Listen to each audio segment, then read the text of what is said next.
Chapter 1. I push my boot against the gas pedal, and the needle on the speedometer surges past 100 miles an hour.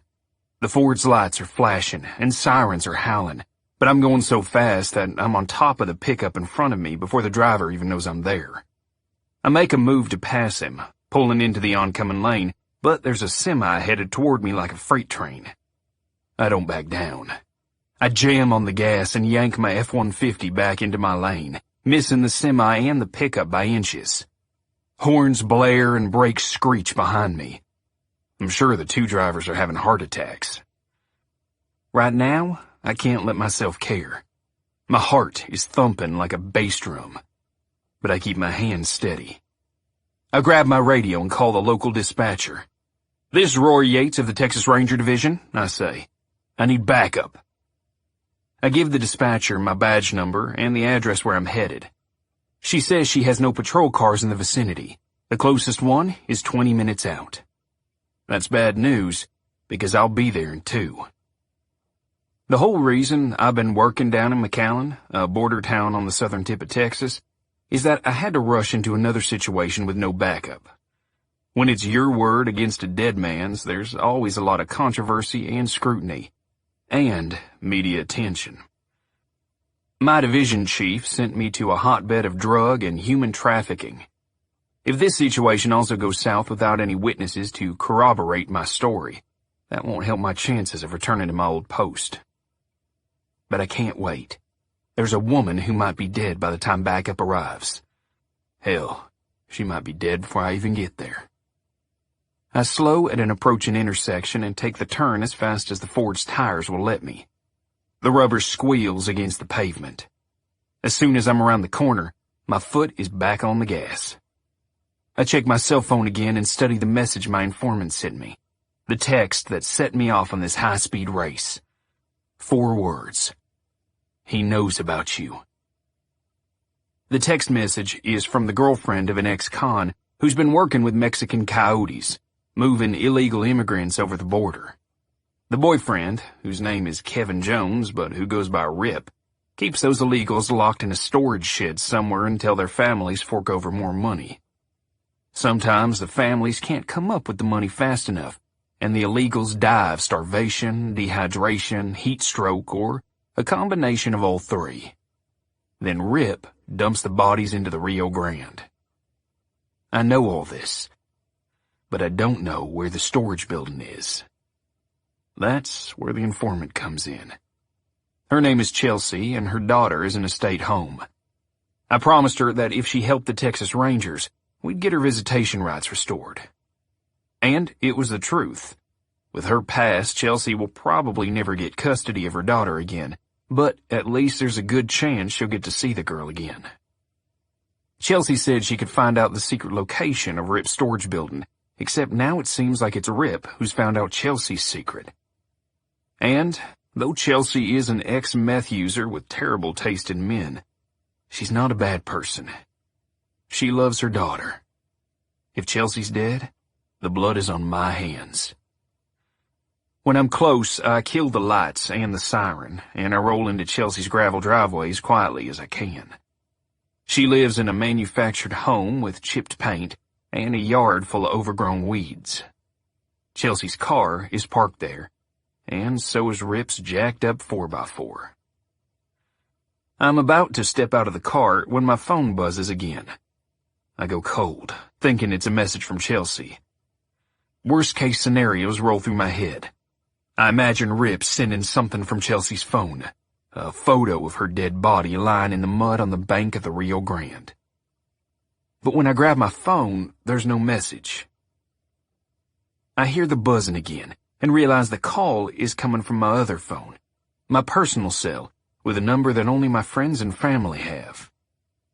There's an incoming call from Anne, my ex-wife. When she calls, I usually drop whatever I'm doing to answer. True, she's not my wife anymore, but the two of us are still close friends. This time, Anne's going to have to wait. I step out of the car and take a deep breath, inhaling South Texas air as humid as a greenhouse. I unbuckle the strap on my hip holster, freeing my Sig Sauer for quick access, and approach the front door. I hear Chelsea crying inside. I try to see through the front window, but the house is too dark and the sunlight outside is too bright. "Come on in, Ranger," a voice calls from inside.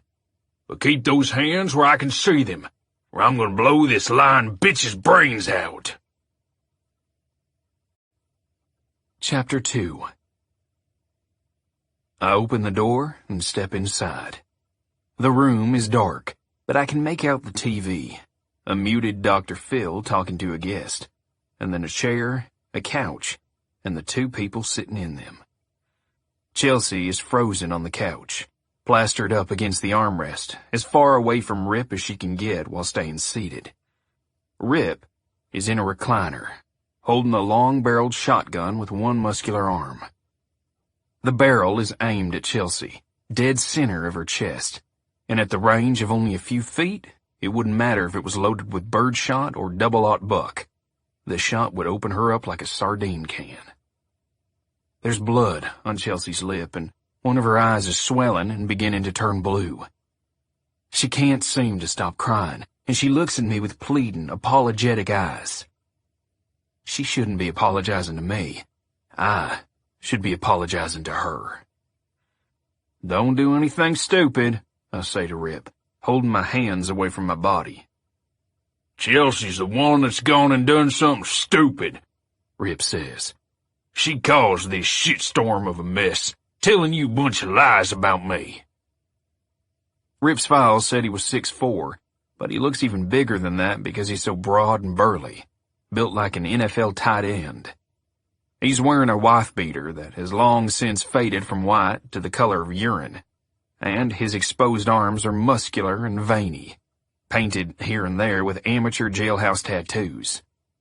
The shotgun he's holding, a single-shot 12-gauge with an extra-long barrel, would probably be hard for a normal person to keep steady with two hands, yet he's doing just fine with only one. My strategy is simple. Keep Rip from doing anything crazy until backup arrives. There's a pile of paperback books next to Rip's chair, each one torn in half as if it were an envelope full of junk mail. "Is that where you get your nickname?" I ask, nodding at the stack of torn-in-half books. Rip tries to hold back a grin. "It's what I do when I get antsy," he says. "I'll rip anything I get my hands on. Books, magazines, aluminum siding. I ain't never ripped the arms off a Texas Ranger before, but I bet I could." I try to imagine how strong someone must be to tear a 400-page book as if it were only a few sheets of paper. I feel a wrench of pity for Chelsea. She's lucky to be conscious. I gesture toward Chelsea and her battered face. "Is that what you do when you run out of things to rip? Punch women?" Rip fixes me with cold black eyes. As earnestly as I can, I say, "How do you think this is going to play out, Rip? My backup will be here any minute, and you've only got one shot in that gun of yours. If you pull the trigger, you'll be dead 1 second later." Rip grins, showing a gold cap on one of his teeth. "If I pull this trigger," he says, "then you won't do anything.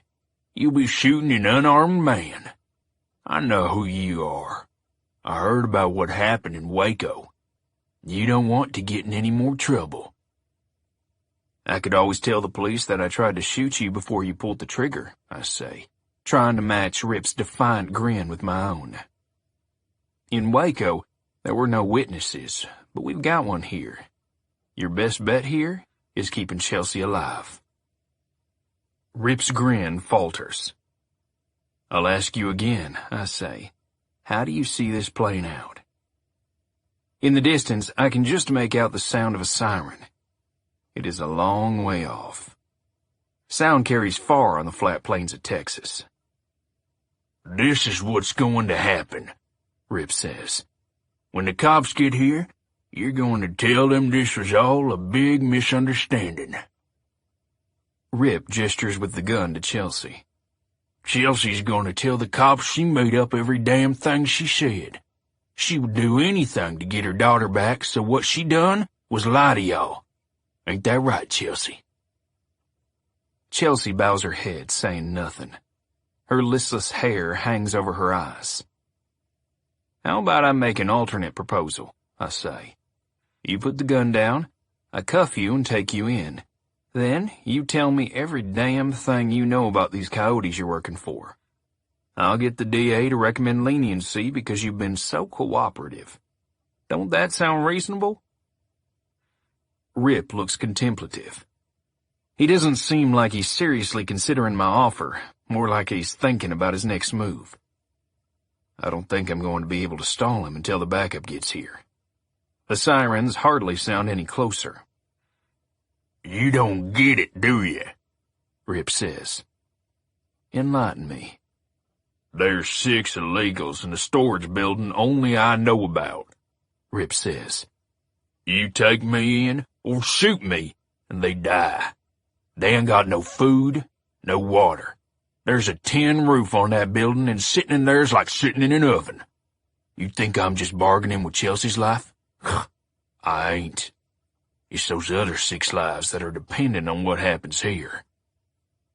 I stare at him, saying nothing, thinking. The sirens sound like they're 5 minutes away. Not close enough. I need a new tactic. Looks like we got ourselves a stalemate, Rip says, grinning with genuine pleasure. I don't see it that way. Yeah? Rip says. How come? Because I'm calling the shots here, I say, and I'm giving you until the count of 3 to drop that gun. Chapter 3. Rip's grin disappears, and I steel myself for what's next. My hand is 8 inches from my gun, hovering there like a coiled snake ready to bite. You go for that gun, Rip says, and I'll squeeze this trigger before you get it out of the holster. Chelsea begins to weep again. I don't take my eyes off Rip. When I was a boy, and my daddy was teaching me to shoot, he said to think of a gun as an extension of my arm. When you're good enough, he said, you can hit what you're aiming at just as easily as reaching out with your hand and striking it right in front of you. Through all my practice growing up and all my training in law enforcement, it's a lesson I learned and never forgot. You heard about what happened in Waco? I say, keeping my voice cool despite the blood pounding in my veins. It was a lot like a standoff in an old western. He went for his gun and I went for mine. I got him before he got me. Simple as that. All the hubbub happened because the investigators said my story didn't add up. He wasn't even touching his gun. They said I must have shot him without provocation. Rip stares at me, the fear in his eyes betraying the cool confidence he's trying to project with his stony facial expression. But the truth, I say, is that I'm just that fast. A bead of sweat rolls down Rip's temple. 1, I say. I'll kill this bitch, Rip says, trying to be threatening, but his voice cracks. I know he's scared. 2. Rip doesn't wait for 3. He swings the shotgun toward me. What happens next takes less than a second. My gun is in my hand. My gun fires. Rip's gun fires. Then the second is over and the room is full of gun smoke and confusion. Rip drops the shotgun to the floor and starts roaring in pain. He holds his hand in front of his face. His index finger dangles from the second knuckle, held on by a strip of flesh. Blood cascades down his hand and arm. Chelsea is crouched in a ball at the end of the couch, her eyes closed and her hands over her head like she's in a tornado drill. Behind me, glass tinkles down from the front picture window where the buckshot hit it. I'm lucky it was a long-barreled shotgun, keeping the pattern tight. If it was sawed off, I might have taken a pellet or 2 on the periphery of the spread. You shot me in my trigger finger, Rip whimpers, looking at me in disbelief. How the hell did you do that? If I hit you anywhere else, I say, You might have been able to bring the gun around and get a shot off. I had to pull the trigger for you." He stares at me, dumbfounded, his mouth quivering like he's fighting back tears.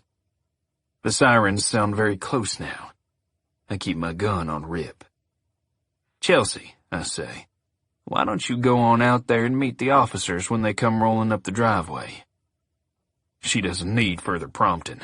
She jumps up and runs for the door. I lower my gun during the instant she runs in its line of sight. Then it's back up and leveled on Rip. "I figure my backup will be here in about 30 seconds, I say, "which means you've got about 10 to tell me the location of the storage shed where you've imprisoned the immigrants." Rip's skin has gone pale, and I'm not sure if it's from the blood loss or the fear of what might happen next. "There aren't any witnesses now," I say. "Just your word against mine." "I'll tell them you tried to lunge at me," I add. I'm surgical with this thing, and lower the gun so the barrel is pointed at Rip's crotch. Rip hesitates about as long as it took me to draw my gun. He spills the location, the names of the coyotes he's been working for, everything he can think to tell. When the first patrolman comes through the door a minute later, I tell him to radio for a couple squad cars to go out to the storage building and find the prisoners. Then he calls for an ambulance. I doubt they're going to be able to reattach that finger, I say to Rip. I guess you won't be ripping any books in half anytime soon. Chapter 4. The sun is high in the sky, bleaching the landscape in a bright, oppressive glare. I lean against the fender of my pickup, squinting my eyes under the brim of my hat, and watch the aftermath of my encounter with Rip. Chelsea's front lawn is crowded with police vehicles and ambulances. Rip is sitting in the back of one ambulance with an EMT wrapping his hand in a bandage, while 2 officers stand watch. A female officer is talking with Chelsea in the back of the other ambulance while a paramedic applies an ice pack to her swollen eye. There are officers taping the perimeter of the property with yellow police tape, another officer fending off questions from a local newspaper reporter. Chatter from police radios fills the air. There isn't much for me to do at this point but stand back and stay out of the way. I've already given a statement to the incident commander and called in a report to my company commander. The local police chief showed up about 10 minutes ago, and the incident commander took him inside the house to explain the situation. I figure that he'll be out to talk to me any minute, and a few seconds later, I'm proved right. They appear at the doorway, and the incident commander points the chief my way. "So, you're the one who got into trouble up in Waco," he says. "I've heard about you." "That was a lawful shooting," I say, unsure of whether I should be on the defensive or not. "Just like this one." The chief eyes me with an expression that's hard to read. His name is Duncan Sandoval, and he's of Mexican descent, probably in his mid-50s, with silver beginning to show up in his mustache and close-cropped hair. He has a no-nonsense, take-no-shit reputation, and I've got a hell of a reputation. Sandoval's poker face breaks into a wide, toothy grin. "You did good work here," he says. "You got the bad guy and saved a bunch of people. And you didn't kill anybody, which makes the paperwork a hell of a lot easier." Sandoval extends his hand, and I shake it, feeling relieved. There will be an investigation, of course. There is any time an officer of the law pulls a trigger. But it's a good sign that the chief's initial assessment is positive. Sandoval explains that his officers found the storage building where Rip kept the immigrants locked up. "Some of them are in pretty bad shape," he says, "dehydrated and starving. But all of them are going to make it." I try to stifle my smile, but I can't help but feel elated. Being a Texas Ranger is a hard job, and a dangerous one, but there are days when it's rewarding. Days like these, when you save lives and don't have to take any. "They'll have to be deported, of course," the chief says, shrugging. But at least they're not dead. Sandoval and I talk for a few more minutes, sweating under the late summer sun. We talk about coordinating the investigation as we move forward, and then Sandoval says he better go give a statement to the press. "Don't worry," he says. "I'll leave your name out of it for now." I climb into my truck and feel the exhaustion wash over me. I want to go to my apartment, take off my boots, and crack open a beer. I start the engine and remember the phone call from Anne. In the panic of the day, I'd completely forgotten about it. There are 4 missed calls from her on my phone. What the hell is going on? I press play on the message. "Rory," she says. Her breathing is fast and her voice is shaky. Immediately, I know that something is up. "I need help. I'm scared. Can you come home?"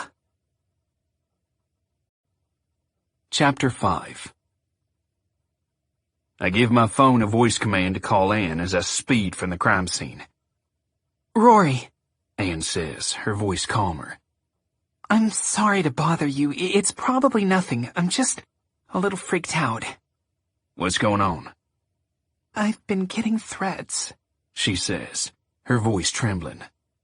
"Threats? What kind of threats?" She hesitates, as if reluctant to say the words out loud. "Death threats." I try to process what she's telling me. Anne is the nicest person I know. She teaches art and biology at the high school. She tutors struggling students on the side. She volunteers at the Humane Society's animal shelter on Saturdays.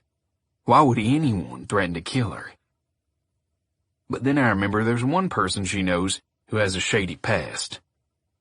"Where is Cal?" I ask, thinking about the asshole she's been dating off and on since we split. "Oh," she says, her voice switching from scared to embarrassed. "We had a fight a couple weeks ago, and I guess we broke up. I've been trying to reach him, but he must have a new phone because he hasn't returned my calls." "Could it be him?" I ask, trying to freak you out. "No, Rory," Anne says, as if I just suggested that the Pope was the one threatening her. "It's not Cal." I never liked Cal. Back when I was working for the Highway Patrol in our hometown of Redbud, I busted Cal twice.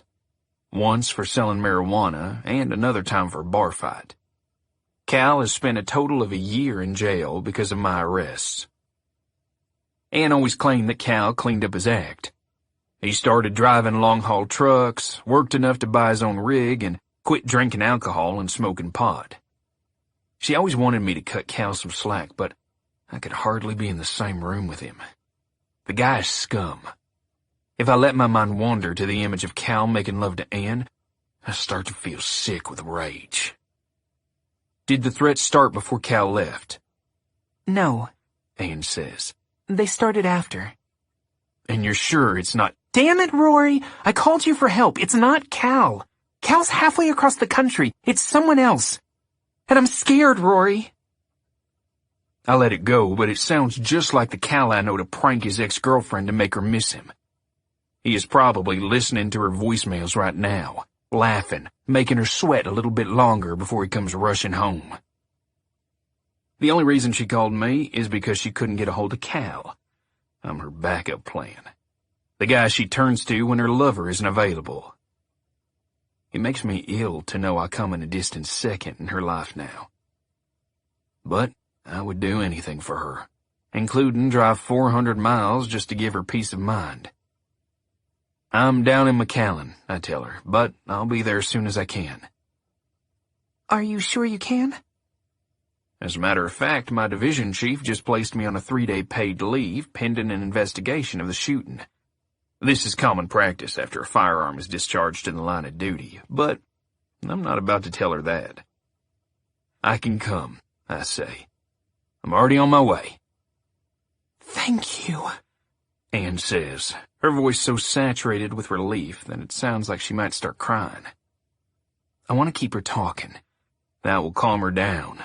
Otherwise, she'll be pacing back and forth for the next 5 hours while I make my way from the southern tip of the state to its heart. "Why don't you tell me what's happened?" I say. Everything. From the beginning. Chapter 6. The ranch lands of Texas roll past my windows as I listen to Ann. I am speeding, but I don't have my lights and sirens on, and I don't push the F-150 like I did earlier this morning. I don't think Ann is in any real, present danger. It sounds more like kids playing pranks. She explains that after Cal took off, she started getting phone calls. The voice was distorted by a disguiser app available for phones. Was the voice male? I ask. I think so, Ann says. but those apps garble everything so much that it's hard to tell.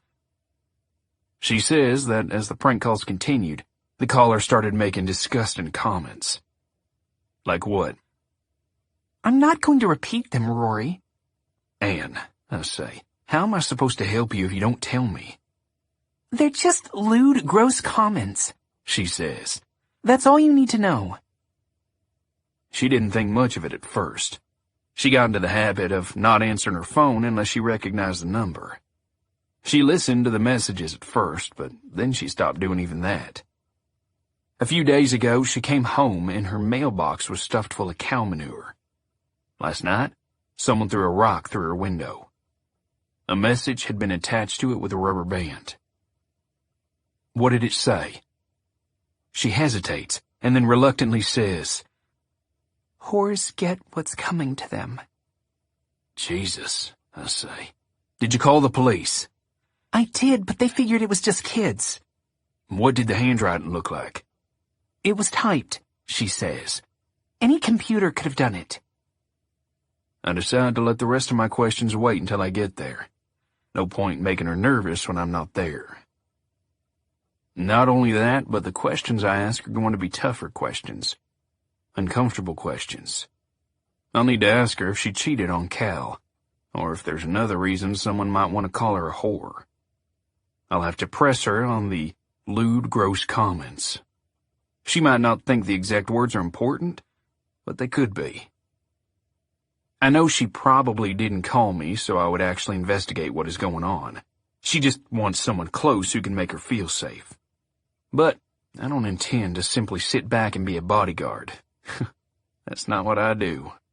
I will get to the bottom of this. Anything else? I ask. Well, the worst of it happened this morning, She says. That's what prompted me to call you. I'll wait for it. When I was coming back from the animal shelter, my phone buzzed. I thought it was a friend.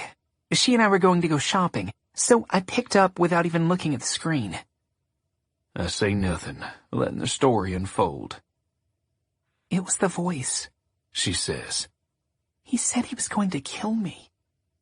What did he say exactly? He said, I'm going to kill you, you fucking whore.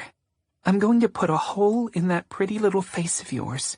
I'm going to paint over your good looks with your own blood and brains. A chill slithers up my spine. I catch myself accelerating my truck. Ann says that she hung up and tried to shake it off, but the tone of the voice, the anger in it really disturbed her. She canceled her shopping plans for the day and called me. Did you call the police again? No, She says. they didn't seem to care last time. I tell her that I'll be there soon. And then, to take her mind off the threats, I ask her about what's happening in town. She fills me in on the latest gossip, and the small talk seems to calm her down. When I hang up, I can see from the phone that we talked for an hour. Outside the window, grassy meadows and cattle fields scroll by, and the sun makes its way toward the horizon. I stop once for gas and a sandwich at Whataburger, but otherwise I drive nonstop. I call Ann every hour to check in, and each time she answers promptly. She seems to be in better spirits the closer I get.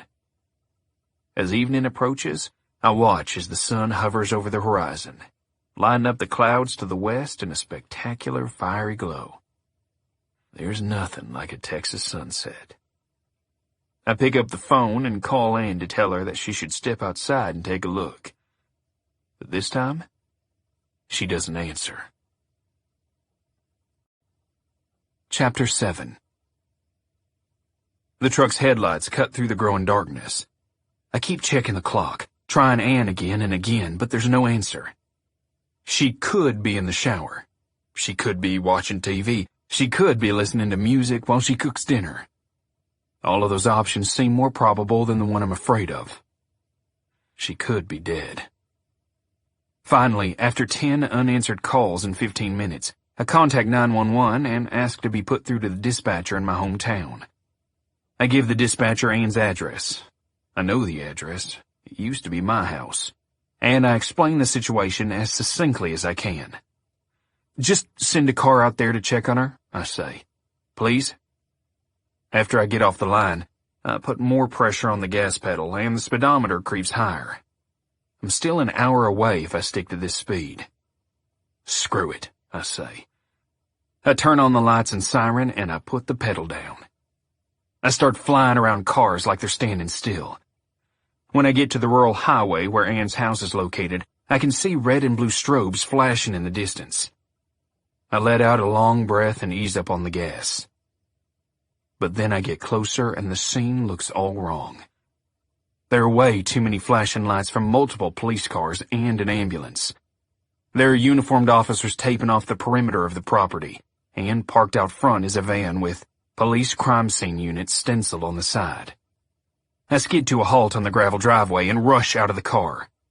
2 patrolmen move to stop me, but I point to the badge on my shirt. The house is crowded with uniformed officers, plainclothes detectives, and forensic technicians. I shove past them all, and when I come to the threshold of the living room, my breathing stops. My body turns to ice. I can't believe all the blood. Bright crimson splatters on the walls. Dark Merlot puddles soaking into the carpet. Dried rivulets running out of the wounds in Ann's body. She is lying on the carpet with bullet holes in her chest, her arms, her legs, and, as the phone caller had promised, her face. I have seen a lot of murder victims in my life, but I've never seen this happen to someone I loved. Seeing Ann's face, her eyes glassy and vacant, her skin streaked with congealing blood, is too much for me to bear. The ground beneath my feet is moving like an earthquake no one else seems to feel. The food in my stomach climbs toward my throat. I stagger out of the house and fall onto my hands and knees in the grass. I retch, and my lunch comes up in an acidic, meaty heap. I sit back on my haunches and try to breathe. I close my eyes. My skin is clammy with sweat. A patrolman walks up next to me and says, very respectfully, "You okay, Ranger?" I don't answer. I just breathe in the fresh-cut grass and try to make sense of the world now that Ann is gone. A voice barks an order from just inside the doorway. "That's her ex-husband," the voice says to the patrolman. "Keep him out of here. He's a suspect." Chapter 8. Someone gives me a bottle of water, so I swish the liquid around in my mouth and spit it out. I do this until the water is almost gone, but I can't seem to get rid of the taste of vomit. I lean against the tailgate of my truck. Unlike earlier today, when I could wait for the chief of police to come talk to me, I can't be patient at all. I need answers now. A patrolman seems to have been assigned the task of keeping his eyes on me. I ask him questions, but the kid doesn't know a thing. Several of the officers on the scene know me, and a few come up to express their condolences. Many look shaken. Redbud is a small town, and most of them knew Ann. Some of them went to high school with the two of us. Finally, DeAndre Purvis, a local detective, steps out the front door and heads my way. Purvis didn't grow up here like most of the men on the scene, but I know him from the years I worked in this jurisdiction. "Hey, Rory," Purvis says. His tone is compassionate and much different than the authoritative one he used earlier when he said I was a suspect. "This is a hell of a thing. I'm so sorry." "I'm seriously a suspect?" I ask, making no effort to hide the contempt in my voice. Purvis gives me a look that says, "Of course you are." You know how this works, Roy. Everyone she knew was a suspect until we ruled him out. The red and blue lights flash across Purvis's dark skin. He's about 3 inches shorter than me, putting him at about 5'10" or 11, and a few years older than me. Probably in his 40s, or at least close to it. Though an outsider might not be able to detect a difference between his New Orleans accent and my Texas drawl, to my fellow Texans, it makes him stick out like a sore thumb. I always heard mixed reviews about him as a detective. You're right, I tell him. I swish more water in my mouth and spit. So, what can you tell me? Let me ask you a few questions, Purvis says. Then I'll tell you what I can. I agree. Knowing I'll get myself off the suspect list as fast as possible. It'll be good to get some answers once that pesky bit of business is over. Where have you been for the past couple hours? I explained that I was driving up from McAllen after Ann called me. I can tell that Purvis is trying to do the math based on my timeline. Could I have made it here in time to commit the murder? Not unless I was driving 150 miles an hour the whole way. Anyone in McAllen who can verify you were there? I shot a guy this morning, I say. There are a lot of people who can verify. You shot a guy, Purvis says. Another one? This one lived, I say. Not that it matters much. Both shootings were justified. Purvis says nothing, but his gaze is long and hard, and I can tell that he is skeptical. I tell Purvis the specific exit where I stopped for gas and bought my hamburger, and I note the time I was there. They probably have security footage, I say, if no one remembers me. Okay, Purvis says, sounding satisfied. I'll have someone check this out. I'm going to have one of our techs swab your hand for gunshot residue. I just told you I fired my gun this morning. Come on, Rory. You know we have to do this. What if your alibi turns out to be bogus? We need to be thorough. I understand. A weighted silence falls between us. Look, I'll say, I played nice. So what can you tell me? You've got to understand where I'm coming from here. Ann was my wife, and she called me about those prank calls she was getting. That's why I asked someone to swing by her house in the first place. Purvis looks back at the house with a forlorn expression on his face, and then pulls himself together with a curt nod. Someone came in and killed Ann in cold blood, he says. We don't know jack shit besides that. Looks like a crime of passion to me, I say. Purvis nods, not necessarily in agreement. It's more like acknowledgement. Anything stolen? Not that we can tell. Any sign of forced entry? Nope. So it was someone she knew? Possibly, Purvis says, reluctant to commit himself to any theory. We both know that most murders are committed by people who knew the victim. Have you located her ex-boyfriend, I ask. Calvin Richards. Ex? Purvis says. And that's what she told me, said they broke up a couple weeks ago. Interesting, Purvis says. We're looking for him. Purvis puts a hand on my shoulder, a signal that he is about to walk away and get back to work. Don't worry, he says. We'll get the guy. It's the right thing to say, but Purvis's delivery sounds flat, as if he doesn't believe the words any more than he expects me to. Chapter 9. I pull my Ford up the driveway of my parents' ranch. Every light in the house is on, and both of my brother's trucks are in the driveway. The front door's open, so all Mom and Dad have to do is swing open the creaky screen door to step out on the porch to greet me. My brothers follow, and their wives, one with a baby in her arms, the other trailed by her 2 children, ages 2 and 4. It's a large family homecoming that would have filled my heart with joy under any other circumstances. We heard, Dad says, his voice shaky. Mom comes down the porch steps and wraps me in a hug.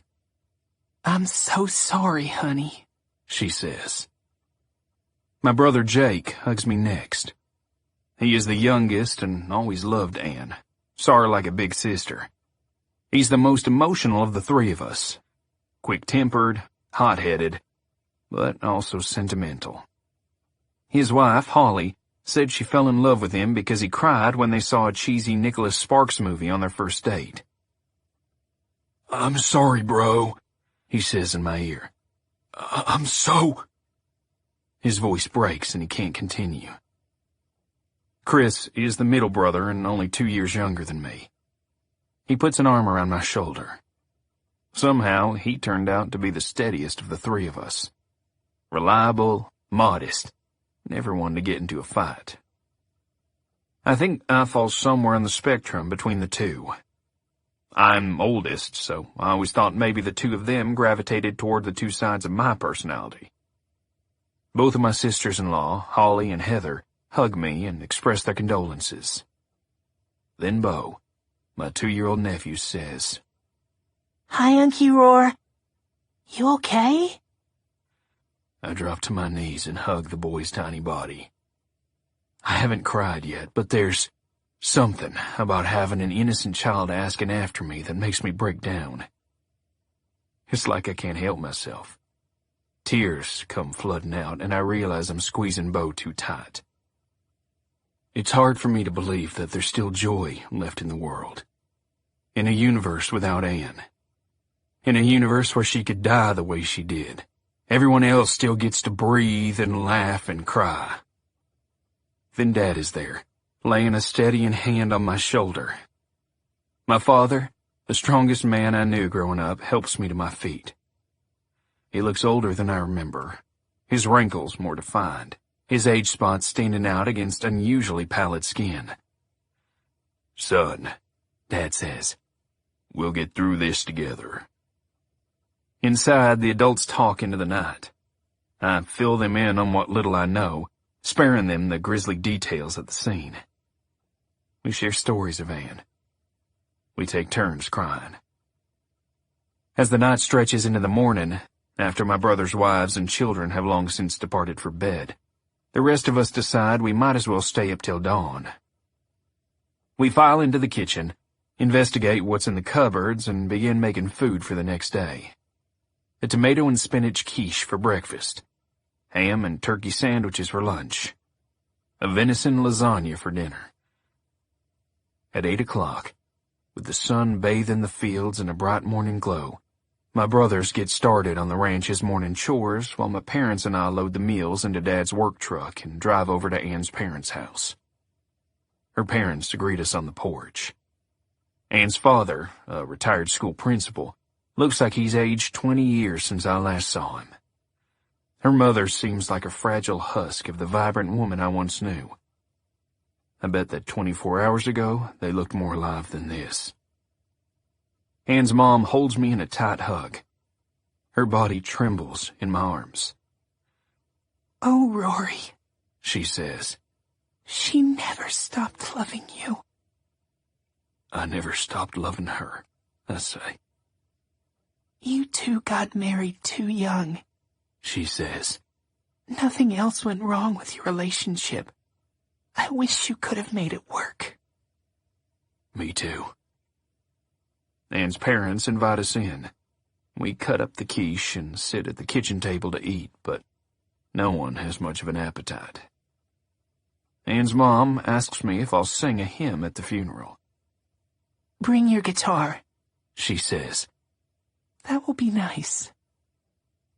I sang for years in the church choir, as well as in a country band during high school, but I explained that I haven't picked up my guitar in more than a year. I didn't even bother taking it with me down to McAllen. It's in Dad's study collecting dust. But she insists that I play, and I acquiesce. "So, Rory," Anne's father says, "what do the police know?" "Not at the table, Hal," Anne's mom says. "I want to know what the cops know. They haven't told us a damn thing." "Not much," I tell him. "Not yet, anyway. But they'll figure it out." I silently curse myself, because my words sound as hollow as DeAndre Purvis's did at the crime scene.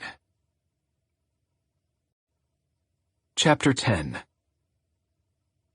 Are you sure you want to see this? The words are spoken by Freddie Hernandez, the county medical examiner. He also happens to be a high school friend of mine. In Redbud, pretty much everyone is. That's one of the best things about living in a small town. I'm here strictly off the record. I've been given no official permission to help with the investigation, but when bullies picked on Freddie in high school, calling him a wetback and a border jumper and asking to see his green card, I always stood up for him. I won several fistfights, and lost a few, in defense of the Mexican immigrant who would go on to become the valedictorian of our class. When I called in this favor, Freddie couldn't say no. I've seen autopsies before, I assure Freddie. Yeah, man, but this is Anne. It's not easy for me to see her like this. I can't imagine what you must be feeling. We're in Freddie's examination room. A pristine space with hospital white walls and gleaming stainless steel workbenches. Anne is lying on a metal table with a sheet draped over her body from head to toe. At various points, objects protrude up from her body, tinting the sheet in places. Okay, Freddie says, and he pulls the sheet away. I put my hand on the counter to steady myself. The world feels like it's been knocked off its axis and is spinning too fast, tilting at the wrong angle, threatening to spin me right off the surface of the planet. Breathe, my friend, Freddie says. I close my eyes and take long, slow breaths. When I feel like I won't pass out, I open my eyes and look again. Anne's skin is so pale it's almost translucent. What blood was left in her body has been pulled down by gravity, and the underside of her legs, her butt, and her back are bruised from where the blood settled after her heart stopped pumping. The objects that poked up against the sheet are trajectory rods, like barbecue skewers, that Freddie has inserted into the bullet holes to measure the angle of the bullet's flight. I try to look past all the horrors that have been done to her body to recognize the beautiful woman who always made my heart race. The woman I held in my arms and promised to love forever, in sickness and in health, is now a stiffened, lifeless carcass. Tell me what you know, I say, my mouth dry. All right, Freddie says, and then he clears his throat and shifts into a professional tone. I've already done the x-rays, and it looks like she's got 3 bullets in her body. The investigators recovered 3 at the scene, so we're guessing at this point that it was a 6-shot pistol and the perp fired all 6. The good news, he adds, is that with this many slugs, forensics is bound to get some good sample striations, and they'll be able to match the gun easily. I can hardly concentrate. I'm not sure what I thought I would accomplish by seeing her like this. I felt in some strange way like it was my duty. But now I'm afraid all my memories of her will be marred by this horrific sight. I've taken a blood sample and a urine sample as a matter of routine, Freddie says. We'll test those for everything we can, but we don't expect to find anything fishy. Freddie clears his throat. No bruising or tearing in the genital area. No signs of rape. Thank God for small favors, I think. Judging by the angles and the evidence collected at the scene, it looks like the first shot was this one. Freddie points to an inflamed bullet wound in Anne's shoulder. The plastic rod poking out of it is perpendicular to her body. The bullet shattered the shoulder socket, Freddie says. It seems she then fell down and started crawling. The perp followed, shooting her from behind. In the leg, the arm, the stomach. She was hemorrhaging badly, but none of the wounds were immediately fatal. My stomach begins to burn, but there's nothing in there for me to throw up. It looks like Anne rolled over onto her back, Freddie says. Then there's a shot to her chest. Her right lung missed her heart. It was like he was toying with her, I say. torturing her with bullets. Yes, Freddy agrees. Until the last shot.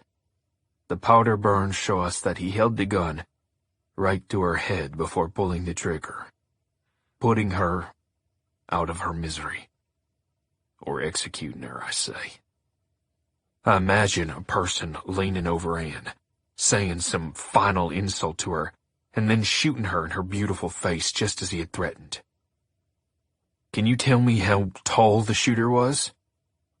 It's hard to say since most of the shots were coming from a downward angle, Freddy says. But the first shot suggests someone who wasn't that tall. Maybe a little taller than Anne, but not much. Anne was 5'6". Cal is at least 6 foot. Are you sure? I ask.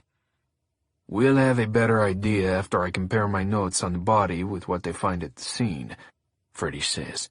But I don't think we'll find anything too conclusive. That's what I'll say if I'm subpoenaed for trial anyway. There's no way anything I'll report will be enough to overturn the conviction of, say, a certain long-haul trucker. What have you heard, by the way? I ask. Have the authorities found this certain long-haul trucker yet? Freddy shrugs. Purvis told me that Cal claims to have been on the road, taking a load to New Jersey, supposedly. Purvis is checking his alibis. We're quiet for a moment. Rory, Freddy says earnestly, I don't think you'll want to stick around for what's next. Once I finish taking photos, I've got to start cutting into her to find those bullets. And then I need to take out her organs and weigh them. He hesitates and adds, after that, her brain. You're right, I say. I don't want to see that. Before I leave, I step up to the table, lean over, avoiding the skewer sticking out of her cheekbone, and kiss Anne's cold, rubbery forehead. I love you, I whisper. Tears stream down my face as I walk outside into the bright, unforgiving Texas sunlight. Chapter 11. You're going to need to eat something eventually, Mom says to me as she places her final dish, a platter of homemade buttermilk biscuits, on the table. My family is gathered for Sunday breakfast, a standing tradition that I haven't participated in since my reassignment. When I worked out of nearby Waco, I was able to make it to Sunday breakfast once or twice a month. Dad leans over and puts his hand on my arm. It is nice to have you home, son, although I wish the circumstances were different. This prompts my youngest brother to ask when I might be coming back to work in their neck of the woods.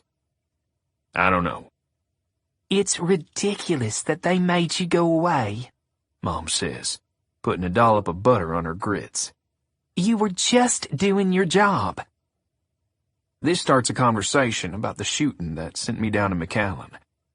Despite my sister-in-law Holly's wish that we not speak about this in front of the children, my brothers and my mother start talking about how unfair it was for me to be punished for shooting a man who had been trying to kill me.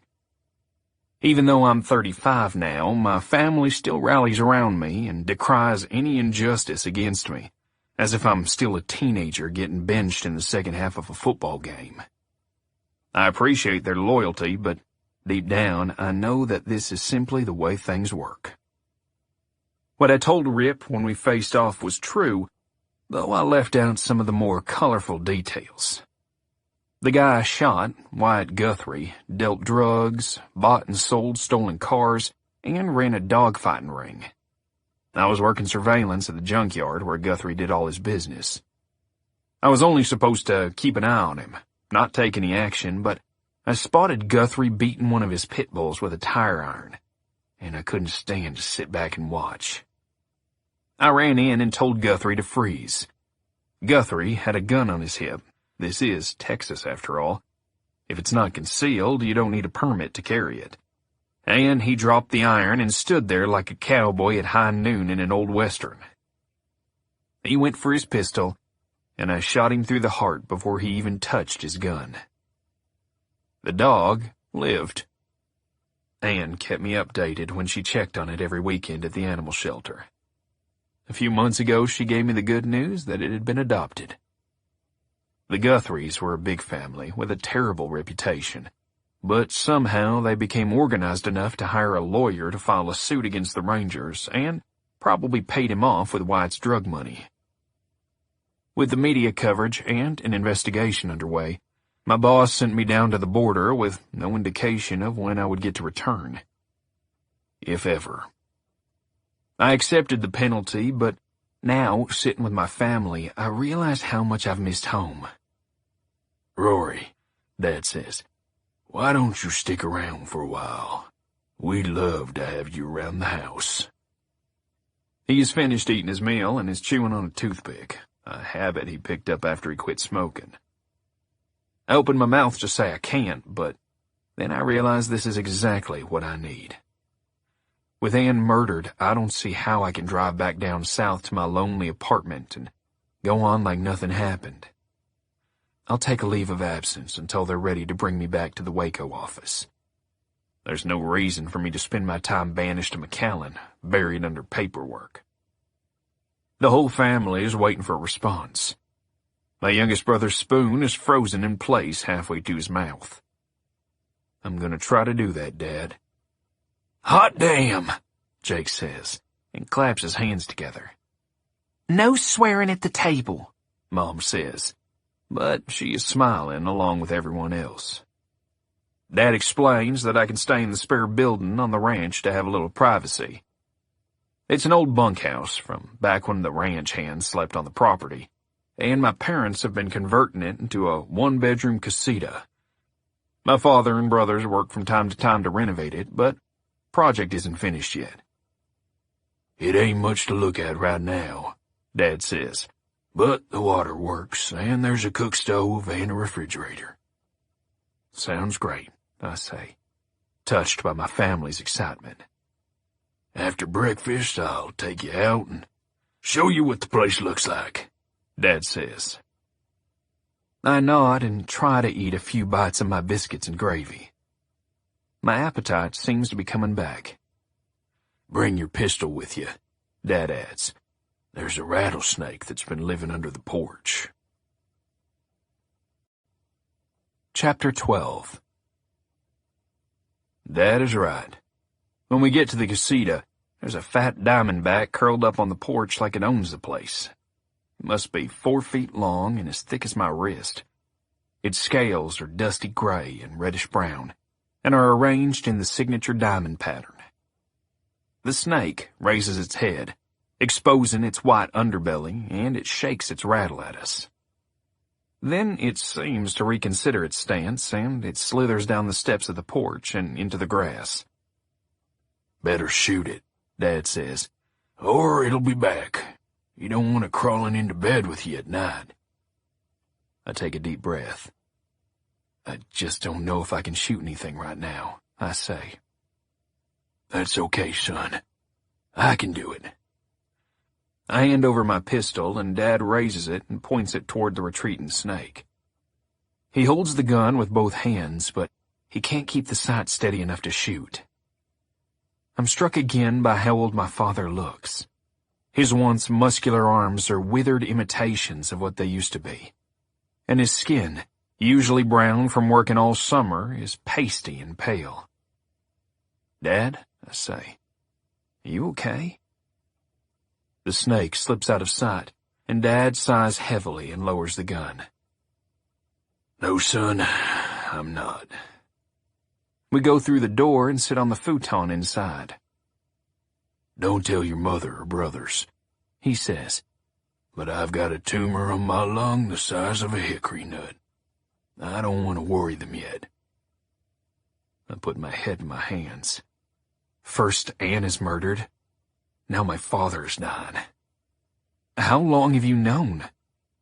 I've been taking chemo pills for about a month, he says, removing the toothpick from his mouth and holding it in his hand, as if the effort to chew on it is too much. Your mom thinks I've had a bad case of the flu. And the chemotherapy is going to cure you? It's supposed to shrink the tumor, he says. Then I'll need surgery to remove it. Why are you keeping this a secret, Dad? You're going to have to tell everyone eventually. Yeah, I know, he says. I'll say something when I'm ready. I just thought your mom had enough to deal with. Like what? I ask. You. Me? She's been worried about how you're doing down there in McAllen all alone. Every day she wonders how you're coping with the controversy, whether you're staying safe. And, well, she's been worried about how you're dealing with the shooting, whether you got that PTSD. I have been feeling rather depressed lately, banished by my job to a place I don't want to live, alone down there with no friends. I think often about the shooting, reliving it at night while I lie awake, unable to sleep. But I was coping fairly well from what I could tell, knowing that the feelings of sadness and loneliness are normal and temporary. I had no idea people I love are so worried about me. And now, Dad continues, this thing happening with Ann. Your mom's dealing with too much stress right now as it is. It's not the right time to tell her that her husband's got cancer. Again, Dad asks me to promise not to tell anyone. I don't want to commit to the promise. My father taught me to always keep my word, but finally, I agree. It's your news to tell them in your own way, I say, but I think you should tell everyone. Today. Don't wait. That's just my opinion. Your opinion is duly noted, Dad says, and then changes the subject. Now, what do you think of your new home? The sheetrock walls have been spackled and sanded, but not painted. The plywood flooring is bare and needs carpet, but it's nothing a hard day's work can't fix. There's a small refrigerator, a 2-burner stove, and a sink in the kitchenette. At the end of the row of appliances, a 5-gallon bucket serves as a makeshift garbage can.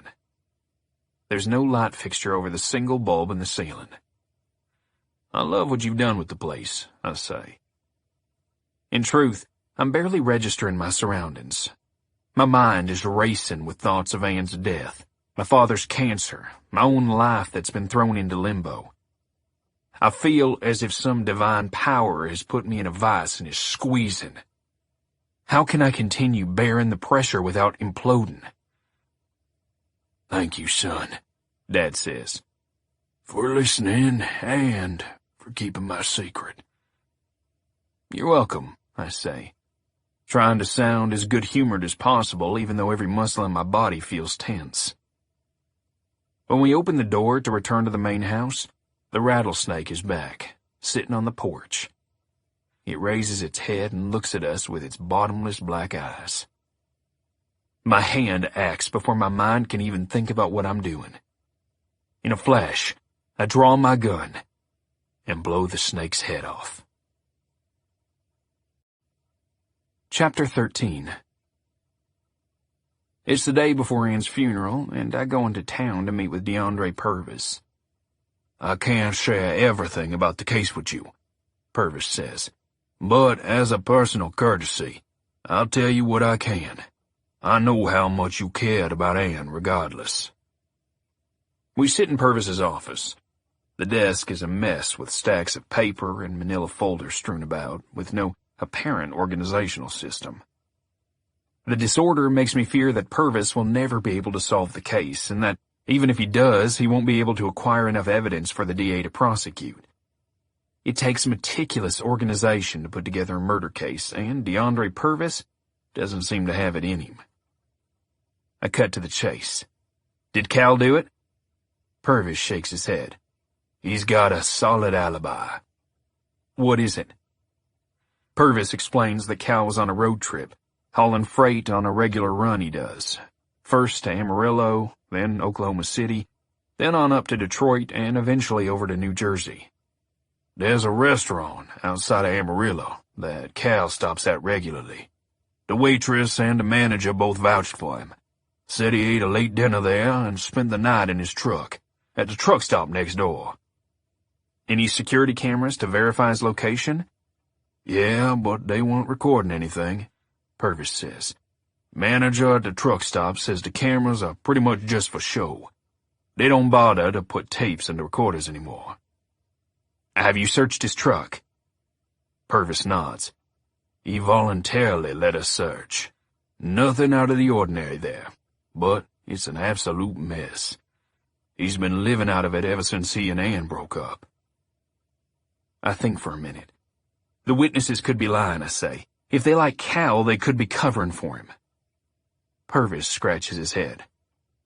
Rory, you and I both know that when you got two employees independently verifying the same story, that's pretty convincing evidence that will hold in a court of law. We're not crossing Cal off our list just yet, but I'm inclined to look elsewhere. I don't quite believe the alibi, but I don't want to pressure Purvis with my doubts. Yet. Who else is on your list? Purvis says, Did you know Wyatt Guthrie had a brother? I feel my blood go cold. If Purvis is bringing up the man I shot, then there's a chance Ann's murder could be traced back to me. His name's Corgan, I say slowly.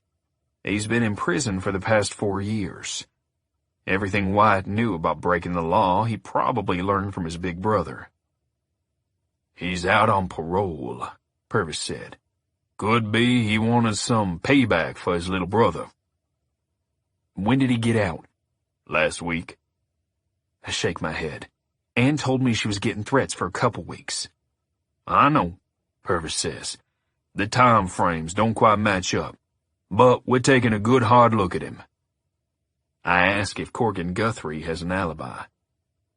His mom, Purvis says, which in my book is no alibi at all. We both know that whole family hates you like a hemorrhoid. We sit silently for a few seconds. I suspect Purvis will go through the motions of the investigation and do all the things he's supposed to by eliminating the obvious suspects. But he doesn't seem to have any passion for this case. There's no hunger for the hunt. Of all the cops in this town who knew Ann and adored her, the police department had to assign the case to an outsider. For once I miss the good old boy ways of the past. In the Texas of my father's generation, the community wouldn't stand for a crime like this, and they wouldn't put an outsider in charge of an investigation this important to the people. Did you know Ann? I ask. Purvis says he met her at the high school last spring during a Say No to Drugs fundraiser. She kept your last name, Purvis says, so I knew she was your ex right off. I'm glad my marital problems are such common knowledge. It's a small town. I start to rise to leave, but then I ask about the recovered bullets. We've got good samples, Purvis says. Clear-cut striations from the rifling in the barrel. If we find the gun, we can match it. What's the size? Purvis tells me the bullets were .45 caliber. That nails things down nicely, he says sarcastically. About 90% of the people in Texas have that gun. So at this point, I say, you've got a suspect list with about 20 million names on it. Pretty much, Purvis says. Chapter 14. I ride to the funeral home with my brothers. Our parents and my sisters-in-law will come later with the children. But I want to be there early to have a few minutes alone with Ann. Walking to the entrance, I have my acoustic guitar slung over my back, and I'm wearing a black suit I borrowed from my brother because all my clothes are still down in McAllen. Ann's mother sees me and hugs me. She asks if I'll sit with them. I agree, and the funeral director puts another note on a chair in the section reserved for the family, in the front row. I set my guitar in the corner and approach the casket. Ann is wearing a light blue summer dress. Her skin is pale, but her lips have been painted to give them some color. The mortician repaired the crater in Ann's face, but the body in the casket still doesn't look like the woman I loved. It looks like a plastic imposter. Even her honey blonde hair seems fake, plastered with so much mousse that it looks like a wig. I put my hands on the edge of the casket and begin sobbing. My brothers come and put their arms around my shoulders, and then they take me into a privacy room off to the side where I can collect myself. When the people in the town start to show up, I join Anne's parents at the entrance, just as I would if Anne and I were still married. Her mother takes my hand and gives it a squeeze. I know most of the people who arrive. Freddie Hernandez, the medical examiner. Darren Hagar, a high school friend who owns a bar outside of town now. Practically everyone from the school where Anne taught. DeAndre Purvis and a dozen other cops are here as well. The editor of the local newspaper, Jeff Williamson, shows up and sidesteps the receiving line where I'm standing with Anne's parents. Williamson has a small point-and-shoot camera hanging around his neck. I glare at him, remembering the editorials he wrote about me after the Wyatt Guthrie shooting. I'm tempted to ask him to leave, but I'm afraid anything I say might be quoted and splattered across tomorrow's front page. I turn my attention back to the real mourners, and as I'm shaking hands and giving hugs, the pretty face of an ex-girlfriend appears in my peripheral vision. I hope it's okay that I'm here, Patty says, giving me a tight, tender hug. Of course, I tell her. Patty and Anne were friends, and I dated Patty after the divorce. She moved to Redbud about 5 years ago and is a freelance technical writer who substitute teaches on the side. While I thought the world of her, I'd never been able to commit to her fully because I was still in love with Anne. Now she is engaged, and I am happy she's found what I couldn't give her. Just as Patty and I are about to break from her hug, I hear another familiar voice. Can I get in on some of that love? I turn to see another ex. Sarah Beth, my high school sweetheart and first love. I hug her, and Patty does too. She and Anne weren't close in high school, but when Sarah Beth returned to town after years away, they ended up teachers at the same high school we all attended. There, the two became fast friends. I feel lightheaded, thinking that the only 3 women I ever loved, or almost loved in the case of Patty, are here in the same room. But the true love of my life, the woman the other 2 could never measure up to, is the one lying in the casket with chemicals in her body instead of blood.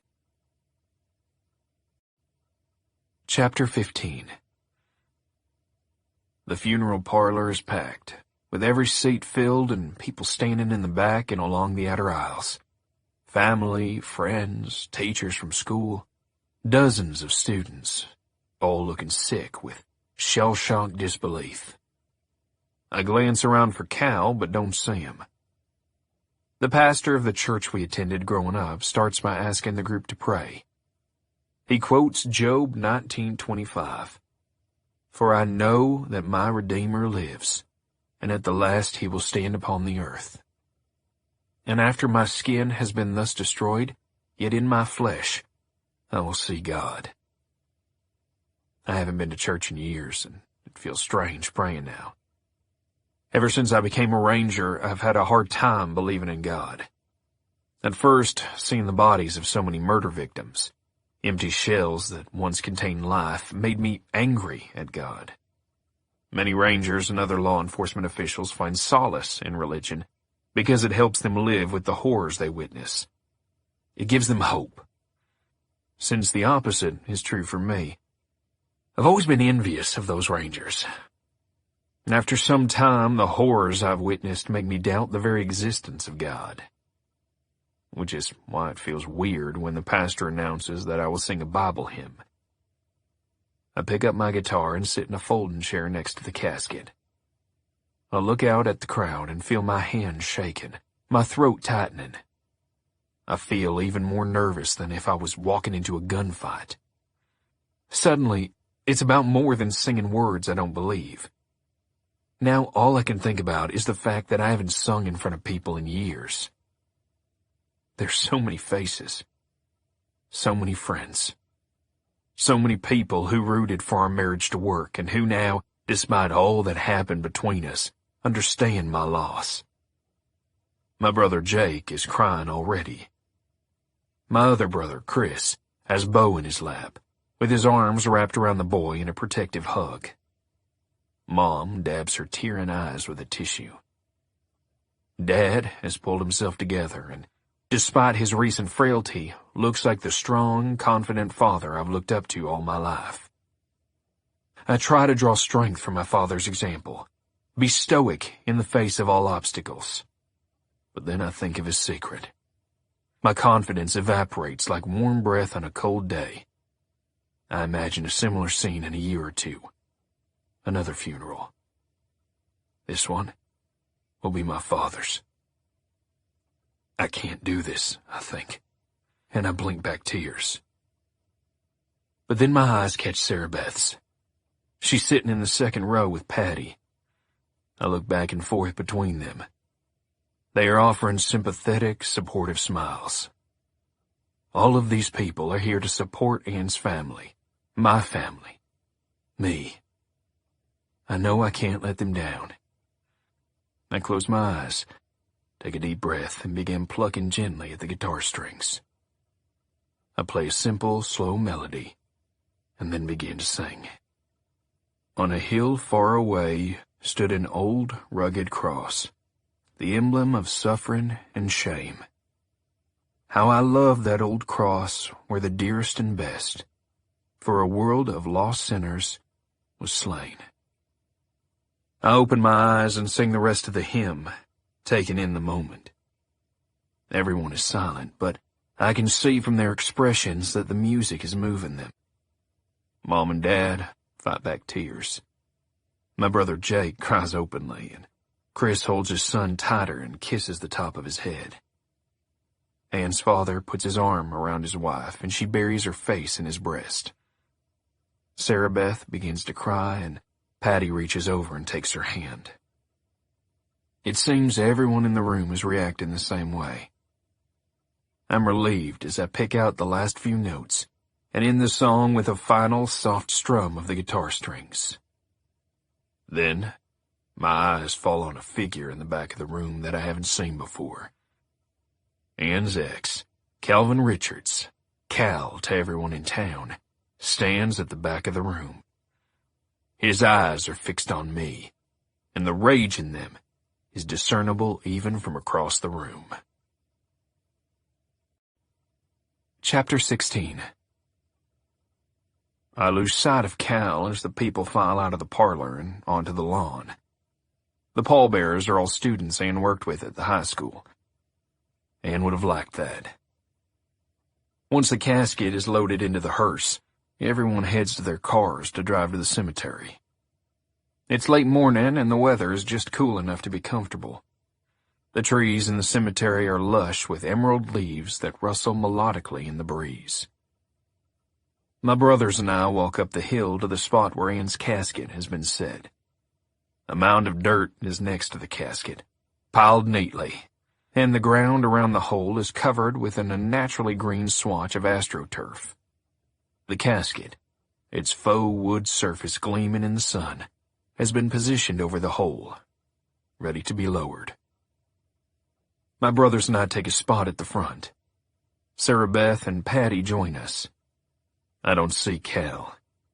At least the asshole had the good sense not to show up at this part of the service. But then, before the pastor begins his final proceedings, a loud semi-tractor pulls up in front of the cemetery.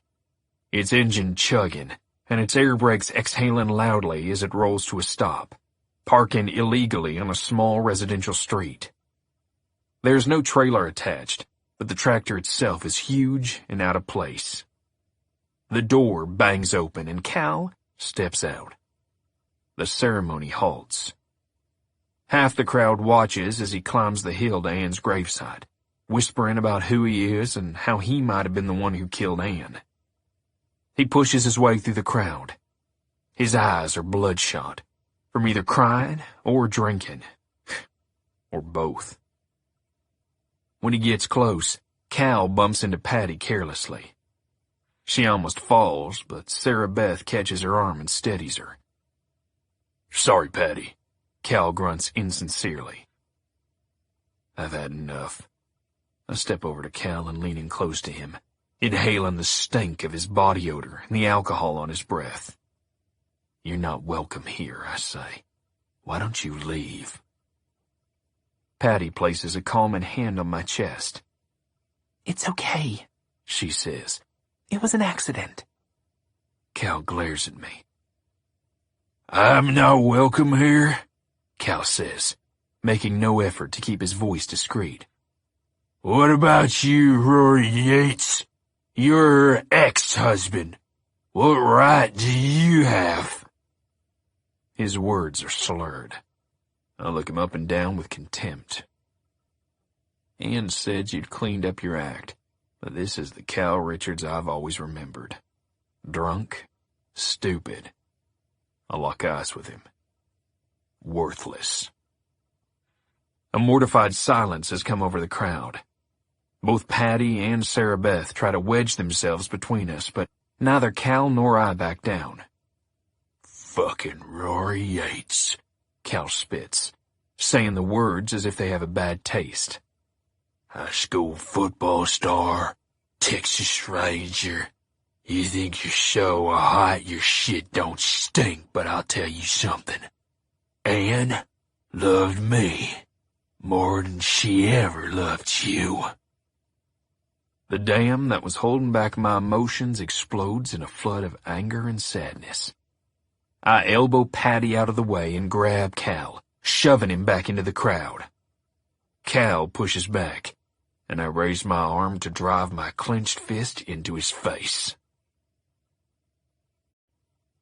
Chapter 17. DeAndre Purvis grabs my arm and stops me from bringing my fist forward. I twist out of the detective's grip, but Purvis's interference distracts me long enough for Cal to gain his footing. He shoves me, and I begin to lose my balance. He doesn't let go, and the two of us stagger toward the grave, pushing and pulling. We collide with Patty, who falls on her butt. Sarah Beth tries to catch her and goes down on one knee. Surprised gasps come from the onlookers. I fall backward onto the mound of dirt and pull Cal with me by his suit jacket. The fabric tears loudly. Arms come in from everywhere to try to pull us apart. Jake jumps into the fray and tries to punch Cal, but the pastor, of all people, grabs him and restrains him. Purvis wraps his arm around Cal's waist and pulls him away. I scramble to go after them, but a gang of off-duty police officers swarm me. Purvis puts Cal into a rear wrist lock and drags him away as Cal gasps in pain. One of the officers tries the same thing with me, but I know the move better than he does and spin out of it. Keep your fucking hands off me, I roar, backing away. The officers follow me as I walk over to a patch of grass. I pace back and forth, and the officers stand in front of me as a barricade. I hear a new scuffle breaking out, and I look over to see Jake wrestling the newspaper editor's camera out of his hands. Jake tosses the camera on the ground and stomps on it before the smaller man flops to his knees and claws for it. Two officers peel off from the group in front of me to stop Jake, but Chris, always the judicious one, has taken Jake by the arm and is walking him away, trying to calm him down. All of the mourners are in shock. Several who were knocked to the ground are being helped to their feet. On the other side of the group, Purvis is talking to Cal, who's practically shouting at the detective. With my anger still simmering, I point toward Cal and tell the cops in front of me, that motherfucker should be in jail for Ann's murder, not at her funeral. One of the officers, a guy who was a few years behind me at school, says, Rory, Cal would never hurt Ann. He really loved her. Bullshit. He made some mistakes when he was younger, but he's changed. He isn't capable of murder. I do the math and realize that this officer, I can't remember his name, was probably in the same class as Cal. You're just biased because you two are old friends, I say. No, the officer says, losing his cool. You're biased because he was fucking your ex-wife. My anger boils over again, and I grab the cop by the lapel. Listen here, you. From out of nowhere, Sarah Beth is in front of me, gently but firmly pushing me back. "I'm going to arrest you," the cop shouts. "I don't give a damn if you are a Texas Ranger." "Easy, boys," Sarah Beth says, her voice relaxed. "Everyone just calm down and take a breath." Her tone has the desired effect. The cop, who's been reaching for his handcuffs, has frozen and seems to be reconsidering. "Rory, why don't you come with me?" Sarah Beth says, using a tone like she would with high school boys brawling in the hallway. "We'll get out of here so these nice folks can mourn in peace." She addresses the cop. "There's no need to make an arrest. This man is grieving, and I'm sure y'all have some idea of what he's going through. No one got hurt." She doesn't wait for a response. She takes me by the arm and turns me back toward the cars. Up ahead, Purvis is loading Cal into the back of his sedan. About time they arrested that piece of shit, I say. Chapter 18. I flop down onto the couch in Sarah Beth's apartment and throw my head back in exhaustion. "You look like you could use a beer," Sarah Beth says.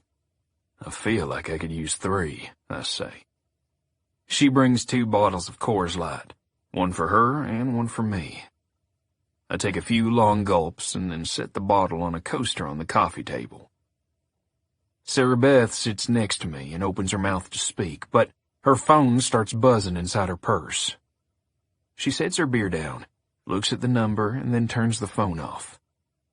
She turns back to me and says, "So, how are you doing with all this, Rory?"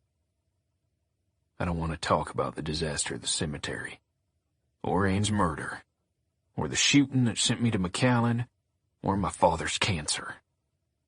I just want to escape all of those thoughts, escape from the pressure cooker I've been living in.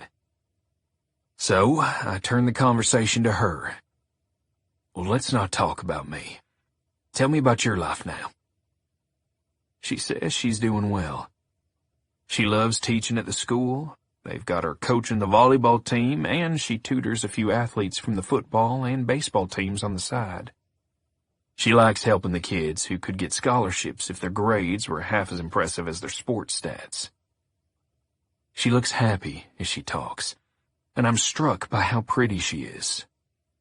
Her caramel-streaked hair is pulled back, and her olive skin is tanned and luminous.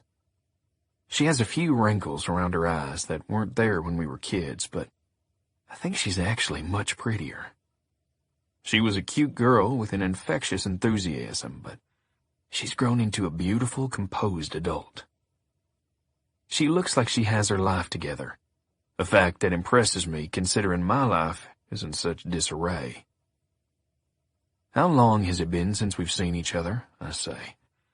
We discussed the handful of times we ran into each other when she was in town visiting her parents, but we realized that we haven't hung out since I dumped her our senior year. "When you broke up with me right before prom," Sarah Beth says, "that was probably the last time we really spent any time together." She says the words with a playful, fake acrimony, although I suspect that beneath the act, there probably is some lingering hurt. Suddenly, I feel an ache in the pit of my stomach.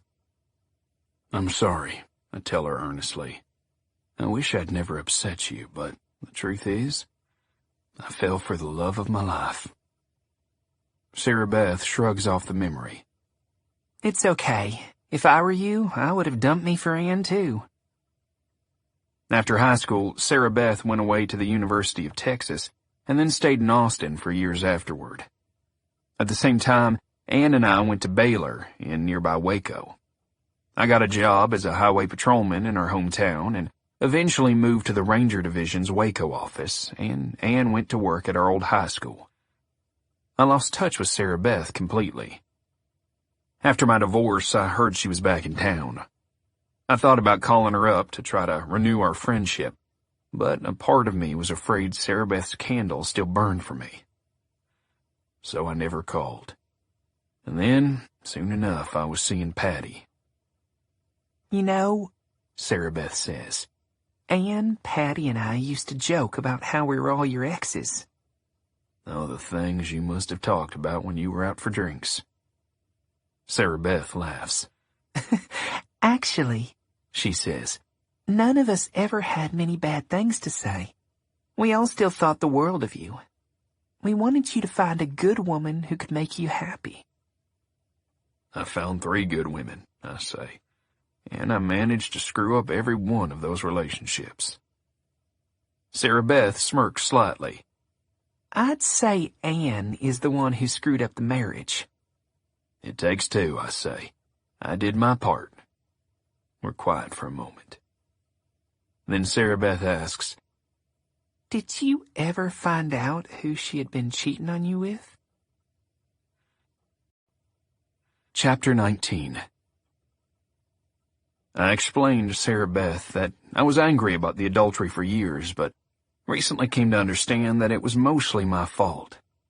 My wife was at home, hoping to have a life with me while I was working long hours for the Texas Rangers. I'd be gone late into the night or wouldn't come home for days, always on the hunt for different criminals. And when I was home, I was sullen, distracted, angry. How do you go to Home Depot to pick out curtain patterns when all you can think about is the serial murderer you were trying to find? Anne was my wife, but I was truly married to my job. I practically pushed her to find romance from another source. Did you never tell her you blamed yourself? Sarah Beth asks. I did. We had a good talk about it. Tears and hugs and forgiveness. That's how we became friends again. Did you ever think about getting back together again? I did, I say. But not her. I shake my head. She was with Cal at that point. Despite not wanting to talk about Anne or Cal, I had somehow brought the conversation back to them. I need to get out of these shoes, Sarah Beth says. Hang on. She disappears, and I glance around her living room. She has nice things. There's nothing fancy, but I can tell she takes care of what she can afford. I spy an old wooden guitar leaning in the corner. A decoration, I assume. I've never known Sarah Beth to play. I find a pick wedged under the strings. I strum the guitar a few times. You missed your calling, Sarah Beth says from her bedroom. I laugh. I was never cut out for playing guitar or singing. I set the guitar back and stop in place when I see Sarah Beth walking back into the room. She is changed into a long UT sweatshirt that hangs halfway to her knees. Her legs are bare and look muscular and tanned, just like I remember. Her hair is down now, dark and luxurious, like milk chocolate cascading over her shoulders. I've got a good idea, Sarah Beth says, and she holds up a bottle of tequila. That's a terrible idea, I say, but I grin at her. She brings out 2 shot glasses and 2 more beers for chasers, and we sit next to each other on the couch. To Anne, Sarah Beth says. To Anne. The tequila burns, and I slurp down a mouthful of beer to cool the fire in my throat. Sarah Beth pours 2 more shots. I don't know about this, I say. My eyes fall to her barely covered legs. Oh, come on, she says. 1 more shot, and then I'll make you some dinner and we can sober up. Beneath her sweatshirt, she must not be wearing a bra because I can see the faint outline of her nipples. I wonder if she isn't wearing any underwear. This is a bad idea, I think. This is a bad, bad idea. I open my mouth to speak, but hesitate, not knowing what to say. Then there is a knock on the front door, and it's loud, agitated. Chapter 20. Oh, damn, Sarah Beth says, and she sits down her shot glass and heads for the door. I can see the front door from where I'm sitting on the couch. A high school kid is there. A football player by the looks of him. Jim, Sarah Beth says. I forgot we were meeting. Apparently, she's scheduled to tutor the boy this evening. She apologizes, and they try to figure out a date to reschedule. He has a test coming up in history, and from what I can gather, he's desperate for Sarah Beth's help. I lean back in the couch and grip the bridge of my nose with my thumb and forefinger. What a day. What a week. How far back can I go and still use that expression? I could go back to the shooting with Wyatt Guthrie, but the truth is, life hasn't felt normal since the divorce. It has progressively gotten worse, and the past few days have certainly been the rotten cherry on top of a spoiled sundae. Fuck it, I think, and I lean forward and grab the shot glass. I throw it back and hiss as the liquid burns my throat and turns to lava inside my body. Rory? Sarah Beth calls. I want you to meet someone. I rise, feeling self-conscious about the way I must look. I'm wearing a suit, but it's wrinkled and dirty from my brawl with Cal. Sarah Beth and I must make a pair. Me in my suit and her in her makeshift nightgown. Rory, this is Jim Howard. He's the quarterback at the high school. She tells Jim that I was the QB back when we were in high school. A long, long time ago, I add, extending my hand. Nice to meet you, sir, Jim says, his voice full of respect. You're a Texas Ranger now, aren't you? That's the rumor, I say. Jim has a real shot at a good scholarship, Sarah Beth says. And maybe even the pros one day. But you've got to keep your grades up, don't you, Jim? She nudges his arm. He looks a little embarrassed. Yes, ma'am. Then the Tigers are in much better hands than when I was slinging the football, I say, trying to be polite. I'm anxious for the conversation to end. A few seconds is all I need to tell that the kid has a huge crush on Sarah Beth. The boy, who is handsome despite a peppering of acne, looks a little flustered seeing Sarah Beth like this, with nothing on but a sweatshirt that leaves her lithe legs exposed. When I was in high school, none of the teachers looked anything like Sarah Beth. I can easily imagine the kinds of things the boys talk about in the locker room. Jim probably got a good ribbon by the other kids for being tutored, and I suspect the boy isn't half as dumb as he pretends to be. The worse he does in school, the more time he gets to spend sitting next to his teacher, smelling her perfume and tingling inside when she puts an encouraging hand on his shoulder. I imagine the boys probably had similar thoughts about Anne. As if the kid can read my mind, Jim says, I'm real sorry about Miss Yates. I'm sorry I couldn't make it to the funeral today. Thanks for saying that, I tell him. It was nice to meet you. I head into the kitchen to get another beer. When I return, the boy is gone. Where were we? Sarah Beth says. Oh yeah, shots and then dinner. She picks up her glass and notices mine is empty. Want another? I shouldn't. You okay? She says. No, I say, flopping back onto the couch. I'm not. She sits down next to me, and her sweatshirt rides up her thigh. She puts a comforting hand on my wrist. Talk to me. She smells like citrus body lotion. My life is a mess, I say. And I'm so incredibly sad about Anne. Sarah Beth tells me to relax. Then she shifts on the couch so she's facing me. She loosens my tie and undoes the top button on my shirt. We need to take your mind off your troubles, she says. Maybe I should just get drunk, I hear myself say. I've got a better idea, Sarah Beth says, and she leans in to kiss me. I hesitate for a second, warning bells sounding in my brain. The alarm doesn't say I shouldn't do this, just that I should proceed with caution.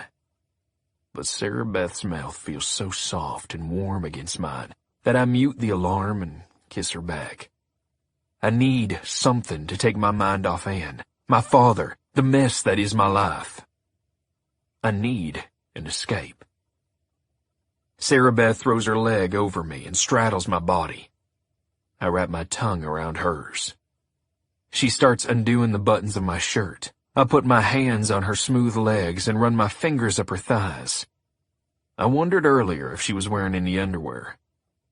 I slide my hands underneath her sweatshirt and find out that she's not. Chapter 21. I wake to the sound of running water. I lift my head off the pillow. The bathroom door is open, and I can see Sarah Beth in the shower, her body blurred through the pebbled glass door. The sun is shining brightly through the window. I roll over and swing my bare feet to the floor. My head pounds. My mouth feels like sandpaper and tastes like I've been gargling hydrochloric acid. The bottle of tequila sits on the nightstand, empty except for a thin puddle at the bottom. I find my pants and t-shirt and hobble out into the living room. It looks like Sarah Beth has been up for a while because there's a half-drunk cup of tea on the coffee table sitting next to today's paper. The top headline reads, "Ranger Causes Trouble at Funeral." Below that is a photograph of me and Cal shoving each other. In the picture, my teeth are clenched, and I look feral, like a wild animal. Oh, shit, I say aloud, and I sit down to read. Doesn't look good, does it? Sarah Beth says, walking into the living room wearing a towel that barely covers the space between her breasts and the top of her thighs. She's drying her hair with another towel. She looks good, but I'm overwhelmed with regret about last night. It felt so fast, so emotionless. I avert my eyes. I'm in so much trouble, I say, tossing the paper onto the coffee table. Try not to stress about it. Sarah Beth winks at me. Do I need to distract you like I did last night? About last night, I say cautiously. I'm sorry. She looks hurt. Don't be, she says. Last night was great. We both needed that. Don't diminish what happened by apologizing for it. You're right. Look, Rory, she says, sitting down next to me. I know we're not going to pick up where we left off back in high school. I have no illusions about what last night was. Beads of moisture glisten on her chest just above the towel. Okay, I say. It's just that I'm in a bad place right now. And I'm in a good place, Sarah Beth says. So let's just leave it at that. With that, she leans toward me and kisses my cheek with a soft peck. I thank her and she hops off the couch. She sashays toward her bedroom door and looks at me with exaggerated seductiveness. And Rory, she says, when you are in a better place, you know where to find me. She whips off her towel and gives me one last glimpse of her naked body before shutting the door to her bedroom. I laugh. I appreciate Sarah Beth's humor about the situation, but I can't help but think her words were mostly said because that's what I wanted to hear. If I asked her out on a proper date, she would enthusiastically accept. I know this as certainly as I know I will eventually break her heart. I return to the article. It mostly rehashes the controversy from my past, but Jeff Williamson also interviews DeAndre Purvis about the latest in the investigation. The detective is deliberately evasive, but he says that no charges have been filed. He brought Cal in for questioning, but released him soon after. When Sarah Beth returns in jeans and a t-shirt, I finish the article. I can't believe they let that son of a bitch go, I say. You really think he did it, don't you? Sarah Beth says, sitting on the couch next to me and tucking her sockless feet underneath her. Don't you? Actually, no. I frown. I know you and Cal have a history, She says. but I don't think he's the type. Besides, he looked really upset at the funeral. I think he's hurting. The woman he loved was murdered and he wants some answers just like you. I don't think it's all an act. I shake my head. I never said he didn't love her or feel something close to love for her anyway, whatever his primitive brain is capable of feeling. Then why would he kill her? I saw the crime scene. It was a crime of passion. Besides, I've investigated enough murders to know that a killer is often full of regrets and sadness. I don't think he's just acting like he's hurt. You're right. He is hurting. Because he did it. Chapter 22. I pull up in front of the police station right when DeAndre Purvis is walking back from lunch with a styrofoam cup in his hand. The police department is housed in the old municipal courthouse, a big stone building with impressive Corinthian pillars and tall granite steps leading to the entrance. Purvis is taking his first step up the stairs when he sees me. His expression changes. In the span of seconds, he goes from tired to irritated to flat-out pissed off. "What do you want?" Purvis says, looking me up and down. I'm still in my dirty suit from the funeral, and I know I must be a sight. I want to help. We are not requesting assistance from the Texas Ranger Division at this time, Purvis says bureaucratically. Cut the shit, I say. I want to help. Help, Purvis says. You're lucky I don't throw you in jail for what happened at the funeral yesterday. That was your ex-wife's funeral, and you shat on it. Cal Richards shat on it. He wouldn't have been there if you were doing your job. I was trying to do my job by keeping an eye out for suspicious people, Purvis says. Instead, I had to separate a couple juvenile delinquents trapped in 30-year-old bodies. I don't respond. I'm seething and afraid of what I might say. Purvis looks like he hasn't slept much lately. Even if we called in for help from the Texas Rangers, Purvis says, you'd never be assigned a case. No one with any personal involvement would. You know how this works, Roy. I want to explain to Purvis that I need to help. Otherwise, I won't be able to contain my emotions. Being a part of the investigation will focus my mind. I want to avoid instances like yesterday. But I don't know how to articulate this, so I just say, I need to do something, DeAndre. Please. My vulnerability takes some of the anger out of Purvis's posture and expression. He deflates a little and says sympathetically, Look, if there's anything you can do to help, I will let you know. I promise. In the meantime, go home, spend time with your family, help them. Help Ann's family. Help by not being a burden to this community. I feel like a scolded child. At least tell me what you can about the case, I say. Anything new? Nope. No, there's nothing new? Or no, you won't tell me?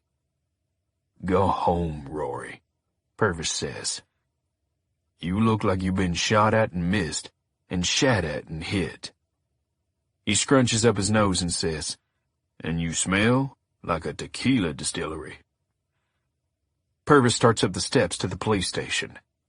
I head toward my truck, and then I hear Purvis's voice. One other thing, Roy. Yeah? Don't go trying to solve this thing by yourself, Purvis says. I know how you operate. And if I hear one witness saying that you're snooping around and asking questions, I'll throw your ass in jail faster than you can draw your pistol. From what I hear, that's pretty fast. Chapter 23. I run my paint roller over the wall of my temporary home, filling in the last empty spot of white sheetrock with a pale blue-gray color. You about ready to take a break? Dad calls from the porch. I set the roller down, inspect my work, and then head outside. I'll need to go over the walls again and touch up spots, but all in all, the paint job was a big improvement. Dad is sitting on the porch, eating a sandwich and sipping from a glass of sweet tea. I join him in the other lawn chair. My arms are speckled with paint, but it feels good to be doing something useful. Anything to take my mind off my troubles. It's a beautiful day, with the sky blue from horizon to horizon. Mom is over by the ranch house, about 200 yards away, hanging clothes on the line. Supposedly, Dad and I were going to paint the casita walls together, but I knew I'd be doing 90% of the work. I don't mind, though. The most important thing is that I have my father's company. It's been 4 days since my conversation with DeAndre Purvis. I took a day to drive down to McAllen to pick up some of my stuff, and I spent the rest of the time helping Dad on the ranch. Last night, I went to Ann's parents' house. I apologized profusely for what happened at the funeral. They were quick to forgive me, putting all the blame on Cal. They don't like him much more than I do. I take a bite of my sandwich and tell Dad that things are looking good in the casita. Good, Dad says, and he pats my knee like he did when I was growing up. The view from my porch is spectacular. The building is positioned on a small rise, allowing us to see the ranch house and barn in the foreground and sprawling pastures in the background. Inside the casita, the paint fumes were strong, but out here, the scent of fresh-cut hay outweighs everything. It's nice to be home. Who's that? Dad says, pointing to a vehicle coming up the gravel road leading to the ranch house. I squint. It looks like a Ford F-150, and as it gets closer, I can tell it's practically identical to mine. The truck pulls up in front of the house. Mom points to the casita, and the Ford begins to wind its way up the gravel path. My old boss, the lieutenant from the Waco office, steps out. He's dressed for duty in his tan pants, white shirt, brown tie, cowboy boots, and cowboy hat. There's a silver star pinned to his breast like the one a sheriff in an old western wears. It's the same getup I'm used to wearing on the job. Western business attire is the standard uniform of the Texas Rangers. Well, looks like y'all got the right idea out here, Lieutenant Ted Creasy says. You just need you a couple bottles of beer to make this picture complete. It ain't quitting time yet, Dad says. It's 5 o'clock somewhere, Creasy says. I shake hands with my former boss and invite him to sit in my seat. No, that's okay, he says. I'll just stand a bit. I've been sitting in that car all doggone day. How are you, Ted? Oh, busyer'n a one-legged man in an ass-kicking contest, Creasy says. Ted Creasy is a big man who once played college football, but time and his administrative job have taken their toll, and now he has a sizable belly riding over the top of his big, Texas-shaped belt buckle. He has a friendly demeanor and a Texas drawl to end all drawls. I've always looked up to him. Creasy is pushing 50 and plans to retire soon. In the past, he has encouraged me to take the lieutenant's exam and replace him as the head of the Waco office when the time comes. But since the shooting of Wyatt Guthrie, he hasn't mentioned it. Creasy expresses his condolences about Ann, and the three of us shoot the breeze for a few minutes. Dad seems to sense his cue, so he rises and says he's going to head on back to the house and let the two of us talk. He pops a toothpick between his teeth, climbs into his old Chevy Silverado, and drives toward home. Creasy settles into the empty seat and looks at me with sincere concern. How you holding up, partner? I guess I'm holding up okay, considering. I've got some good news. Yeah? We're moving you back up to Waco, effective immediately. Really? I ask, genuinely shocked. Yep, soon as you're ready to go back to work." I thought the worst when I saw Creasy's car coming up the drive. "I thought you were coming here to give me hell," I say, "or fire me." "Sorry to disappoint," Creasy says. "You heard about what happened at Ann's funeral?" I ask, studying his face. I'd rather get a good read on my boss's reaction to the bad news than have him hear it somewhere else.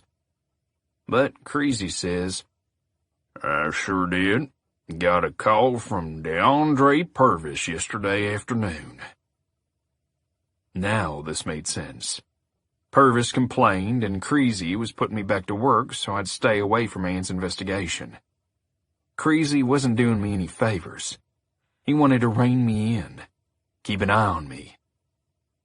They couldn't have one of their rangers going rogue, could they? Chapter 24. I feel a swelling of frustration toward DeAndre Purvis. Not only will Purvis not tell me any details about the investigation, but he went running to my boss like a schoolyard tattletale. "Look, bud," Creasy says, "this is a good thing. That police chief down in McAllen is real happy about how you saved the day down there. So you're in the good graces of the folks at headquarters right now. Now the hullabaloo with the Guthrie family has died down here. That thing at the funeral don't look good, but that's understandable considering what you're going through." So either I come back to work or... "There ain't no either or about it. Whether you come back to work or not, you got to keep your nose out of this investigation. Sorry, partner." I try to weigh my options and realize I have none. Hell, you know a defense lawyer worth his salt would have a field day with any evidence you provide, Creasy says. "A good lawyer will get it thrown out faster than small-town gossip. The less involvement you have in the case, the better."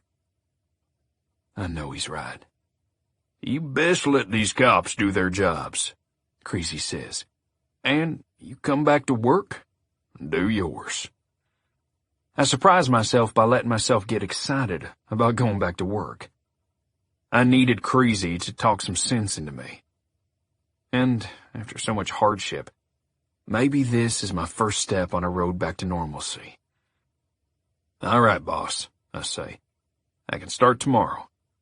"That's what I like to hear," Creasy says, and slaps me on the back.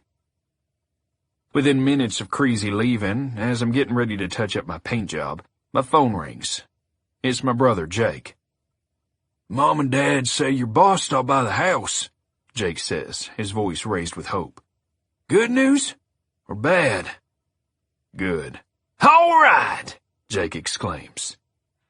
Jake says he's going to call Chris, and they're going to take me out tonight to the Pale Horse, a roadhouse bar off the highway outside of town. Jake says he's going to call as many of my friends as he can think of. The thought of being the center of attention makes me cringe. At the moment, I'd rather just stay in my new one-bedroom house and read a book. I've got the new John Grisham, and I'd love nothing more than to escape for a few hours in someone else's story. "That's not necessary," I say. "No way," Jake says. "You're coming out. This town hasn't had any good news in a while. We need something to celebrate." It's pretty sad if my return warrants a celebration. "Considering what this town has been through, we'll take what we can get." I hang up the phone with a smile on my face. But then I think of Ann. The way she looked on Freddie's examination table, covered in dried blood. And I feel guilty for wanting anything good for myself. Under other circumstances, Ann might have come with us to the bar to celebrate my return to the Waco office. She might have toasted my homecoming. We might have shared a dance. And maybe, if I was brave enough, that night might have been the night I told her I was still in love with her. Chapter 25. The bar is everything a Texas roadhouse should be. There's a stage where a band is setting up and an open hardwood floor with plenty of room for line dancing. There are pool tables, dartboards, arcade games, and a big mechanical bull. I haven't been here in years, but it doesn't look like a single thing in the place has changed. My high school buddy, Darren Hagar, who bought the place a year ago, is behind the bar, and he tells my brothers and me that our first round is on the house. In that case, Jake says, how about a round of your top-shelf tequila? No way, I say quickly, thinking about my night with Sarah Beth. What I can remember of it. My older brother, always the responsible one, also objects. We settle on a pitcher of beer. Freddie Hernandez comes in, looking strange in a plaid shirt and jeans instead of the lab coat I usually see him wear. Other friends arrive, and soon there's a small crowd gathered around a cluster of tables. Sarah Beth and Patty arrive, both wearing jeans and cowboy boots. I've got school tomorrow, Sarah Beth says, but I wanted to stop by for a bit. I want to be kind to Sarah Beth, so I do my best not to send her any signals. As the conversation unfolds, I find myself chatting more with Patty. Patty looks gorgeous. Her hair is curled and her mascara makes the green in her eyes stand out. But no matter how pretty she looks, I know that I'm just not ready to start something new with a woman right now. When do I get to meet your fiancé? I ask. Patty holds up her left hand to reveal no rings on her fingers. If you're ever in Dallas, she says, you can find him up there. Just keep an eye out for the trashiest-looking redhead you've ever seen, and he'll be there, fawning all over her. I tell her I'm sorry to hear that, and Patty gives me an abbreviated version of what happened. Long story short, her ex-fiancé is an asshole. You doing okay? I ask. It hurts, she says, tucking a lock of hair behind her ear, a habit I always found endearing. But he wasn't good for me. I think I dodged a bullet. Patty's face turns pale. I'm sorry, she says. That's the wrong expression to use right now. She looks mortified, and I tell her not to worry about it. Patty is one of the sweetest people I've ever known, and I hate to see her feeling like she just put her foot in her mouth. She blinks back tears of embarrassment and then excuses herself. She finds Sarah Beth, and I can tell Patty is explaining what happened. Sarah Beth comforts her. I pretend I'm not watching them. More pitchers of beer arrive. I pour a glass and sip it slowly, making it last as long as I can. There's no need to overdo it tonight. The memory of my recent hangover is still fresh in my mind. The bar is packed, and Freddie pushes his way over and stands next to me. Do you think I can get Patty or Sarah Beth to dance with me? He says. There's only one way to find out, I say, but I know he won't ask either one. Freddie is a long-time bachelor, not by choice. He's a great guy, but he's a socially awkward Mexican in a predominantly white town who happens to examine dead bodies for a living. Not exactly what most women around here are looking for. He keeps stealing glances at the girls. But another woman has caught my eye. The band is doing its sound check, and the singer has sandy blonde hair and is wearing tight jeans, red boots, and a sleeveless rhinestone blouse. I figure the women come to the bar to dance, and the men come to look at the singer. But when the band starts to play, the music seems to take over all of my senses. It's like the sandy-haired singer is performing only for me. As her slightly husky voice bounces along the melody with a seemingly carefree confidence, people flock to the dance floor with hoots and shouts. The effect is fantastic. Patty and Sarah Beth try to pull me onto the dance floor, but I make the excuse that I need to finish my beer. Pretending not to be hurt, the girls grab my two brothers and run to the floor. The four begin stomping their heels and swinging their hips along with the other line dancers. Freddie eyes them enviously. I watch them for a moment, But then my eyes drift upward, and I watch, mesmerized, as the beautiful woman struts around the stage. The singer sounds like Carrie Underwood, with an additional little sexy rasp in her voice. I can't understand why she's in a roadhouse on the outskirts of Waco, Texas, instead of making platinum records in Nashville. As I listen, I think this must be what the sirens of Greek mythology sounded like. The ones whose voices were so enchanting that their songs lured men into the sea to drown. Chapter 26. The singer continues with a nice mix of covers, both new and old, and intersperses the set every now and then with one of her own. Her songs are so good she could probably make it as a songwriter if she wanted. She belongs in front of an audience. Every moment she moves around on the stage and interacts with the crowd, it's obvious she enjoys what she's doing. I have always been a sucker for a good female singer. These days, country radio is full of guys singing about parties and trucks and chicks, frat boy posers singing about how country they are, even though they've probably never ridden a horse or shoveled cow shit. I miss the old days when songs had a little more substance. I would take a female voice like Martina McBride or Sarah Evans any day over the interchangeable bro country guys crowding radio stations. Darren comes in and joins me, setting a bottle of Shinerbach in front of me. I tip my hat to him.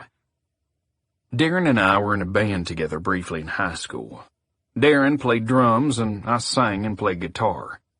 Neither of us had any future in music, but we had a lot of fun in those days, pretending to be country stars. Glad to see you back in town, Darren says. I'm sorry about the circumstances. Thanks, I say. And then, to change the subject, I add, you've got a hell of a singer up there. I know, he says. Name's Willow Dawes. Darren gestures to the crowded bar and explains that the place is packed every night she takes the stage. She and her band are off 2 days a week, Darren says. I got a bluegrass outfit from Marlin that fills in, but on those nights, the place is as empty as an alcoholic's shot glass. On the stage, Willow's band is wrapping up a rendition of George Strait's Amarillo by Morning, which she sings in a soft, haunting mezzo-soprano. Darren says he's got an idea and heads toward the stage. He allows Willow Dawes to finish her song, but before she starts singing another, he whispers something in her ear. That's when I get a bad feeling. Darren leaves the stage grinning from ear to ear. Ladies and gentlemen, Willow says into the microphone, and I can't help but notice that the rasp is even more pronounced and sexy in her speaking voice. I've just learned we have a special guest here tonight, and I understand he's quite the singer. I can feel blood rushing to my head. Maybe if we're nice to him, he'll come up on stage with me and sing a duet. She looks at me, and even though we've never met before, she gives me a bright, challenging smile. Ladies and gentlemen, she says, please give it up for Mr. Rory Yates. The bar erupts in applause and whoops. There are a lot of people in here who know me, or at least know of me, and their enthusiasm seems heartfelt. I rise from my seat, and Darren is standing there with a shot of whiskey. Liquid courage, he says, holding it out to me. I down the glass and head for the stage, wishing I was anywhere else. Up close, Willow is even prettier. Just underneath her bright blue eyes is a dusting of freckles, and I find myself wanting to kiss each one.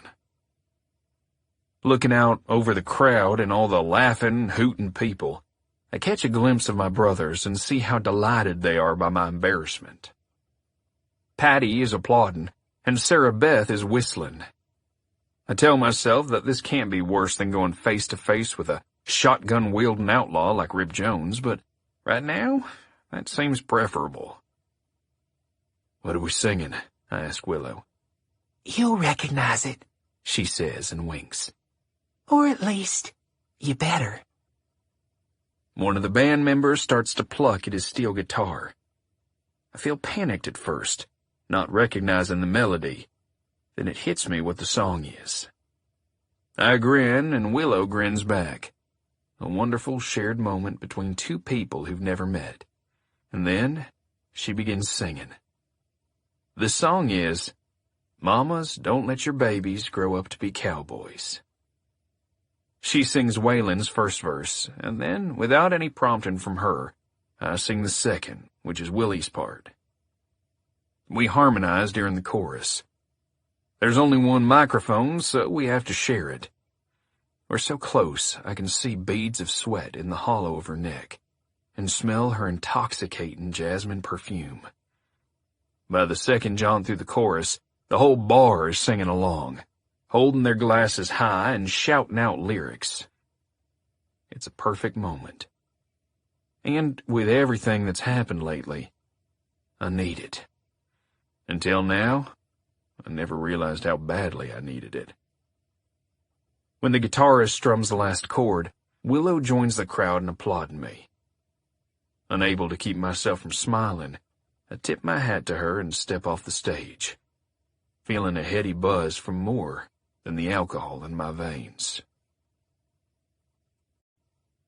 Chapter 27.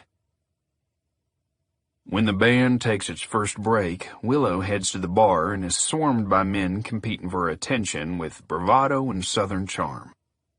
I want to introduce myself, but I don't want to mix with all the sharks. The bartender gives her a beer and a bottle of water, and she slips away from the men with a smile and a thank you. I watch her escape down the hall to the bathroom. I spot Sarah Beth headed my way, and I decide that now is a good time to relieve my bladder as well. Coming out of the restroom a few minutes later, I see Willow leaning against a pool table and talking to Darren, Freddie, and my brother Jake. Thanks for being a good sport about all that, I say. No problem, Willow says, beaming. That was fun. I'm Rory Yates. I've heard of you, she says, extending her hand. Willow Dawes. You've heard of me, I say. Sure, you're that Texas Ranger. I nod away any details about my brutal career and change the subject to her. Why haven't I heard of you? You should be making records in Nashville. I gave it a shot, she says, shrugging.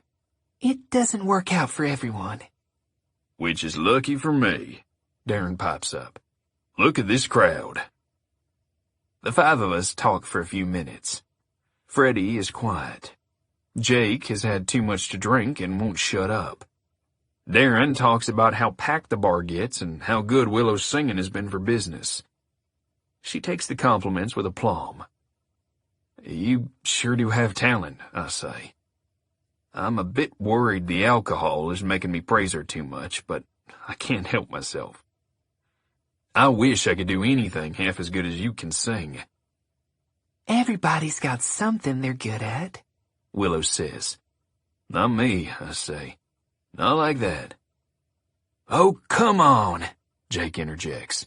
There's something you're good at. One of the best in practically the whole damn world. I cringe, knowing what Jake is going to say. He throws his arm around me, a proud little brother who is oblivious to my chagrin. Think of Beethoven and the piano, Jake says to Willow, or Jimi Hendrix and the guitar. Peyton Manning with a football, Darren adds. LeBron James with a basketball, Freddie says. Shakespeare with a fountain pen? Willow asks. Exactly, Jake says. That's what my big brother is like, only with a pistol. Willow nods in understanding, and I can't tell if she's surprised, sickened, or somehow intrigued. I bet there ain't but a couple people alive who can shoot like Rory, Jake says. Hell, there probably ain't but 5 people who ever lived who can shoot as fast and as accurate. He's exaggerating, I say. The hell I am! I'm desperate to change the subject, but I can't quite figure out how. It's not exactly a useful skill, I say sheepishly. Unfortunately, Willow says, we live in a world where that's a very useful skill. Better that you, a Texas Ranger, have it than drug dealers and serial killers. I don't know what to say, and Jake fills the silence for me. He asks Willow if she knows who Bob Munden is. The famous quick-draw guy. Jake explains that I trained with the Guinness record-holding gunman before he died. Really? Willow says, looking impressed for the first time. If you were just looking at them when they shot, Jake says, you couldn't tell which one was faster. It's only if you recorded it with a camera and played it frame by frame that you could tell Bob was slightly faster. He was a lot faster, I say. Jake shakes his head. We're talking tenths of a second. Willow nods her head, and again I have trouble reading her expression. And Bob was always shooting at targets or bottles, Jake says. I bet Bob wouldn't have been half as fast if he ever had to shoot a real person. This statement brings a silence to the group. Jake seems to realize what has been bothering me since the conversation began. The skill he's been bragging about isn't a skill that should be bragged about. Perhaps it is a necessary skill, as Willow said, but to be good with a pistol means to be good at killing, and that's something I am not proud of. Well, I need to get back to the stage, Willow says, breaking the uncomfortable silence.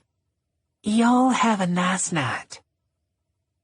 As Willow and her band start up again, I find myself sitting alone at a table in the back. My beer is half empty, but I don't want to drink the rest of it. It's time to sober up. I'm thinking about the song I sang with Willow. The chorus says that cowboys are never at home and they're always alone, even with someone they love. That describes me during my marriage. I was out playing cowboy, chasing down bad guys with a pistol on my hip, while the woman I loved was home, sleeping in a cold bed. Even when I was there, I wasn't really there. I let her leave me. And tonight, for the first time I can recall, I feel the same kind of spark I felt with Anne. I look at Willow, who seems to glide across the stage, and whisper to myself, don't let this one get away. Chapter 28. I order coffee instead of beer. One by one, my friends leave for the night. Freddie shakes my hand and says goodbye. Sarah Beth and Patty give me hugs when they're getting ready to leave. When Sarah Beth hugs me, she whispers in my ear that she'll leave the door unlocked in case I want to swing by. Sorry, I say. I've got to work early tomorrow. You're missing out, she says. And then Patty, the designated driver, pulls the giggling Sarah Beth toward the door. When closing time comes and the employees begin cleaning up, and the band starts to disassemble the sound equipment, I approach Willow and ask if I can talk to her for a minute. We sit down at the bar and Darren serves us the last of the coffee.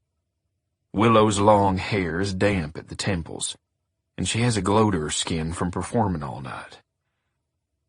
I just wanted you to know that, I hesitate.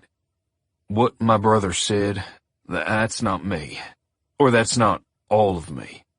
There's more to Rory Yates than being some modern-day gunslinger. I know that, she says, giving me a smile that makes my heartbeat quicken. You don't have to explain yourself to me. I guess I think for a moment about how to put my thoughts into words. I guess I'm having a crisis of conscience lately. I've seen too much violence. I'm sorry to hear that, Willow says. But I honestly believe that we need people like you. We live in a world full of evil people. Someone has to be willing to fight them for the rest of us. If it was really something you wanted to do, no one would blame you if you quit law enforcement. You've done your duty. But If you're good at it, you should consider persevering. I look into her blue eyes, considering her words carefully, silently. I think too many people do what you do for the wrong reasons, She says. There are cops who are as bad as the criminals and like the thrill of carrying a gun or cracking heads with nightsticks more than actually helping people. How do you know I'm not one of those people? Because you didn't have a big, boastful expression on your face while your brother was going on and on about you. And because you're asking yourself whether you should continue to follow this career path. I don't want the conversation to remain on me, so I ask her to tell me her story. She explains that she is from a small town in Tennessee and grew up singing in the church choir and at local events. She decided to make a go of a recording career in Nashville, but fell short a decade ago. Since then, she's been taking singing gigs here and there. It's fun now, She says. but there isn't much future in it.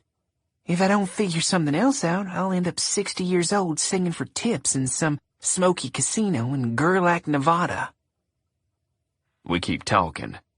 We banter and jest, but we also get to know each other. I wouldn't call it flirtation exactly. It's the sort of getting to know each other chat that typically happens after the flirtation, when two people already know they like each other and can skip the part where they try too hard to impress each other. Darren comes over to wipe the bar counter in front of us and says, "I'm sorry to break up your conversation, folks, but I'm getting ready to turn out the lights." I look around and see that the chairs are all upside down on the tables, the floor is mopped, and all the neon beer signs in the windows have been turned off. Willow's bandmates have long since packed up their gear and left. I walk Willow out to her car, which is a Toyota pickup that seems to have some hard miles on it. It was nice meeting you, Mr. Rory Yates, Willow says with mock formality. "It was a pleasure talking to you, Miss Willow Dawes." She gives me her incredible smile like it's a goodbye gift and says, You know where to find me if you want to talk some more. I watch as her taillights retreat down the road. I stand for a minute, inhaling the cool night air, thinking I haven't felt this good in a long time. Maybe I am on the road back to life. Then my eyes drift over to the truck stop, just down the road from the Pale Horse. Its proximity to the roadhouse makes it a popular stopping point for truckers traveling through the state. The drivers park their rigs for the night and wander over to the bar. At closing time, they stumble back, sleep off their drunk, and head out in the morning to wherever they're going. There's only one truck parked in the back lot tonight, and it belongs to Calvin Richards. How easy it would be to walk over there, fling open Cal's door, and pound on that son of a bitch, as I wanted to at Ann's funeral. There wouldn't be anyone around to stop me this time. But then I remember what Willow said to me. How the world needs law enforcement officers like me, who are good men. I want to be the person she thinks I am. So I climb into my pickup and drive away. Chapter 29. Ted Creasy and I are in my F-150, blasting down the road at 90 miles an hour. I've been back on the job for almost a week now, and Creasy has kept a close eye on me. This might have annoyed me if I thought Creasy was doing it just to make sure I stayed out of the murder investigation, but it seems mostly, or at least partly, that Creasy wants to make sure I'm okay after all I've been through. And having Creasy tag along is better than being forced to sit behind a desk all day, which was where I was a month ago. Right now, we're racing to see if a fugitive from Oklahoma is holed up with his girlfriend in a Waco trailer park. There's no real need to get there in a hurry, but Creasy told me, "Hey, partner, you might as well open it up and let those horses run." So I did. Now, though, I slow down for the trailer park exit. The homes in the park make my under-construction casita look like the Embassy Suites. They're rundown trailers with boarded windows and siding patched with duct tape. Cars on blocks, washing machines in front yards, chain-link dog pens with snarling pit bulls, tattered Confederate flags. Creasy and I approached the front door of the trailer we're looking for. I unclasped the strap over my pistol just in case. A woman who might have been pretty once, before years of meth use, meets us at the door. She's wearing jean shorts and a tank top, but she's too thin and her skin has become leathery. I figure she's probably 30, even though she looks closer to 50. "He ain't here," she says, and smiles, showing a big gap where several teeth are missing. "Howdy, ma'am," Creasy says. "So you know why we're here." "I seen it on the news," she says.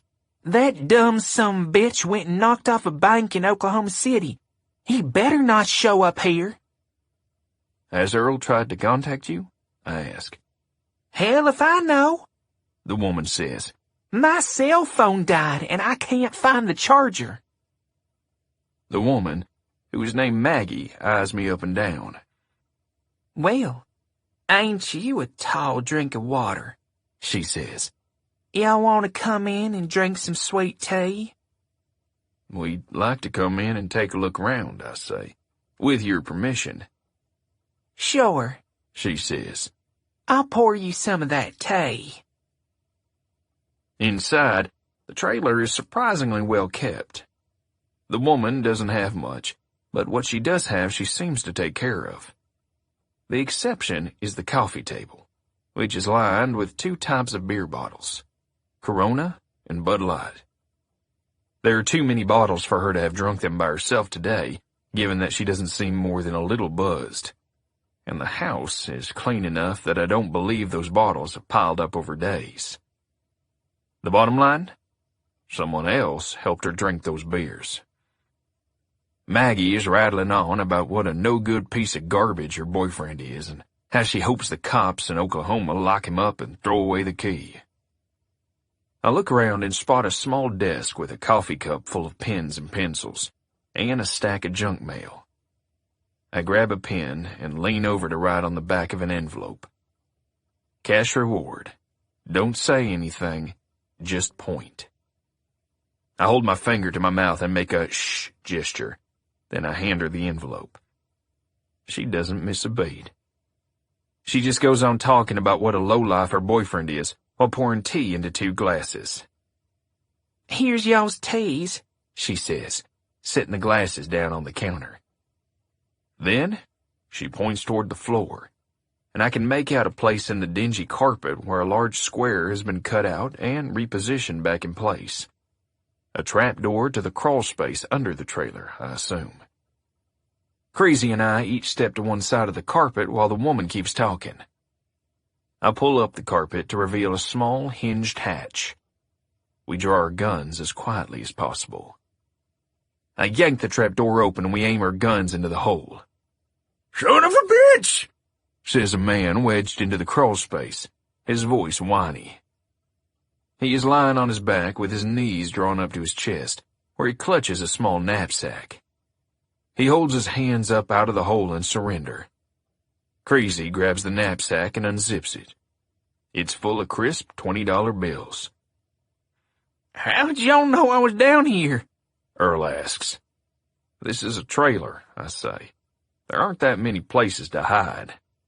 "No, I mean, how'd y'all know I was down here in Waco?" Creasy laughs. Top-notch detective work. You listed your girlfriend as your emergency contact the last time you were in jail. Oh, he says. "Earl," the woman says to him, "if brains were dynamite, you couldn't blow your nose." Chapter 30. Later, when the local authorities come to take Earl away and Creasy is telling Maggie how to retrieve her reward money, I step away, debating whether to make a phone call. I've been working for the past week for the Texas Rangers, but my mind has kept going back to Ann's investigation. Without the benefit of access to any police evidence or the ability to interview anyone who might have information, I feel like my hands have been tied for the most important case of my life. And it doesn't matter that that case isn't in my jurisdiction. That's never stopped me before. Arresting Earl in the trailer gave me an idea, and I feel like I can't hold it back. "DeAndre," I say when the detective picks up, "I've got an idea." "Rory," Purvis says. you know you're not supposed to be calling me. I ignore him. "Have you started working with the local Crime Stoppers chapter to offer a reward?" "Rory, I know how to do my job." I want to snap. If you knew how to do your job, you'd have the fucking killer by now. "You can at least tell me if you're going to be offering a reward," I say. "That's not top secret information." Purvis exhales loudly into the phone. "Yes," he says, taking on the dismissive, bureaucratic tone he's used with me before. "It's common practice for us to offer a reward for information leading to an arrest in a case like this. We've been working out the details with the local Crime Stoppers branch. There will be a news release tomorrow with a press conference to follow." I'm pacing next to a trailer a few homes down from where we arrested Earl. "Here's what you need to do," I say.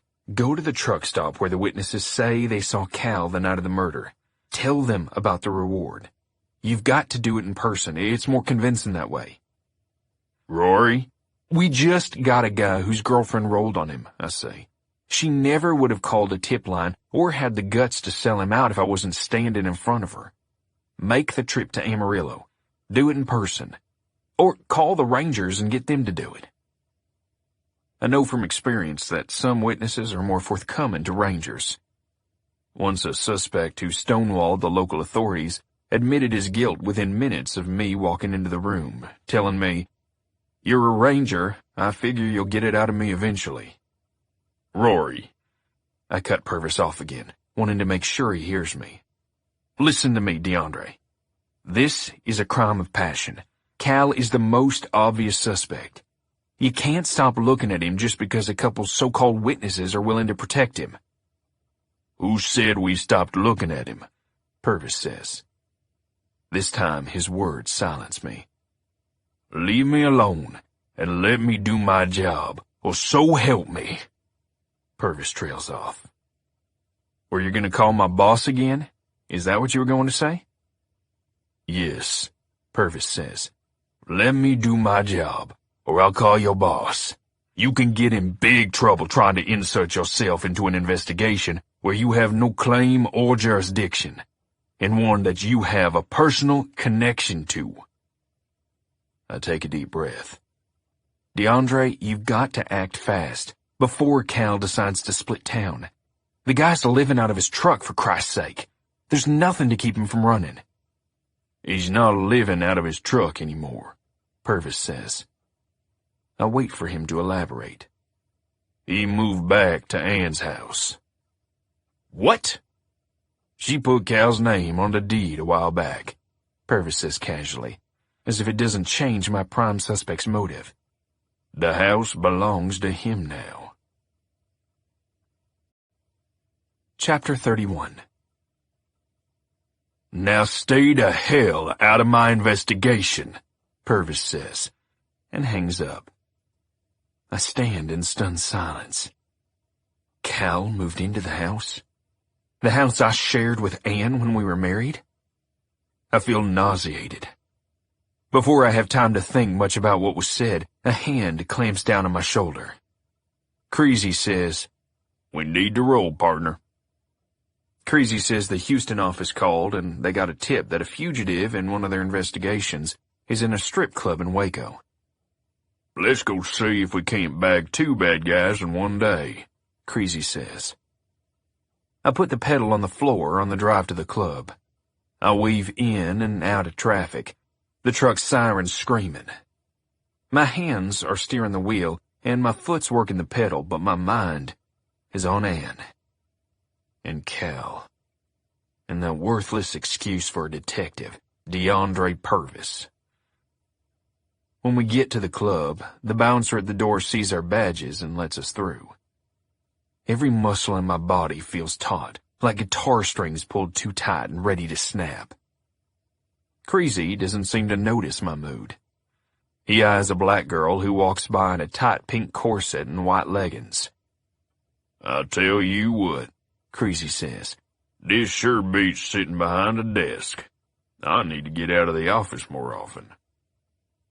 We stand in the corner and look around, our eyes adjusting to the dark interior. The club isn't particularly crowded, but there are a handful of men spread out. The lights are green and blue and red, and a retro disco ball hangs over the audience, spraying diamonds of sparkling light throughout the room. The effect doesn't make visibility any easier. The kaleidoscopic colors just make it harder to see. Brooks and Dunn's Boot Scootin' Boogie comes on over the sound system, and a woman in a short trench coat and long black boots comes stomping out on stage, gyrating her hips. It's not long before her trench coat is lying on the stage, and she's wearing nothing but her boots and a G-string. Creasy nudges me and nods toward two guys sitting near the stage. "That looks like our boy." The description stated that the fugitive, a drug dealer named Trevor Glass, has a spider tattoo on his neck, behind his left ear, and there's a man fitting that description. He's wearing a threadbare San Antonio Spurs jersey and jeans with more holes than actual denim. He picks up a bottle to take a drink, giving us a good view of his forearm, which has another identifying tattoo. It's a sword stabbed through the top of a skull and coming out underneath its jawbone. Looks like it's our lucky day, I say. Creasy says, "Do you see who that is with him?" I switch my gaze from the wanted fugitive to his accomplice. Sitting next to the fugitive is Corgan Guthrie, the brother of the man I shot through the heart. Chapter 32. Corgan Guthrie is a short man with a wiry frame. He's wearing a faded Metallica t-shirt, and every inch of his skin from his wrist to his shoulders is covered in tattoos. He looks like a pit bull. Not a very big dog, but one you sure as hell don't want to mess with. Guthrie and his friend haven't seen Creasy and me yet.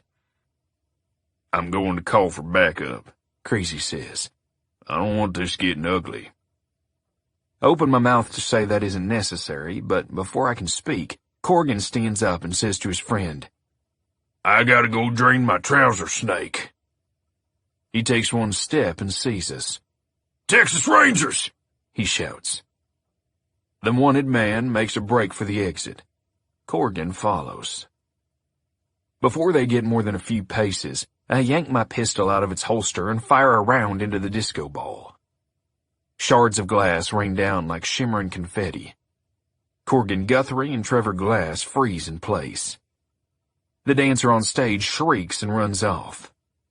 Someone pulls the plug on the music, and the club goes quiet. The lights turn on, drowning out the colored bulbs with a bright yellow glare that makes me squint. I sheathe my gun. My ears are ringing. A cloud of smoke lingers in the air.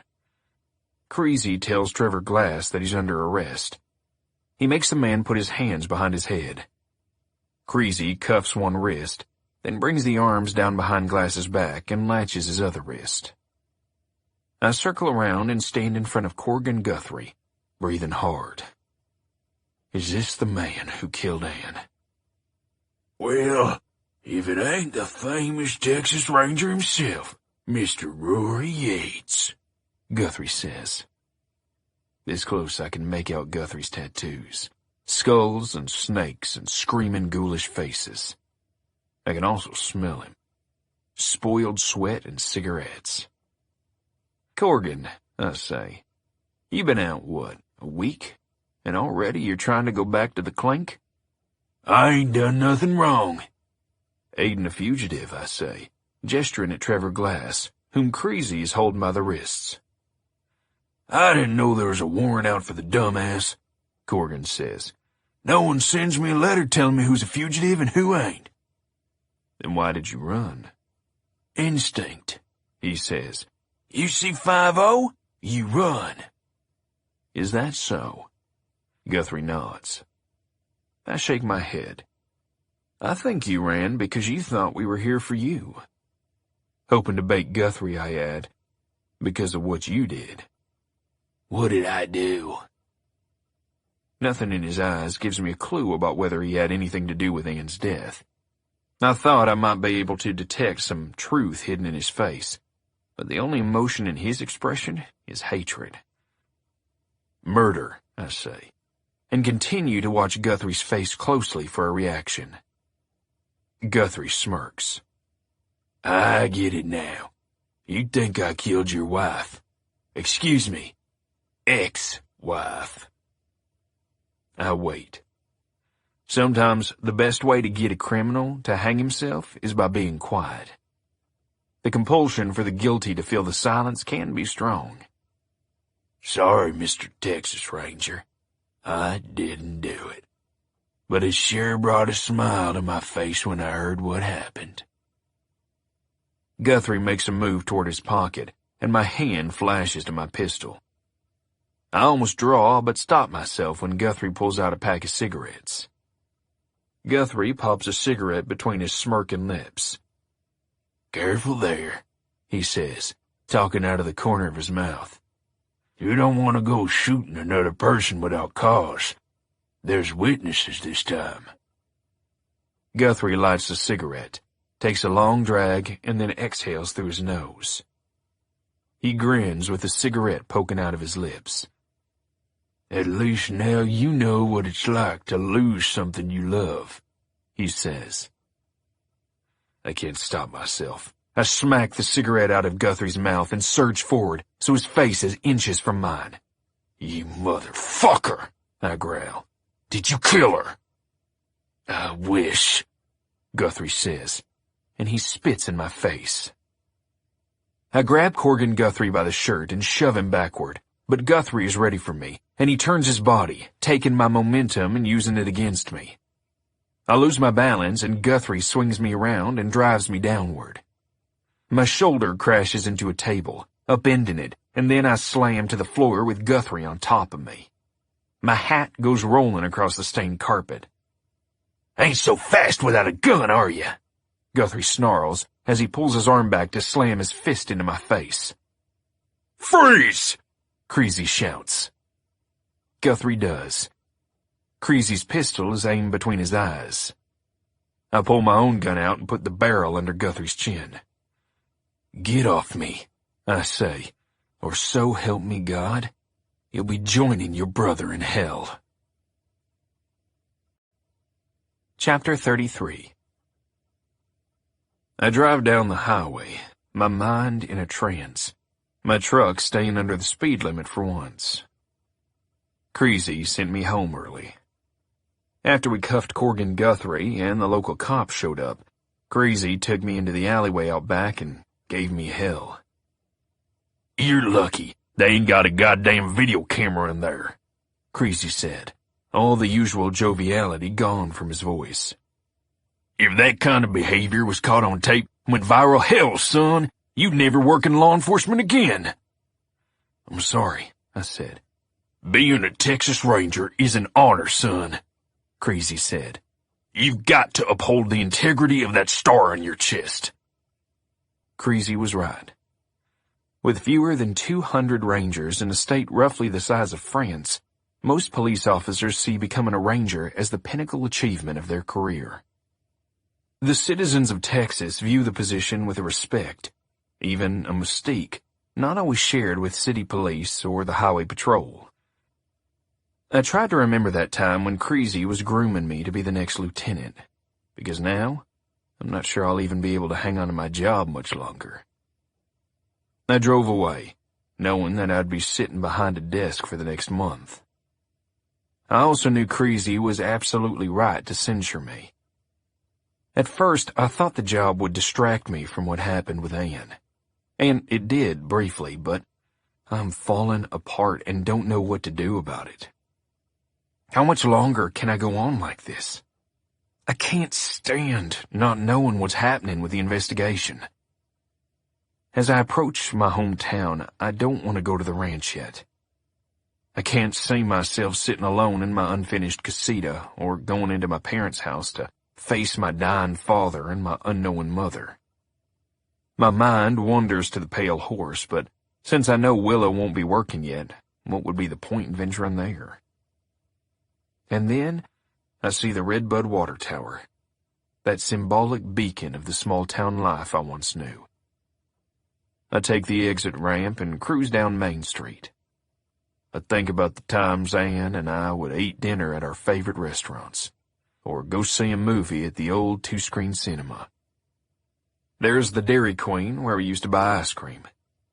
Vanilla for me and strawberry for her. And then we'd sit out front on the picnic tables, talking about growing old together. When I drive by the high school, I see the football team running drills on the practice field. It looks like that kid, Jim Howard, assuming he's the one in the red jersey, has a hell of an arm. I pull into the student lot and drive in a long, slow circle, thinking of the first time Ann kissed me. It was just a peck on the cheek between classes, but that was when I realized I loved her. Most of my high school years were spent with Sarah Beth, but I grew to love Ann from afar. As prom approached, I knew I was in the wrong relationship. So I bit the bullet and broke up with Sarah Beth. I didn't want to hurt her, but I didn't want to lead her on either. I found Ann in the parking lot after school and asked her to the dance. She said no at first. She wasn't close to Sarah Beth then, but she didn't want to get in between us. When I insisted I was either going to prom with Ann or not going at all, she finally agreed. And that, as they say, was just the beginning. Now here I am, nearly 20 years later, sitting in my idling truck. I'm alone, and Ann is dead. As a law enforcement officer, I know that terrible things happen to good people, but with Ann's murder, I can't quite figure out how to move forward, knowing that not just bad things, but the worst things imaginable can happen to the best people. I pull up my phone. Freddie, I say, I need you to tell me what's going on with the investigation. I'm just the ME, Freddie says. I don't know everything that's happening. Come on, I say. You talk to cops every day. I know you know almost as much as they do. I could get into a lot of trouble for this. Purvis put the word out that you might be snooping around. Please, Freddie, I say. I have to know. Because I don't know how to move forward until I find out who killed Ann. Chapter 34. Freddie and I sit on the porch of the casita, talking about the case and watching the sun begin its descent. I remember calling Ann on that fated night to tell her about the beautiful sunset, and the thought gives me chills. As I was looking out at the blood-red sky, Ann was dying. It was her last sunset. Apparently, Purvis is pretty convinced about the trajectory of the bullets, Freddie says. So he's been looking hard at suspects who aren't tall, between 5'6" and 5'9". I thought you told me that was inconclusive. It's not enough to convict a person on its own, Freddie says. But yeah, the examination suggests someone shorter than 6 foot. I shake my head in contempt. It's premature for Purvis to narrow the investigation. This is all based on the bullet in the shoulder, I ask. Well, mostly. The other shots too.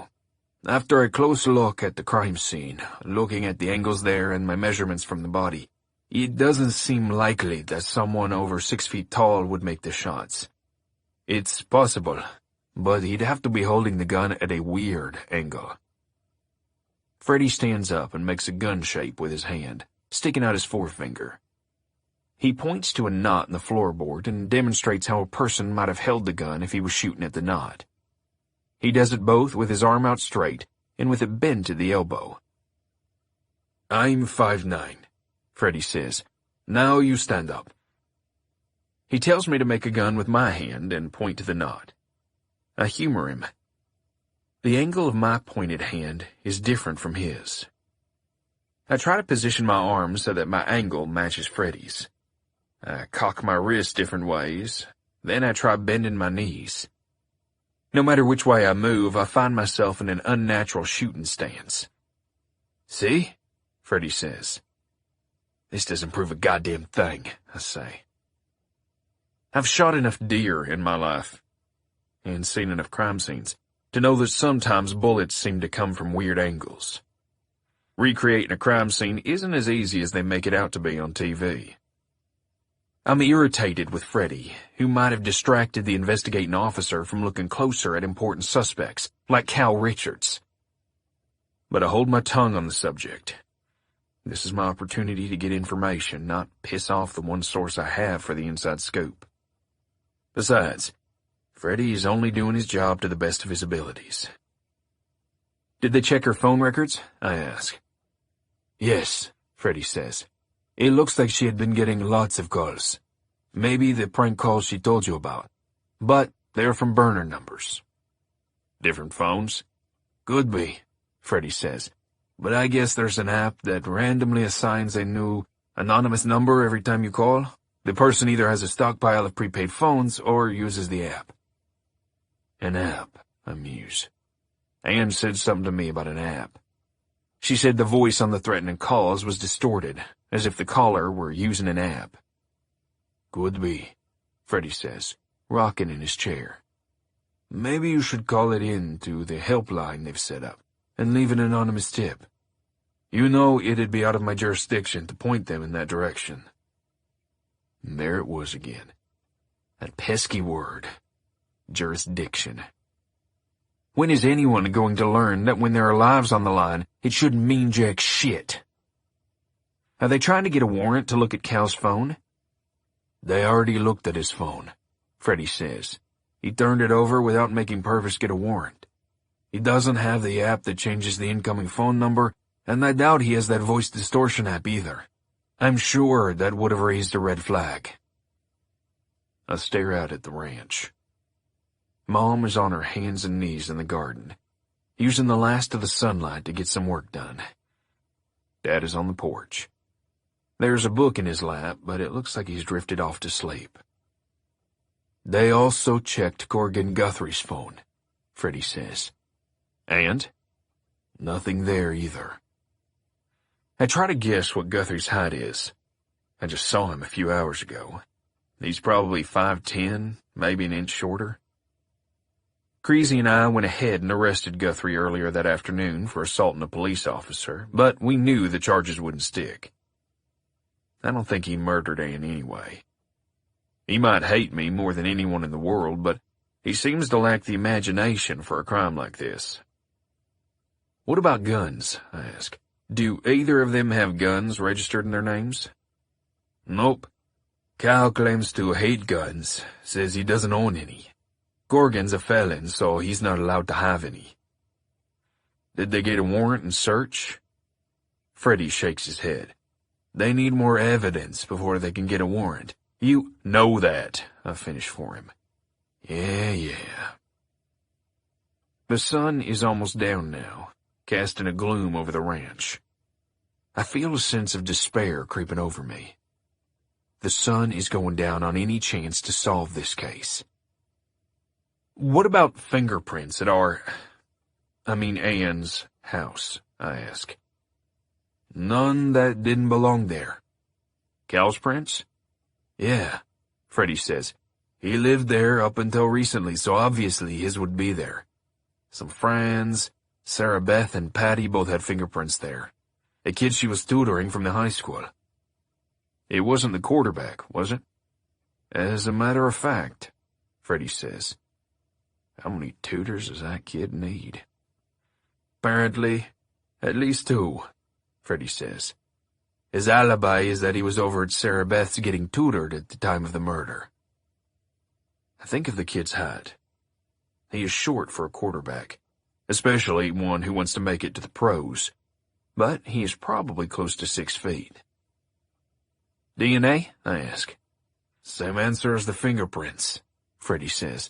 Nothing that didn't belong. So it sounds like what you're telling me is that DeAndre Purvis doesn't know a damn thing. I haven't told you the best part, Freddie says. Or the worst, I guess. What? Cal moved back into Ann's house, Freddie says. I knew that, I say. But did you know about the insurance policy? My mouth goes dry. What insurance policy? Ann recently took out an insurance policy on herself, Freddie says, and Cal was the sole beneficiary. How much? $500,000, Freddie says. More than he'd make in 10 years driving that truck. Chapter 35. I pull into the parking lot of the Pale Horse and can hear the music pulsing through the walls. As I walk toward the door, I don't see Cal's rig at the truck stop next door. It's probably parked in front of my old house, since he owns it now. I didn't start the day thinking I would end up here, but after my talk with Freddie, I went to the ranch house to have dinner with my parents. My father was so weak that my mother brought his plate to the couch on a TV tray. Still, Dad asked me to help him sight in a new rifle he'd bought for the upcoming deer season.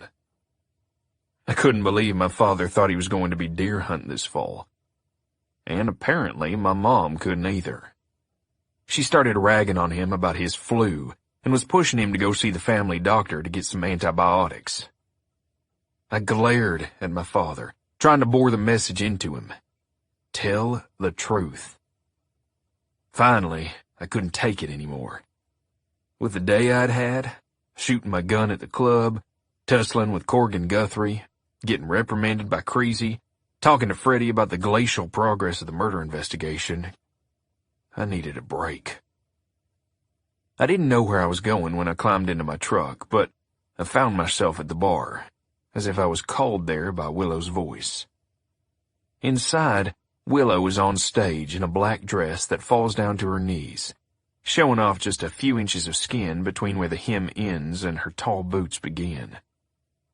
She's singing Dolly Parton's "Why'd You Come in Here Looking Like That?" and she makes eye contact with me and gives me a smile, as if to say the song is just for me. I hear someone calling my name, and I spot my brother Jake waving me over. Sarah Beth and Patty are sitting at a table with him. I laugh and gesture with both arms to the three of them. "What, y'all live here or something?" "There ain't nowhere else to go in this town," Jake says. There is somewhere else Jake could go. Home. He has a wife and a new baby, and he doesn't need to be spending his nights sharing beers with other women, even if his intention is to go no further than drinks and conversation. Jake could be helping Holly change diapers, bathe the baby. He could be rubbing his wife's feet after their daughter drifts off to sleep. I wish I was doing that with Ann instead of spending so many long hours with the Rangers. How's it feel to be back at work? Patty asks, tucking her hair behind her ear.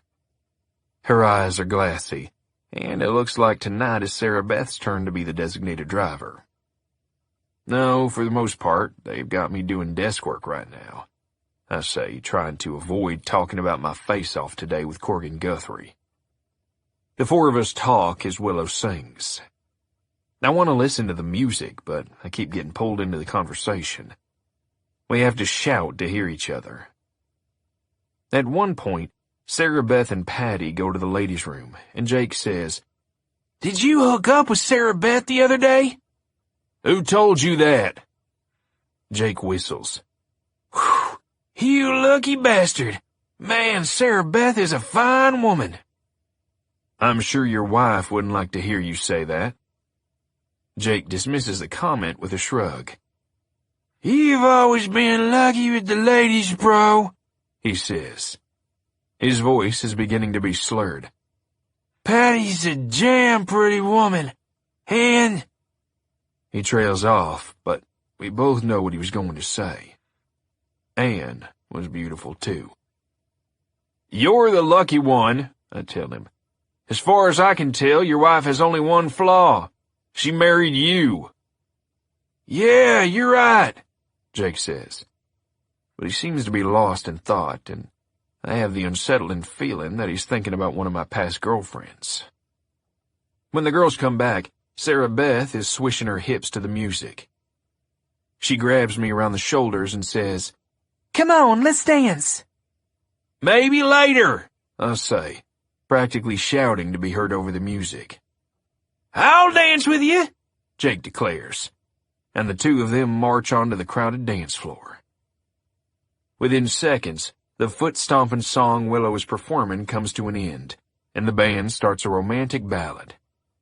Jake pulls Sarah Beth into his arms, and they begin slow dancing. Jake seems drunk, and Sarah Beth gives me an embarrassed smile over his shoulder, as if to say, What's up with your brother tonight? Chapter 36.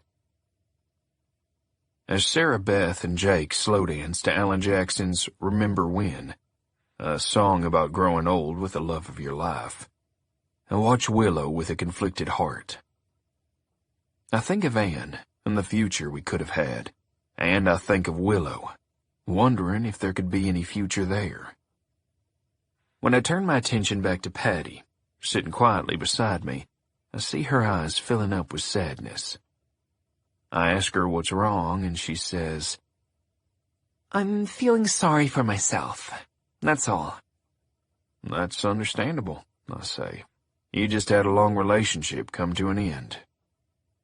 Rory, She says, looking at me solemnly. why doesn't anyone love me? Oh, Patty, I say, putting an arm around her shoulder. She cries into my chest. I spot Sarah Beth eyeing me, and when I glance up at the stage, Willow is looking my way as well. You're wonderful, I say to Patty, no longer forced to shout because the song is slower and softer. Beautiful, kind, amazing. The only reason it didn't work out with us is because I was still hung up on Anne. And as for your fiancé? She looks up at me, waiting for the answer. He's a huge idiot, I say. Patty laughs, sniffles, sits upright. Thanks, Rory. When the song ends, Jake and Sarah come back. I take Sarah Beth by the arm and ask if I can talk to her for a minute. I wanted to ask you about that kid you're tutoring, I say. The quarterback. Jim? She says. What time were you tutoring him on the night that Anne died? Sarah Beth gives me a suspicious stare. Did Anne tutor him too? Sarah Beth rolls her eyes. Rory, Jim Howard did not murder Anne. He's a kid. I feel a swelling frustration at Sarah Beth's naivete. Despite his young age, Jim Howard's fingerprints and DNA were at the crime scene, which means that however slim, there is a chance that he killed Anne. And if he did do it, then Sarah Beth could be in danger too. Look, I say, I'm just trying to put together a timeline of what happened. And doesn't it ever occur to you that it's weird that this kid gets tutored by the two prettiest teachers in school? I bet Miss Peters doesn't tutor him. I add this last part in reference to a 60-something math teacher who wasn't particularly attractive when we took classes from her nearly 20 years ago. He's a good kid, Sarah Beth says, but the defensiveness is gone. She seems to understand my concerns. I'm just trying to help him. Anne was too.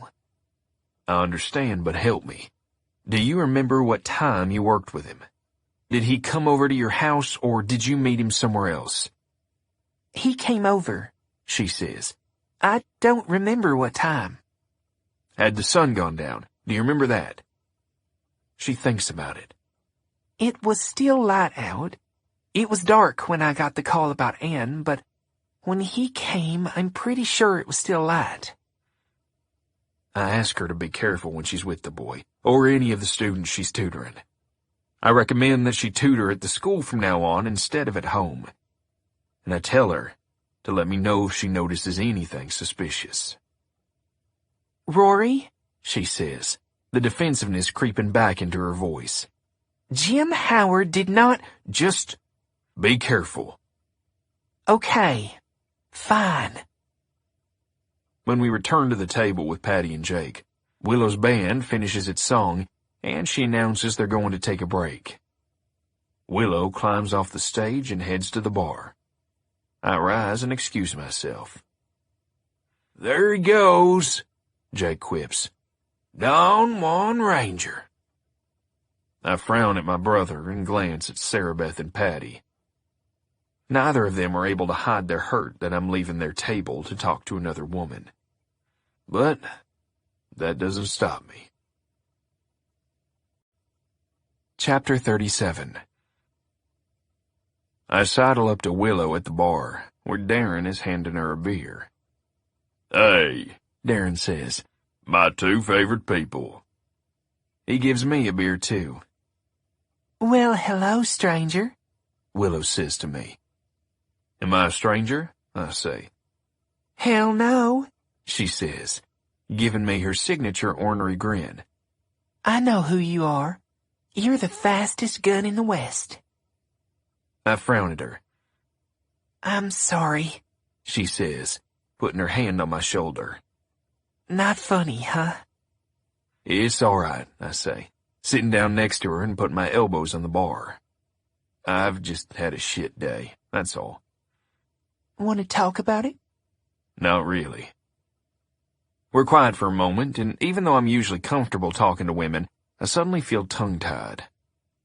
Willow breaks the silence. I saw you over there with your table of exes, she says. How did you know they were my exes? It's a small town, Willow says. I haven't been here that long, but I know who's who.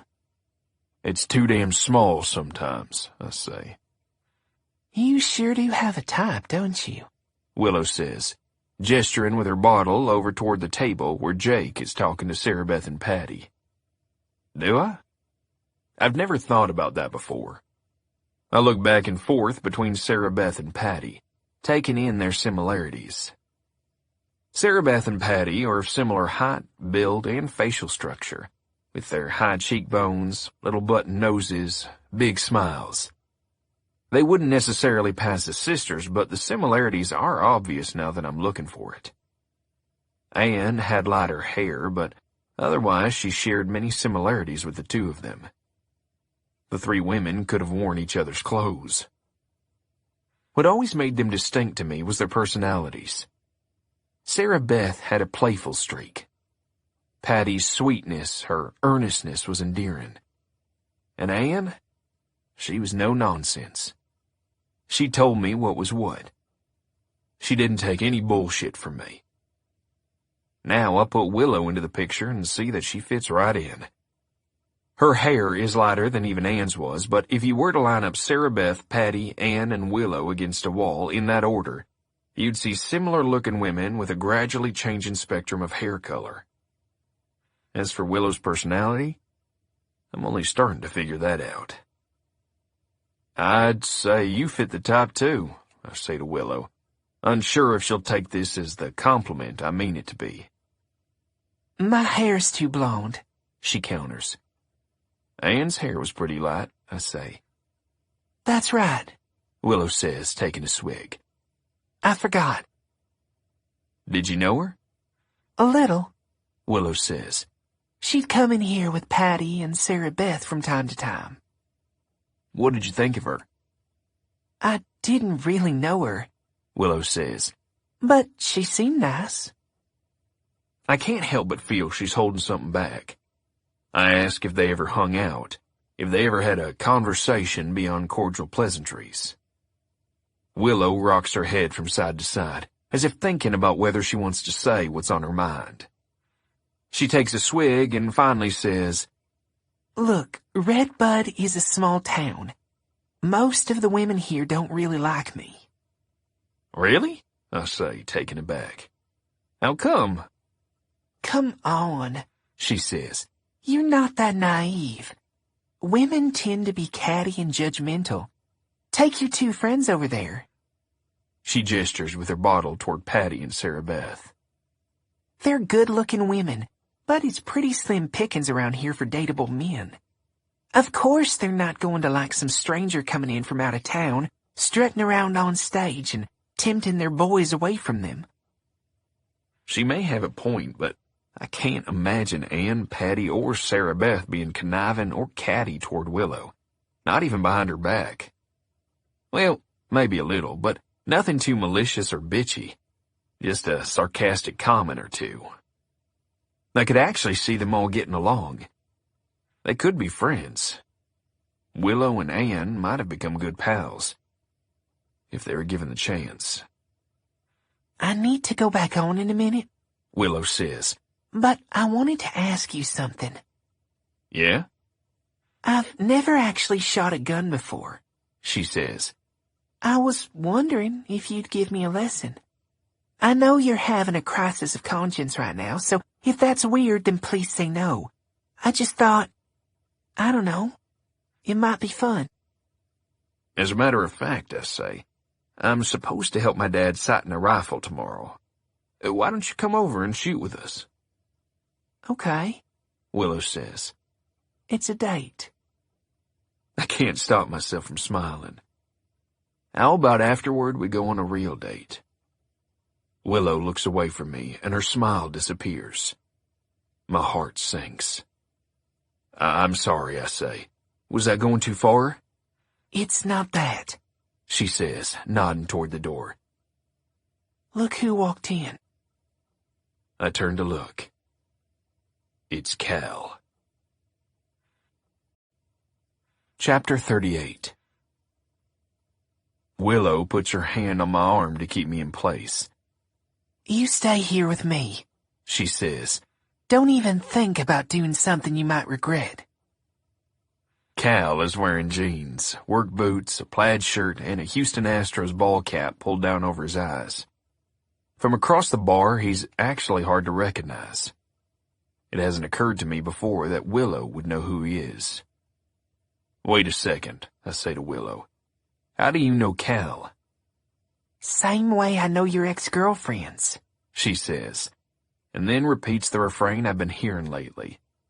This is a small town. I want to ask her more about this, but I can't take my eyes off Cal, who walks straight for the table where Patty and Sarah Beth are sitting. Thankfully, Jake is in the restroom. Patty and Sarah Beth both look surprised to see Cal. They're feigning delight and looking nervously over toward me. I wonder how they would react if I wasn't here watching them. Would they hug Cal, ask how he's holding up? If they were close to Ann over the past few years, then they would have developed some kind of friendship with Cal. Looking at the three of them interact, I realize that neither Patty nor Sarah Beth actually thinks Cal is guilty. The awkwardness in their manner isn't because they believe they're talking to a murderer. It's because they simply don't want trouble between me and Cal. I turn away, sickened, and furious with my past girlfriends. I'll ignore them and focus on Willow. But then I spot Jake walking back from the bathroom. My youngest brother steps close to Cal and says something I can't hear. I don't have to. I know everything I need to from Jake's body language, and from Cal's reaction. The two begin to argue, their faces red with anger. I rise from my bar stool. Don't, Willow says. I have to, I say. That's my brother. Jake pushes Cal, sending him a few steps back. Then Cal surges forward, throwing a wide roundhouse that Jake would have been able to duck if he weren't so drunk. Cal's fist collides with his chin, and Jake wobbles on his feet before falling onto the floor. Then I'm there. And this time, there's no DeAndre Purvis to stop me.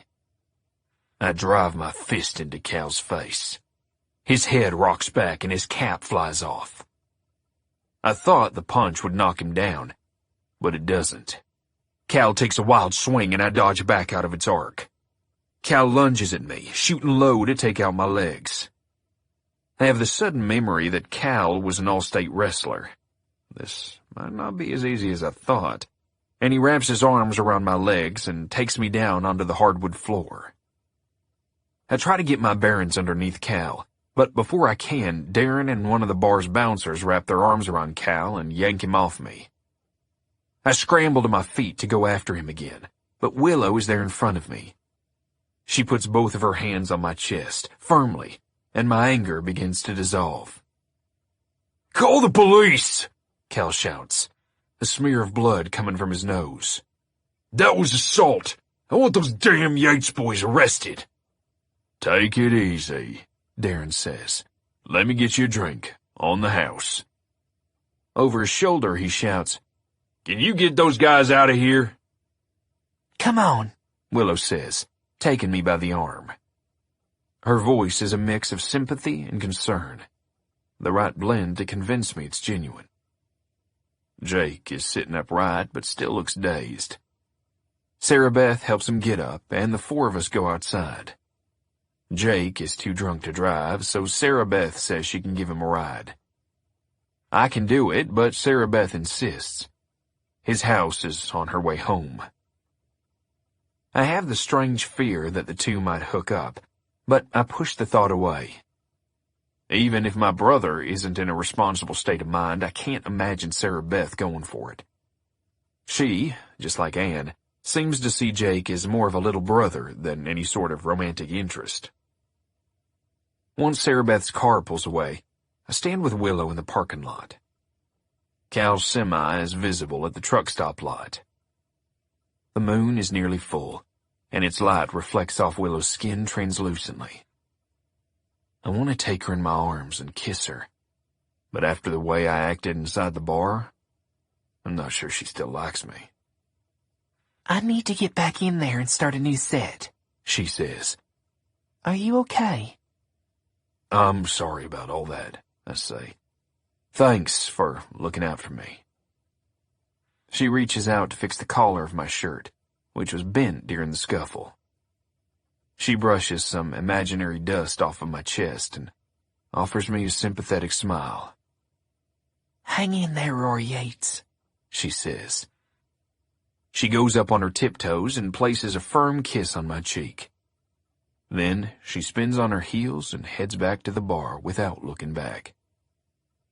I can't tell if it was a kiss that promises a future between us, a kiss that says that more kisses, passionate ones, will follow, or if it was a kiss goodbye.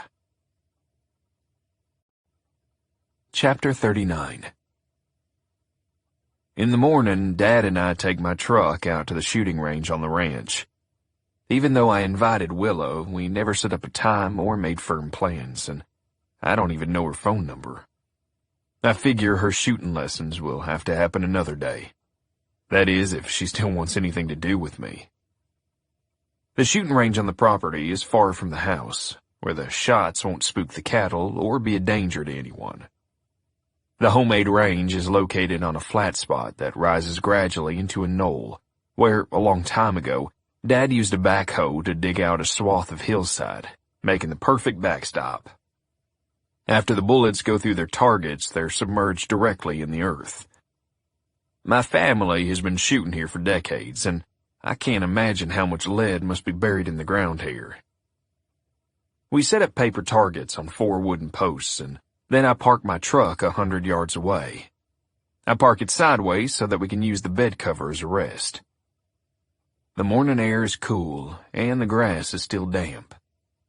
I have a powerful, nostalgic feeling. Being here with my father reminds me of all those times he and my brothers and I would come out here and practice shooting. Tears well up in my eyes as I think about how this could be the last time I shoot with my father.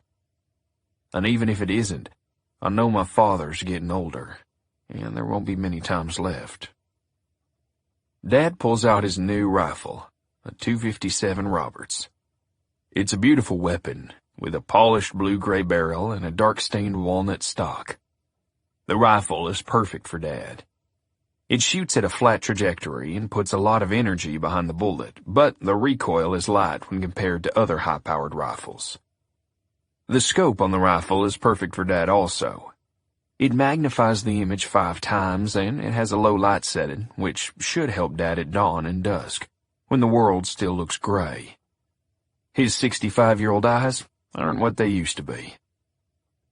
The rifle and scope might make sense for Dad, but what doesn't make sense is that he thinks he's going to be hunting in the first place. With Dad undergoing chemo and about to have major surgery, this is one hunting season he should skip.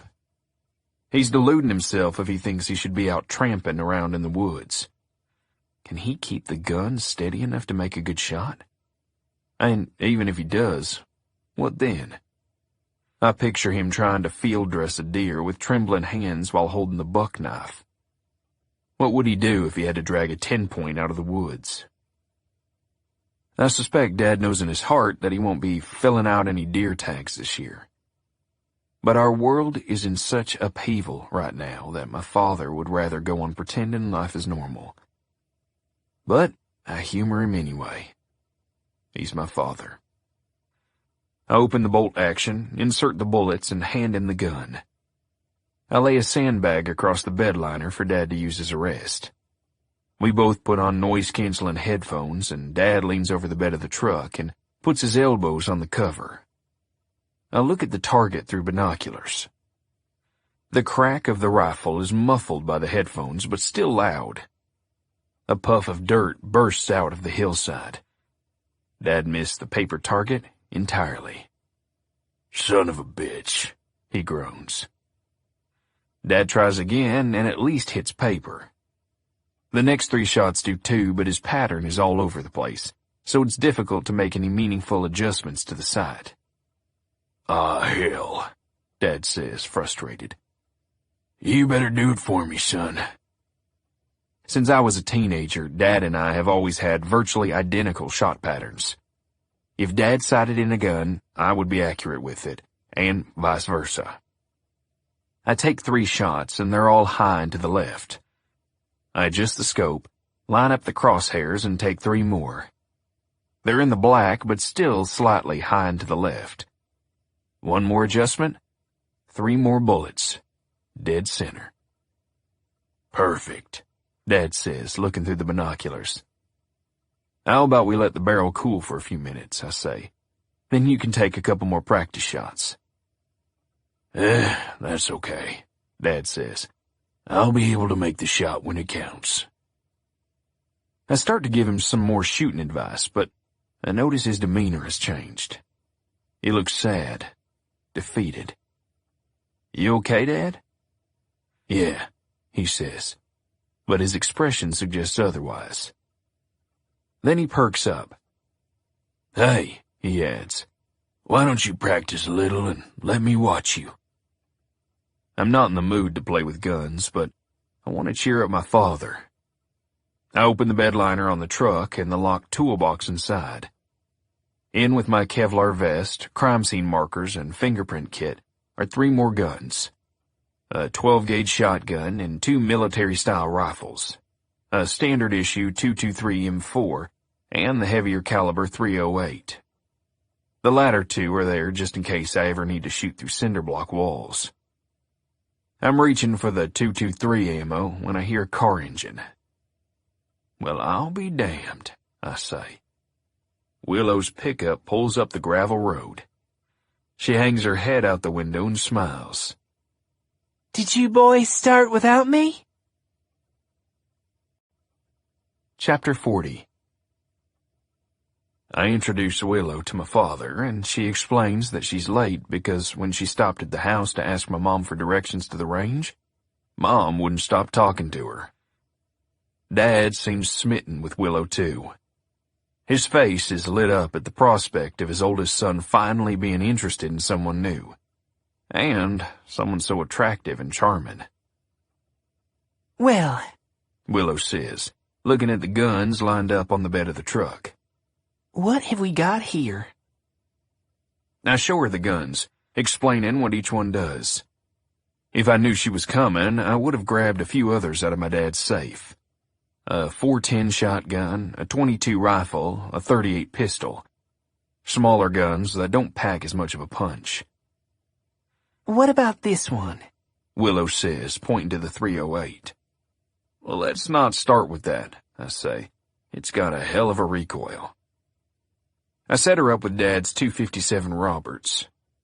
She uses the bed liner as a rest, and I talk to her about keeping her breathing steady, squeezing the trigger slowly instead of pulling on it. When the rifle cracks, Dad hoots and says, "Hot damn, lady. You're natural." I take the binoculars from Dad and see the bullet cut straight through the edge of the black center of the target. Well, She says, giving me a wink. I might have fibbed about never shooting before. She takes some more shots, and then I set some empty soda cans on the posts and let her try to knock them off. When it seems like we're almost finished, Willow says, Why don't you show me some of your quick-draw skills? "Not today," I say modestly. Oh, come on. Dad says with a bigger smile than I've seen in a long time. I strap on my gun belt. On the count of 3, I say, toss this can into the air. I ready myself, my hand positioned inches from my gun. 1, Willow says, but then she giggles and tosses the can into the air, not waiting for 2 or 3. Before the soda can even reaches its vertex, my hand goes to the holster, draws the gun, and squeezes the trigger. The aluminum can bounces in midair and makes a tinging sound as the bullet passes through it. Holy shit, Willow says. I holster the gun. That's amazing, Willow says, picking the can up out of the grass and fingering the .357 hole in the dented Coke logo. How can you shoot like that? Practice. You do it so much that your hand kinda does it on its own. I don't say it, but I'm thinking about the time I shot White Guthrie. As soon as Guthrie made a move for his gun, my hand shot to my pistol and pulled the trigger. Everything happened so fast that Guthrie was collapsing into the dirt before my brain caught up and figured out what happened. Your brother was right, Willow says. You can shoot just like Beethoven can play the piano. Then she sees my uncomfortable expression and says, It's nothing to be ashamed of. It's nothing to be too proud of either. Modesty is a character trait I've always found sexy, she says, and winks. Dad chuckles. We are silent for a moment. Dad pulls a toothpick out of his breast pocket and breaks the quiet. Willow, He says, how about you join us all for lunch back at the house? I'd love that, she says. When I open the truck door, I check my phone lying on the seat. There are 5 missed calls from Ted Creasy. What the hell? The phone rings in my hand. Hey, partner, Creasy says. I've been trying to reach you. I had my phone on vibrate, I say. What's happening? Bad news, Creasy says. Just got off the phone with your local police department. There's been another homicide. Ann's killer has struck again. My skin goes cold. Who is the victim? I'm thinking of Sarah Beth telling me she left her door unlocked for me. But I'm wrong. It's not her. It's that sweet gal who's friends with Ann, Creasy says. Patty. Chapter 41. The fields around me start to spin. I put my hand on my truck to keep from falling over. Creasy is talking, but I can't hear much of what he's saying. His voice sounds like it's coming from underwater. I was talking to Patty just last night. I remember her sad eyes and the way she wondered if she would ever find love. Now, she never would. You're sure it's the same killer? I ask, my voice choked and barely recognizable. Looks like it, Creasy says. Same M.O. She was killed in her own home. Multiple gunshot wounds. I hang up and jump into my truck. Dad and Willow look at me with concern, but I don't say anything to them. I stomp on the gas and leave them wrapped in a curtain of dust. I drive to Patty's house, my body operating the truck while my mind is elsewhere, swimming in a whirlpool of shock. The scene is exactly like the one at Ann's house and is crowded with police cars, crime scene technicians, and at least a dozen uniformed officers. Just like Ann, Patty lived in a somewhat remote, rural location. The kind of place where multiple guns could go off without attracting attention from neighbors. At the door, the same patrolman who had to restrain me at Ann's funeral tries to stop me from entering the house. I grab the cop's wrist, twist it, and send the patrolman to his knees. I storm into the house and, like before, freeze when I come to the threshold of the living room. Patty is lying face down in a red oil slick. My vision starts to darken, like every source of light is losing its power at the same moment. I am seconds away from passing out, and I realize I've forgotten to breathe. Several patrolmen grab me and haul me backward. I don't resist, instead concentrating on breathing and staying conscious. Outside, the officers throw me down onto the ground. Someone puts a knee in my back. Another person pulls my pistol out of its holster. They pin my arms behind my back. "Should we cuff him?" one of them asks. "No," I hear someone say, "but put him in the back of a cruiser and keep him there until I'm ready to talk to him." It's Purvis's voice. Rough hands drag me to a police car and shove me inside.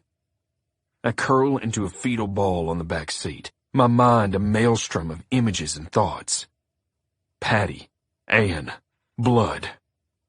So much blood. I'm not sure how long I lie there before I sit up and yank on the door handle. It's locked. I pound on the glass, yell, "Let me out!" I shout. "I have to find who did this!" Purvis approaches the car, but instead of opening the back door for me, he opens the front and slides into the driver's seat. He looks over his shoulder at me. A cage of metal mesh separates us. "Rory, you're going to have to calm down," Purvis says. "You're becoming unglued." "Can you seriously blame me right now?" I snap. "Someone is killing the people I love. You need to check on Sarah Beth. She was with Patty last night." "And where were you?" Purvis says. "At the Pale Horse," I say. "Patty and Sarah Beth were both there." "When did you last see Patty?" Purvis says. "Because I know all about the relationship you had with Patty. And right now, you're the only person who's dated both of these dead women." Chapter 42. After I answer all of Purvis's questions and get swabbed for gunshot residue, again, the police give me back my gun and tell me I'm free to go. For now. "I'm going to get to the bottom of this," Purvis says, pointing his finger at me like he's scolding a schoolboy. "This is capital murder now. Whoever is responsible is going to be sent to Huntsville for lethal injection. If you're involved, Yates, I'll be standing in the audience when they shoot poison into your veins." "Whoever is responsible is laughing at you right now," I tell him. "All right, I'll bite," says Purvis.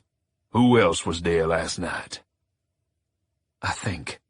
My mind is such a hurricane that concentrating on anything is difficult. I remember going out into the parking lot with Willow. Sarah Beth was taking Jake home. Patty was still inside. With Cal Richards. Chapter 43. I urge Purvis to formally request assistance from the Texas Ranger Division, but he dismisses the idea. "If you're any example of the kind of help I'd get, then we're better off investigating this on our own." I drive off and call Sarah Beth from the truck. When she answers, she's crying. "Is it true?" she says. "I'm afraid so," I tell her. "What the hell is going on, Rory?" I caution her to be careful. She needs to stay away from Cal and try not to be alone with anyone. Even if it isn't Cal, I say, the killer's probably someone you know.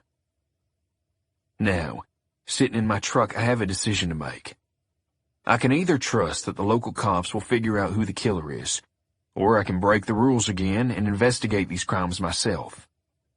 I've been fiddling around in the investigation from the start, but now I need to be all in or all out. It's one thing to ask Freddie for updates.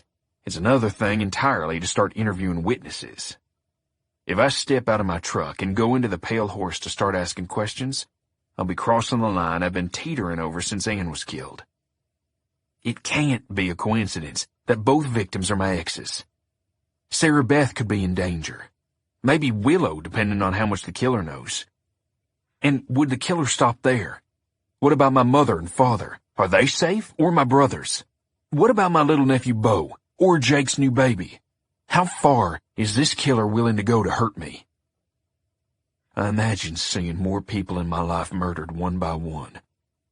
Each person shot with 6 bullets. I pull into the gravel lot at the Pale Horse. There are a handful of cars in the lot, including Willow's pickup, but the bars are mostly dead. It's mid-afternoon, and it will still be a few hours before patrons begin coming in for happy hour. I sit in the car for a moment, taking deep breaths. Then I call Ted Creasy. Is Corgan Guthrie still in jail? Yep, Creasy says. That's the first thing I checked when I found out about Patty. Could it be another Guthrie? I ask. Could be, I guess, but I doubt it. That's a big family, and they're all fuck-ups. But now that White's dead, ain't none of them seem capable of killing except Corgan. I'd say the Guthries are pretty low on the suspect list now. That's the problem, I say. Depending on how you look at it, there's either a million names on that list or only one. Cal Richards. Now, Rory, Creasy says, don't you go doing anything stupid. You know you can't investigate this case. The locals haven't asked for our assistance, and even if they did, you were the last one we'd assign to the case. I know, I say. Sometimes the line between being a lawman and an outlaw might seem thin, Creasy says, but there is a line, and it ain't blurry. I know, I repeat, and hang up. I open the door of the truck and walk toward the Pale Horse. Crossing the line, my boss just told me not to. Chapter 44. Inside, Darren is behind the bar, chatting with Willow, who is sitting on a stool and sipping a soda. Darren looks up at me with weary, sad eyes. I just got off the phone with the police, Darren says. I'm sorry, Rory. This is just awful. Willow puts a comforting hand on my shoulder. I apologize for ditching her at the gun range, and she shakes her head dismissively. Don't be ridiculous, she says. No apology necessary. Darren slides a draft in front of me, but I don't drink it. I need to know what happened after I left the bar last night, I say. Patty left with Cal, Darren says. I just told that detective the same thing. I think for a few seconds. You don't have a surveillance camera in the parking lot, do you? No, Darren says. But the truck stop next door does. I rise. Before I go, I tell Willow she needs to be cautious. Someone is killing off my girlfriends, I say. Am I your girlfriend now? She says, with the wry smile I've grown accustomed to. Everybody should be careful now, I say. Please be careful. Willow says, I'm always careful. You be careful. I walk from the bar to the truck stop. It's an overcast day with a milky gray haze across the sky. My boots crunch the gravel. My heart is beating so hard I can feel it pulsing in my chest. My phone rings. I see that it's my mother checking on me, and I ignore the call and turn the phone to vibrate. I'm not wearing my usual Ranger's getup, but my gun is fastened to my hip, so when I ask the truck stop manager to show me the surveillance tapes, the man recognizes me as law enforcement and obliges. In a back room, the manager finds a place on the recording that roughly corresponds with the time Patty and Cal left the bar. The manager fast-forwards for a few seconds, and then plays the recording. In the grainy black-and-white image, two figures appear in the distance where the bar is located. They get closer and closer, and it's easy to see that they are Cal and Patty. They're smiling. Patty's laughing. They look like a couple on a first date. Cal opens the passenger door of his semi and holds his hand out to help Patty climb aboard. A real fucking gentleman. Then Cal goes around to the other side, fires up the big engine, and the truck rumbles off, out of view of the camera. My blood is on fire. I floor the pedal on my way over to Ann's house. Cal's semi is not parked in the driveway. I get out of my truck, go to the front of the house and cup my hands around my eyes and try to look inside a window. I go around to the side of the house and do the same. The carpet has been torn up in the living room, but there's still a stain on the plywood underneath. The walls have been scrubbed so hard the paint is coming off. I check the doors and find them all locked. I consider kicking down a door, knowing that whatever evidence I find would be inadmissible. But I need to find out if it's Cal who's doing this. If I follow the rules, someone else could die. I go to the back of the house, look around to make sure I'm alone, and position my body to kick the door in. In the silence, I hear the sound of my phone buzzing. I check it. The call is coming from Jake. I send the call to voicemail, but then I see that I've missed 3 more calls. Another call from my mother and 2 from my brother Chris. I give the phone a voice command to call Jake. "Where the hell have you been?" Jake says, breathing hard. "Dad's collapsed. He's in an ambulance headed to the hospital right now." I tell him that I'll be right there. When I hang up the phone, I hesitate for a second, looking at the door I was about to kick in. There's evidence on the other side of the door. I'm sure of it. But it will have to wait. Chapter 45. Dad is unconscious. There's an oxygen tube connected to his nose, an IV sticking out of his arm, a wire taped to his chest to monitor his heartbeat, and a clamp on his finger to measure the oxygen in his blood. His skin is the color of ash. Every wrinkle, every age spot stands out under the harsh light of the hospital room. I can just make out the slight rising and falling of his chest. Otherwise, he looks dead. My brothers and my mom are all there, and they're glaring at me. Their faces are full of worry and confusion as they hover next to Dad, holding his hand. My brothers are seated, hunched over his pallid body, and Mom's so nervous she's standing, shifting her weight. The room is silent except for the beeping of the heart monitor and the hissing of the oxygen coming out of the tube. "What happened?" I ask. "We got the news about Patty," Mom says. "He got off the phone, sat down at the table. He was as white as a sheet. Then he just fell over. I thought he was going to die right there on the kitchen floor. I've never been so scared in my life." Dad always liked Patty. He and Mom both wanted me to work things out with her in the wake of my divorce from Ann, and they were sad when I finally broke up with her. But ultimately, they stood behind me when I made a decision.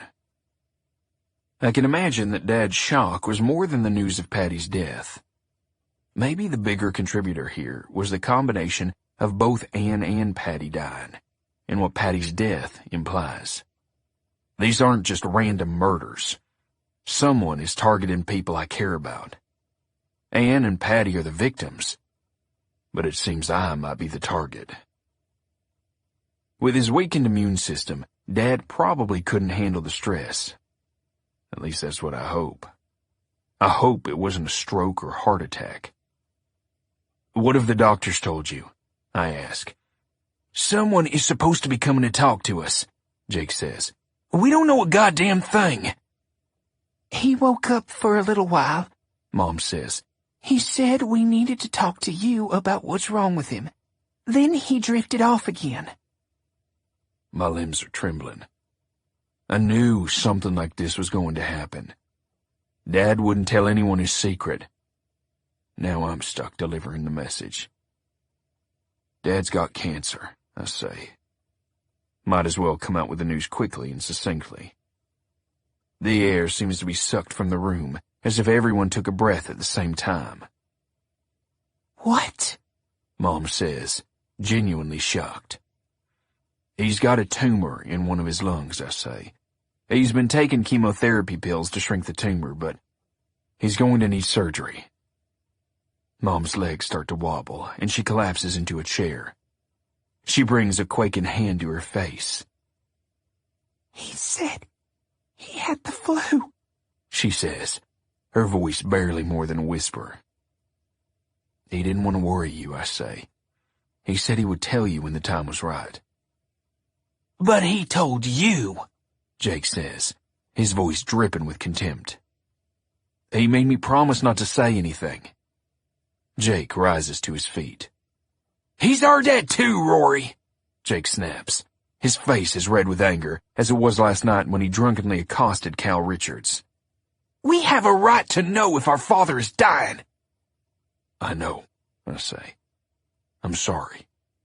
Mom rises and rushes out of the room, tears streaming down her cheeks. Chris runs after her, leaving Jake and me alone with our unconscious father. I can't believe you'd withhold something like that, Jake says. Me, I say. What are you holding back? Why are you out in bars when you've got a new baby at home? He stares at me, hurt.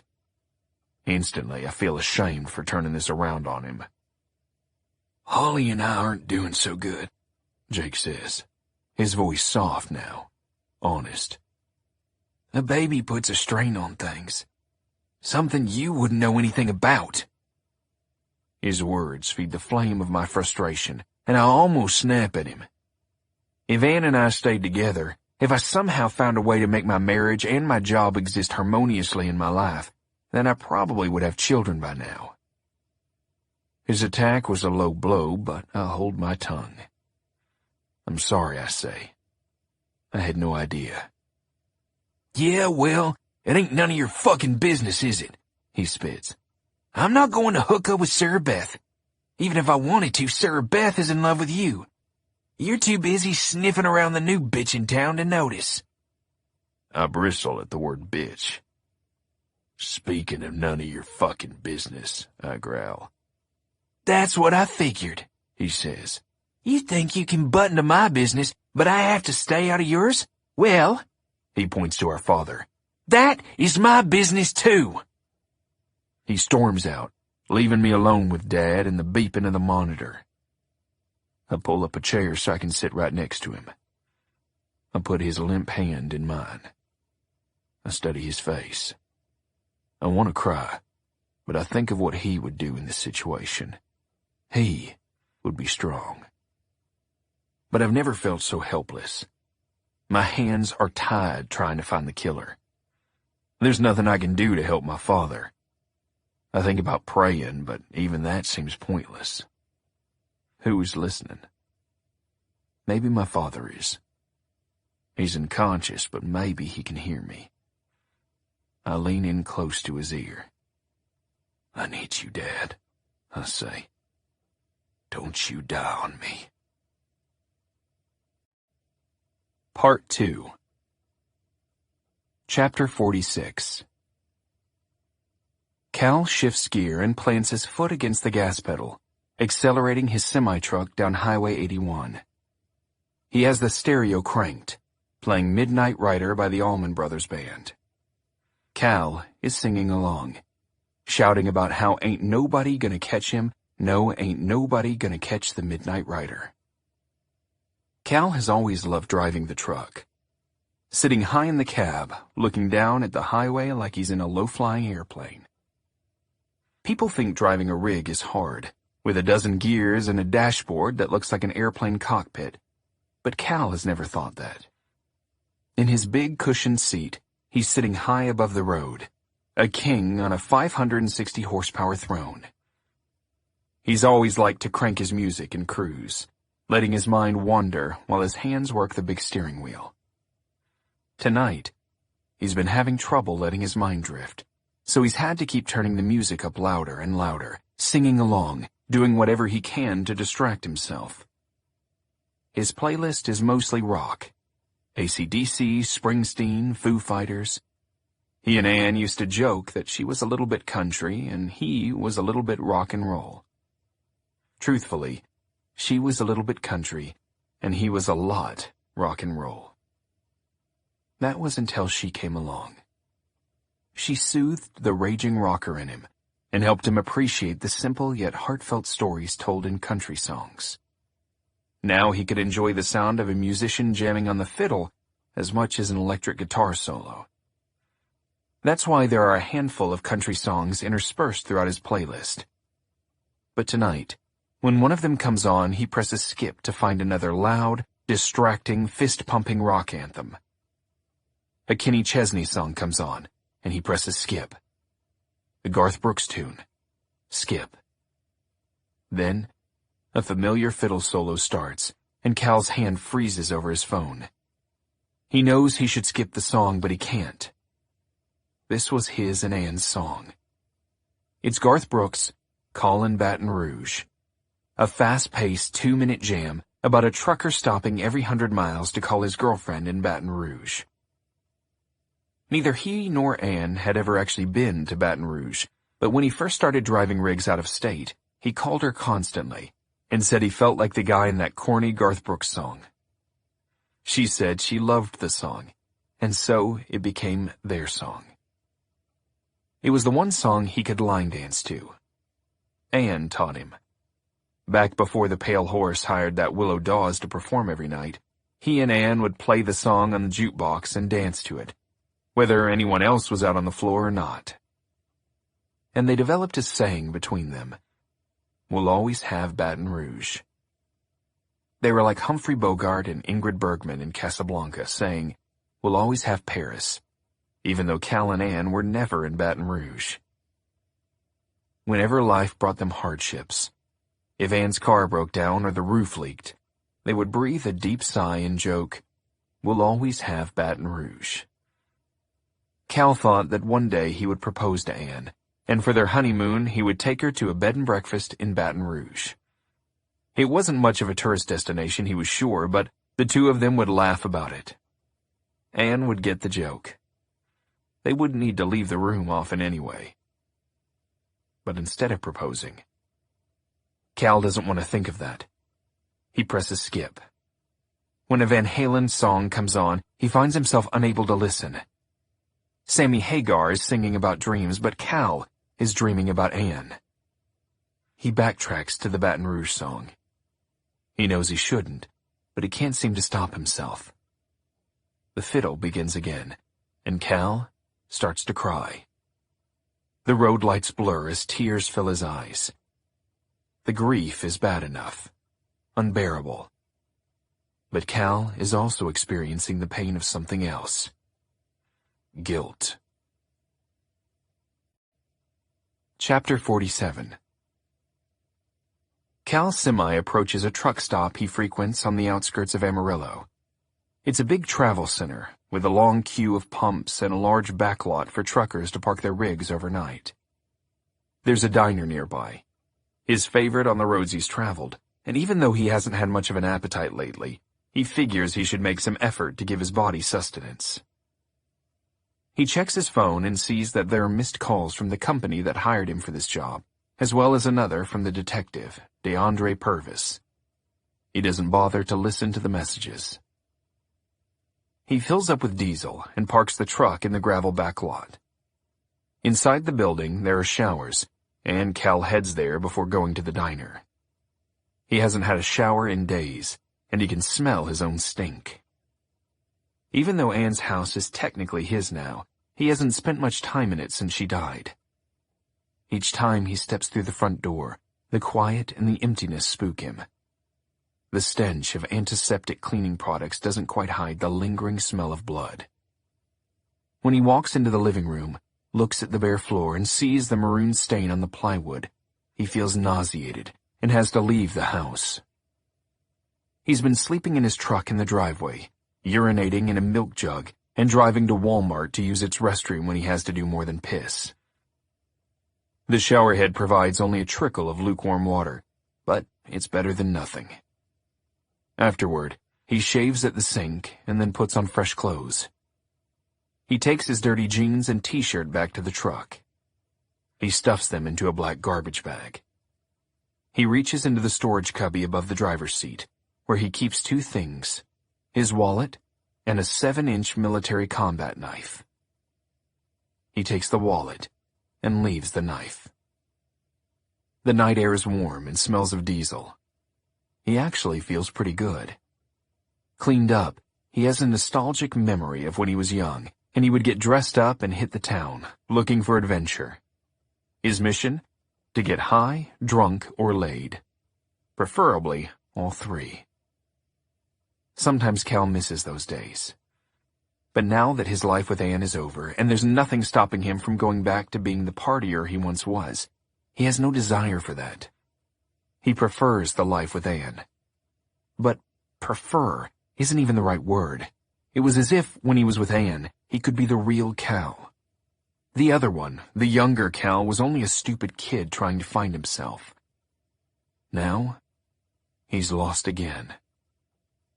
This line of thinking makes his legs feel wobbly beneath him, but he forces himself to keep walking. He pushes through the diner's door, greeted by the ding of a bell, and makes his way to the counter. He sits on a round, spinning stool with a cracked vinyl seat and turns a white porcelain mug over to show the waitress that he wants coffee. Emily, a cute 20-something girl who has been serving him for years, comes up and pours him a cup of decaf. She knows what he likes. She looks around the room, making sure no one is listening, and she says, "That cop called again." He did? Emily is normally bubbly with flirtatious banter, but tonight she looks worried. Her eyes are bloodshot, as if she's been losing sleep. "I don't think he believes me," she says. "About where you were that night." Cal stares at her. Which cop? It could be DeAndre Purvis, the detective in charge of the investigation. Or it could be Rory Yates, Anne's self-righteous ex-husband, conducting an investigation on his own time. Cal hopes it's the former. Even though Purvis is the one who's actually assigned the case, the one with the resources and authority, Yates has always had it in for Cal. And if Cal is honest with himself, which is hard because he despises Yates so much, he knows that Rory is the better cop. Rory's a damn good ranger, as much as Cal hates to admit it. He can be like a bloodhound who won't stop hunting once he's caught a scent. But Emily says she can't remember the cop's name. Was it DeAndre Purvis? "That sounds right," she says, looking scared. She tells him that Purvis also talked to Paul, the diner's manager, who also gave Cal his fake alibi. "I don't think he believes us," Emily says. "I'm afraid I'm going to get into big trouble for lying to the cops." Sit down for a second, Cal says. "I've got customers," she says. For a second, he says sternly. She does as he asks, sitting on the bar stool next to him. He takes her hand and looks into her eyes. If you tell them I wasn't here that night, Cal says, I'll probably spend the rest of my life in prison. She pinches her lips together, as if steeling her resolve. As long as you and Paul keep your story straight and don't change a thing, Cal says, there shouldn't be any trouble. They're just double-checking all their information. She hesitates, and then decides she feels comfortable enough to tell Cal what she's feeling. "I just don't know why you can't tell them where you were." They won't believe me, he lies. The real answer is, I don't want anyone to know. Now it's Cal's turn to look around and make sure no one is listening. He whispers, You know I didn't do it, don't you? Emily hesitates a second too long, and then says, "Of course you didn't, Cal. I know you loved her." Emily rises from her seat and goes to place Cal's regular order: steak, mashed potatoes, and corn. Later, As Cal is eating, a TV above the counter shows the local Texas news. DeAndre Purvis is on the screen, and the words "Second Murder in Small Town" are stamped at the bottom. But the TV is muted, and Cal never notices what's on it. He just chews his steak mechanically, his eyes staring at nothing, his mind replaying over and over the last fight he had with Anne. And what happened after. Chapter 48. Cal returns to his truck. The cab is cramped compared to some semi-tractors. There's a sleeper space behind the front seats, but the mattress is narrow and the storage spaces are limited. Because Cal has been living out of the truck, the interior cabin is a mess, with clothes in piles and fast food wrappers strewn about. He keeps a small igloo cooler next to the front seat, but the ice is melted and the Cokes inside it are warm. An old shoe has been turned into a makeshift cup holder that's on the floor by his bed, with a half-drunk cup of coffee sitting in it. He stretches out on his mattress, lying on top of his sleeping bag. He considers watching a movie on his TV, but he's seen all his DVDs 100 times. He pulls out a couple of Playboys from a drawer under the bed and flips through them. The women are all fake, silicone breasts and airbrushed skin, and he grows bored of looking at them. None of them are as pretty as Anne was. He turns off his light and draws back the curtain to block out the street lamps shining through the windshield. In the darkness, he smells a pleasant aroma. His own body odor was so bad before that he didn't notice it, but now that he's clean, he can smell it. Is it Anne's smell, lingering? No, he realizes. It's Patty's. She was the last woman in the cab of the truck. Cal sits up, suddenly angry. He yanks back the curtain and crawls into the driver's side seat. His whole body feels tense, as if he might burst into flame at any moment. He reaches up and grabs the knife out of the cubby above the seat. He yanks off the sheath and stares at the blade. It's a K-bar Marine Corps knife. The blade is black, non-reflective steel, so it won't glint in the dark, and it's sharp enough to easily cut through flesh. Cal has only ever used it to open packages or cut rope. But it's built to kill people. The Marines don't issue it so they can open letters from home. He looks out the window and watches the truck stop around him. It's late, and business is slow, but there are few people about, filling up trucks or walking back from the diner. The back door of the diner opens, and Emily steps out, walking briskly toward her car. She and Cal have been flirting for years. She has a longtime boyfriend, and Cal always had Anne, so they never put themselves into a position to act on their attraction.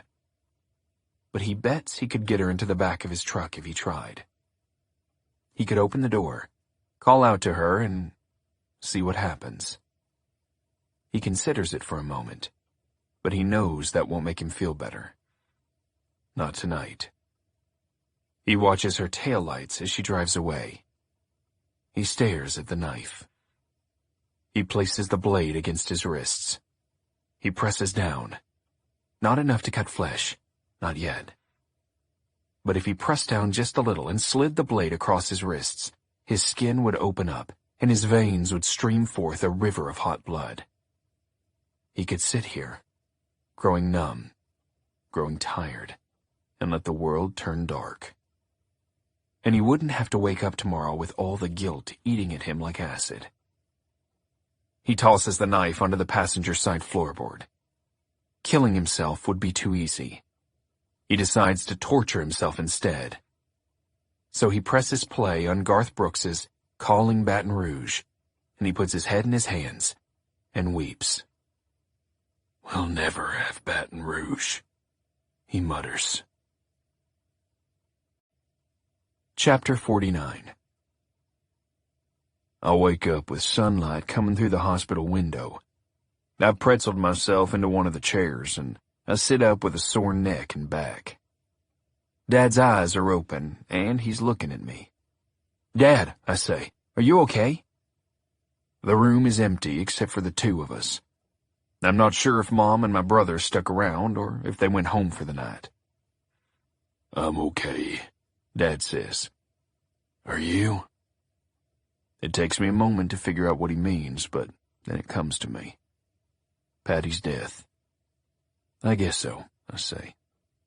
I just can't believe it. Dad nods, knowing there are no words to offer for comfort. He doesn't look well.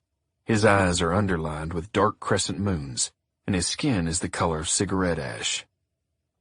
Any leads? Dad says. His voice sounds rough and raw, as if someone has taken a belt sander to his vocal cords. I don't know, I say. I've been cut out of the investigation. No one's telling me anything. He gives me a skeptical look. Without him speaking a word, I know what he's trying to tell me. There's a police investigation, and then there's your investigation. I tell him that I want to find out who killed Patty and Ann, but my hands are tied. Freddie has been able to tell me some inside information, but otherwise I don't know anything. There's so much information that Purvis has access to that I don't. Forensic evidence collected at the scenes, interviews with people the victims knew, phone records, email accounts, the list goes on. In a case like this, I say, where it looks like the same suspect killed both victims, Purvis should be looking at all the ways the two are tied together, narrowing down the suspect list. Dad gives me the same look as before, as if he's saying, "Don't bullshit me, Rory." You know what connects them, he says. You? Yeah, I say, and I hang my head. We're both silent for a moment. Before I got the call that you had collapsed, I say, I was about to kick Ann's door down and look around in her house, Cal's house, for some kind of evidence. I probably would have gotten myself thrown in jail. Dad asks if I'm sure Cal did it. 90% sure, I say. It doesn't make sense that he was the one to kill Patty, though. Ann's death would have been a crime of passion for Cal. Guys kill their girlfriends all the time. Extreme domestic violence, but why Patty? In the same way? Her death makes it seem like these murders have been the work of a serial killer, I add. Still, Cal was the last person seen with Patty. Dad clears his throat. Sometimes doing the right thing ain't the same as doing what the rules say you're supposed to, he says. You're the best person to figure this out, son. And just because you got one hand tied behind your back, don't mean you can't do it. I look him in the eye. While his body has gone frail, his eyes still hold the strength I always admired when I was growing up. You're telling me I should jeopardize my career and risk going to jail? If it's the right thing to do, he says, then it's the right thing to do. It don't matter if there's risks or consequences. Right is right. I nod my head, preparing myself for what I need to do. But, Dad says, raising his hand to caution me, that don't mean you should be stupid. It ain't gonna do nobody no good if you're sitting in jail and the killer's on the loose. You gotta be smart. When you're 100% sure, son, that's when you go kick the door down. I tell him that when Mom or Jake or Chris get back to the hospital to sit with him, I'm going to get to the bottom of what's happening. He tells me not to wait. Don't you worry about me, son. I ain't dying till you get this son of a bitch. I smile. That's the Dad I know so well. I didn't have a daughter, Dad says. My daughters-in-law are the closest thing I'll ever have. Your brother's wives are wonderful women, but between you and me, Ann was always my favorite. And just 'cause you got divorced don't mean I didn't still love her. Patty was a sweet girl, too. Your mom and I both wanted you to make it work with her. It ain't right what happened to her. Dad raises a trembling arm and points toward the door. You shouldn't be in here, waiting around to see if I die, he says. Go find who killed our girls. I rise, and Dad grabs my hand before I can leave. And Rory, he says, if you can, you arrest the son of a bitch. But if you can't, you put him in the ground. You understand? I do. Chapter 50. The first thing I do is call Creasy and tell him I need an extended leave of absence. I never should have come back so soon, I say, and now, with Patty's death, the last thing I should be doing is working. You take all the time you need, partner, Creasy says. You just get some rest and spend time with your family. The Rangers will be waiting for you when you're ready.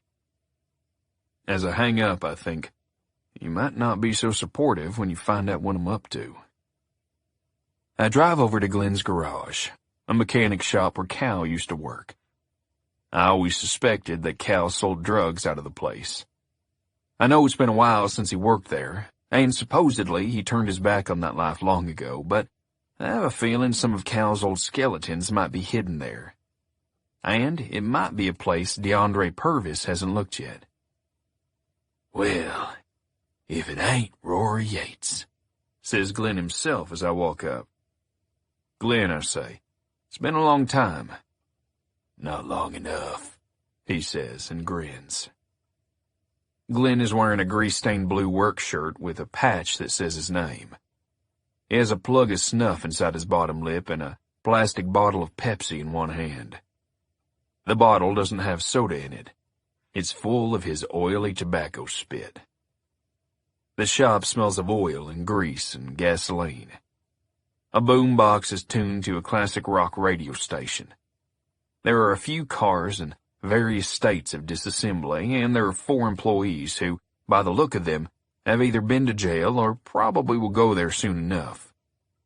They are tinkering around with the vehicles, but I can tell no one's really working. This is why I've always suspected that the garage is a front for a drug dealing and money laundering business. I'm sure there's a stash of drugs hidden here somewhere. Maybe it's concealed in a stack of tires, encased in a plastic bag and sunk into a vat of old motor oil or something like that. What brings a famous Texas lawman like yourself to my humble law-abiding business? Glenn asks me. I want to know where Cal Richards is, I tell him. He laughs. You law dogs are pretty desperate, ain't you? Why's that? First of all, he says, there ain't no way Cal killed those women. Not your ex-wife and not the other one. So y'all's barking up the wrong tree. He spits into his bottle. A black spiderweb connects his lip to the bottle before breaking off. Second, he says, licking the remnants of spit off his lips.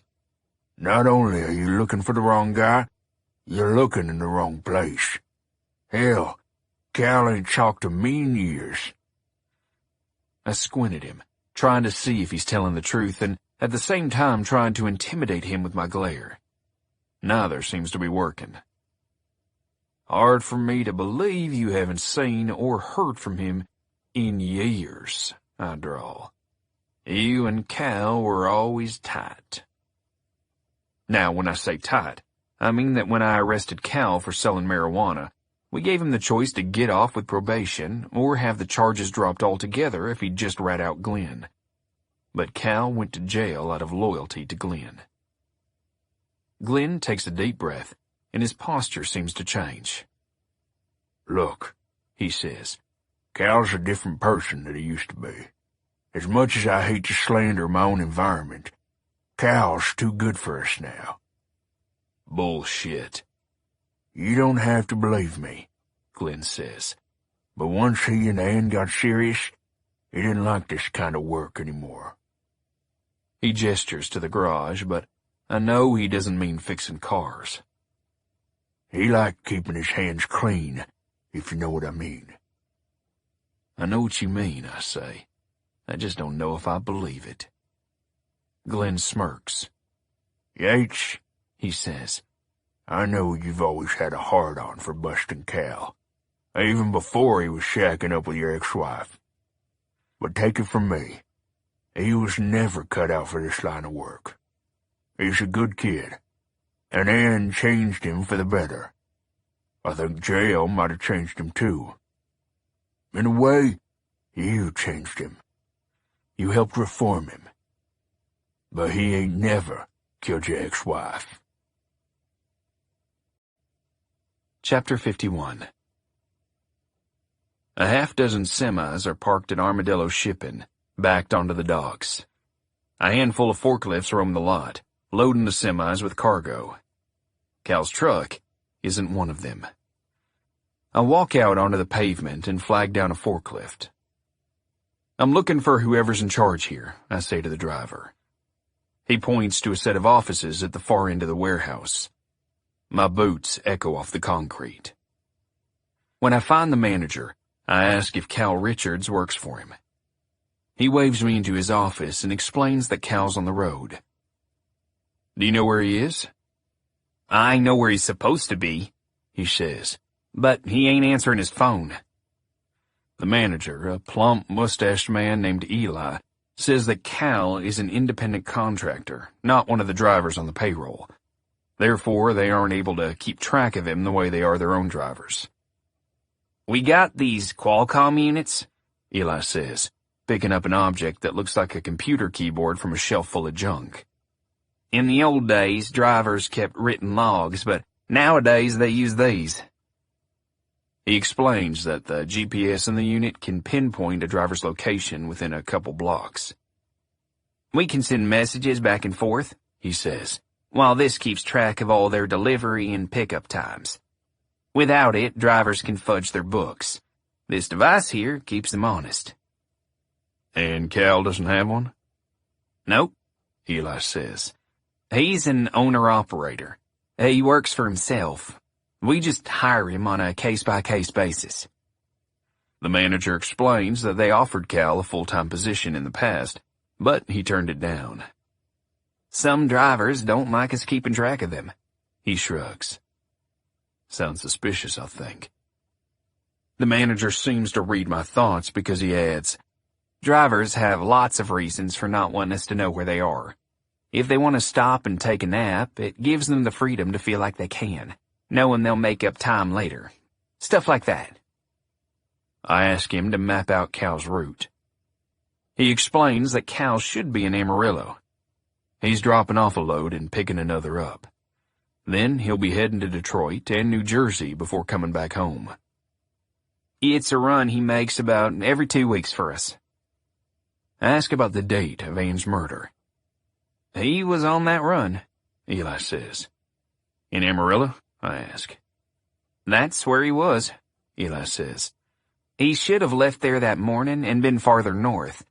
I guess he stayed an extra day in Amarillo for some reason. See what I mean about the Qualcomm? He couldn't do that if he was one of our full-time drivers. But because we don't keep track of him, he can make up some time and do a little doctoring to his logbooks later. I think for a minute, and then Eli says, I already told all this to the detective. Are you just following up on some things? Something like that, I say. On my way to my truck, I pull out my cell phone. The sun is hot and the air smells of diesel fumes. When Freddie picks up, I say, tell me what you know and don't give me any of this I'm not supposed to talk shit. Nice to hear your voice, too, he says sarcastically, but there's a laugh in his. Quickly, Freddie tells me that the bullets recovered from Patty's murder match the bullets from Ann's. Same caliber, same striations. And same M.O. 6 bullets shot into various parts of her body. The last one in her face. Plus, he says, the trajectory angles are more or less the same. I'm more convinced now than ever that the shooter was under 6 feet tall. Fingerprints? I ask.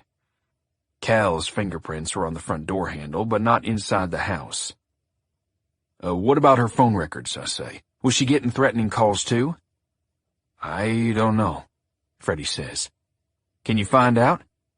I'll try. I ask if Purvis has questioned Cal. "You can't get a hold of him," Freddie says. "He's not returning DeAndre's calls." Freddie says that Cal made a drop-off and pickup this morning in Amarillo, just like he was supposed to. Purvis called the place too late to catch him.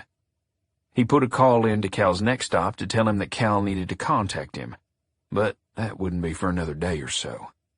The delivery location is in Detroit. I'm surprised Purvis hasn't put out an APB for his arrest, I say. He doesn't think Cal did it. I shake my head in frustration.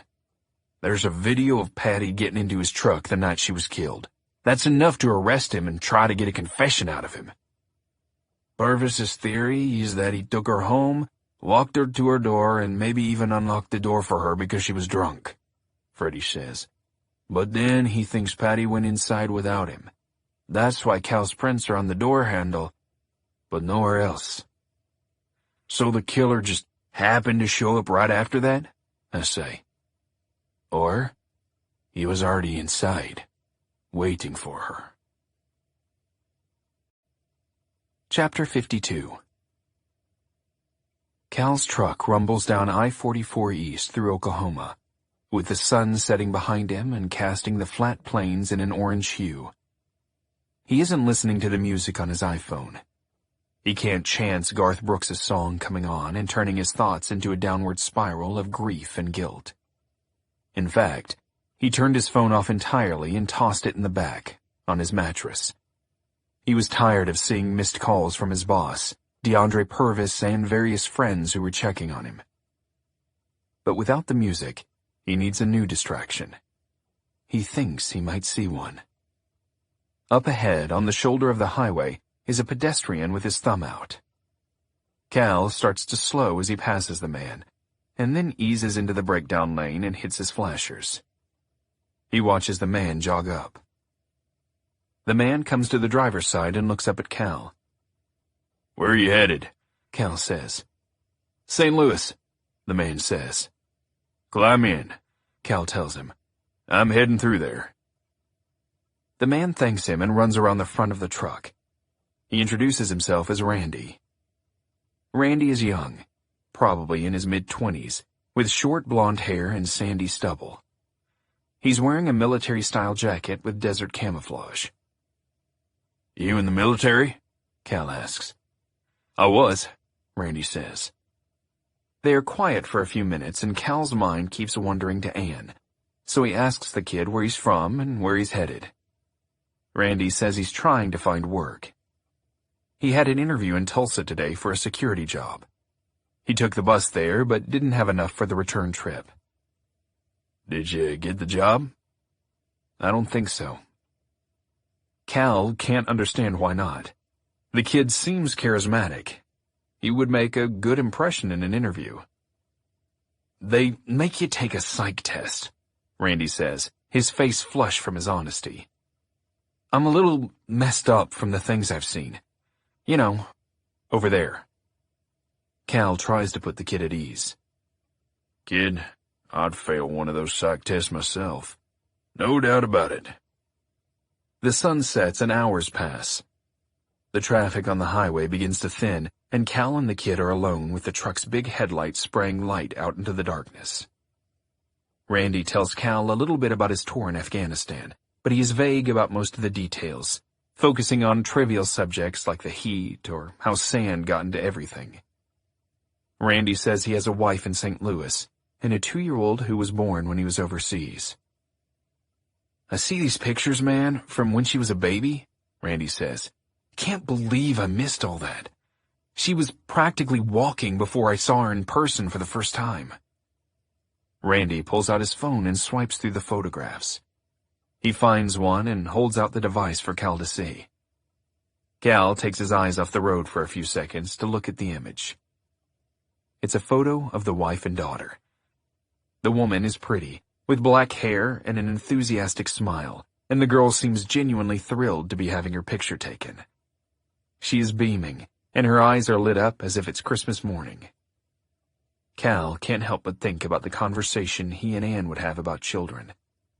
She wanted them. Cal did too. But he knew he'd be a terrible father, so he always fought her on the issue. She deserved to have children. She would have been so great with them. Whether the kids were Cal's or not, she deserved to be a mother. Now, she would never get that chance. "You okay?" Randy asks. Cal realizes he's crying. "Sorry," he says. And then he's not sure why, but he adds, "My girlfriend died recently." "Oh shit, man, I'm sorry. How did she die?" "She was murdered," Cal says. The kid goes quiet. Finally, Randy says, "Did they catch who did it?" "No," Cal says. "I doubt they ever will." Cal explains to Randy that when Ann was murdered, he was driving this very route. Not quite as far along when he got a call from the police telling him Ann had been shot to death. But Cal leaves out one significant detail about that trip. Chapter 53. Randy says over and over how sorry he is for Cal. "I appreciate it," Cal says. "The worst part is that she and I had broken up. We had a huge fight. The last time I saw her, I was yelling at her, and she was yelling at me." "Why'd you break up?" Randy asks. He pauses and looks at Cal's face, and then qualifies his question. "If you don't want to talk about it, that's okay." "I never thought I was good enough for her. I thought she deserved better." "Oh man," Randy says. "When that happens, you have to hang on and do the best you can to make them happy. I know my wife deserves better than me. And my little girl too, but that doesn't stop me from trying to be the person they deserve because, for some crazy reason, I'm the person she wants." Cal lets out a sound that's a laugh mixed with a cry. "Randy," he says, "you were wise beyond your years.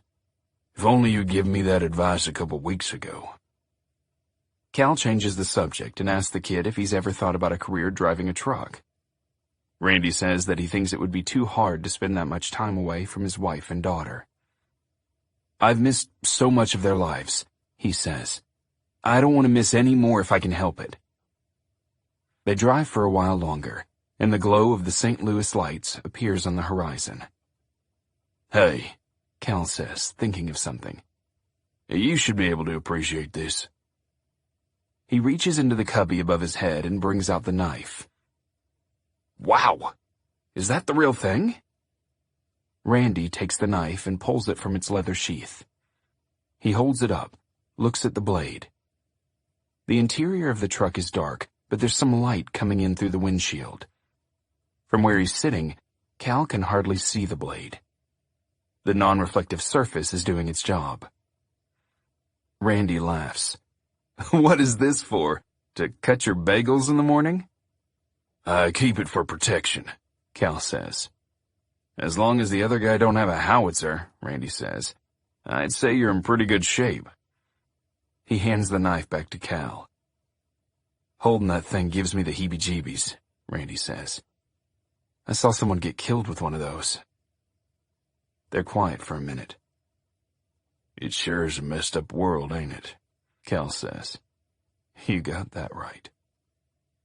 When they approach the exit Randy needs Cal to take, he tells Cal he can drop him off at the top of the ramp. Cal says he doesn't mind taking him home. That is, of course, if Randy lives on a street that Cal's 18-wheeler can get down. He does. Cal stops the big truck in front of a rundown duplex. Before Randy gets out, Cal tells him to wait. He reaches into the cubby above his head. Randy has one hand on the door, ready to jump out. Cal's fingers brush against the knife. Then he pulls his hand down, holding the wallet. He hands Randy a stack of 20s.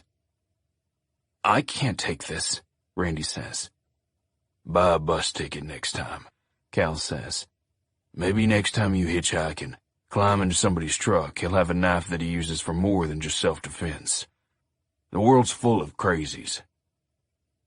Randy flips through the bills.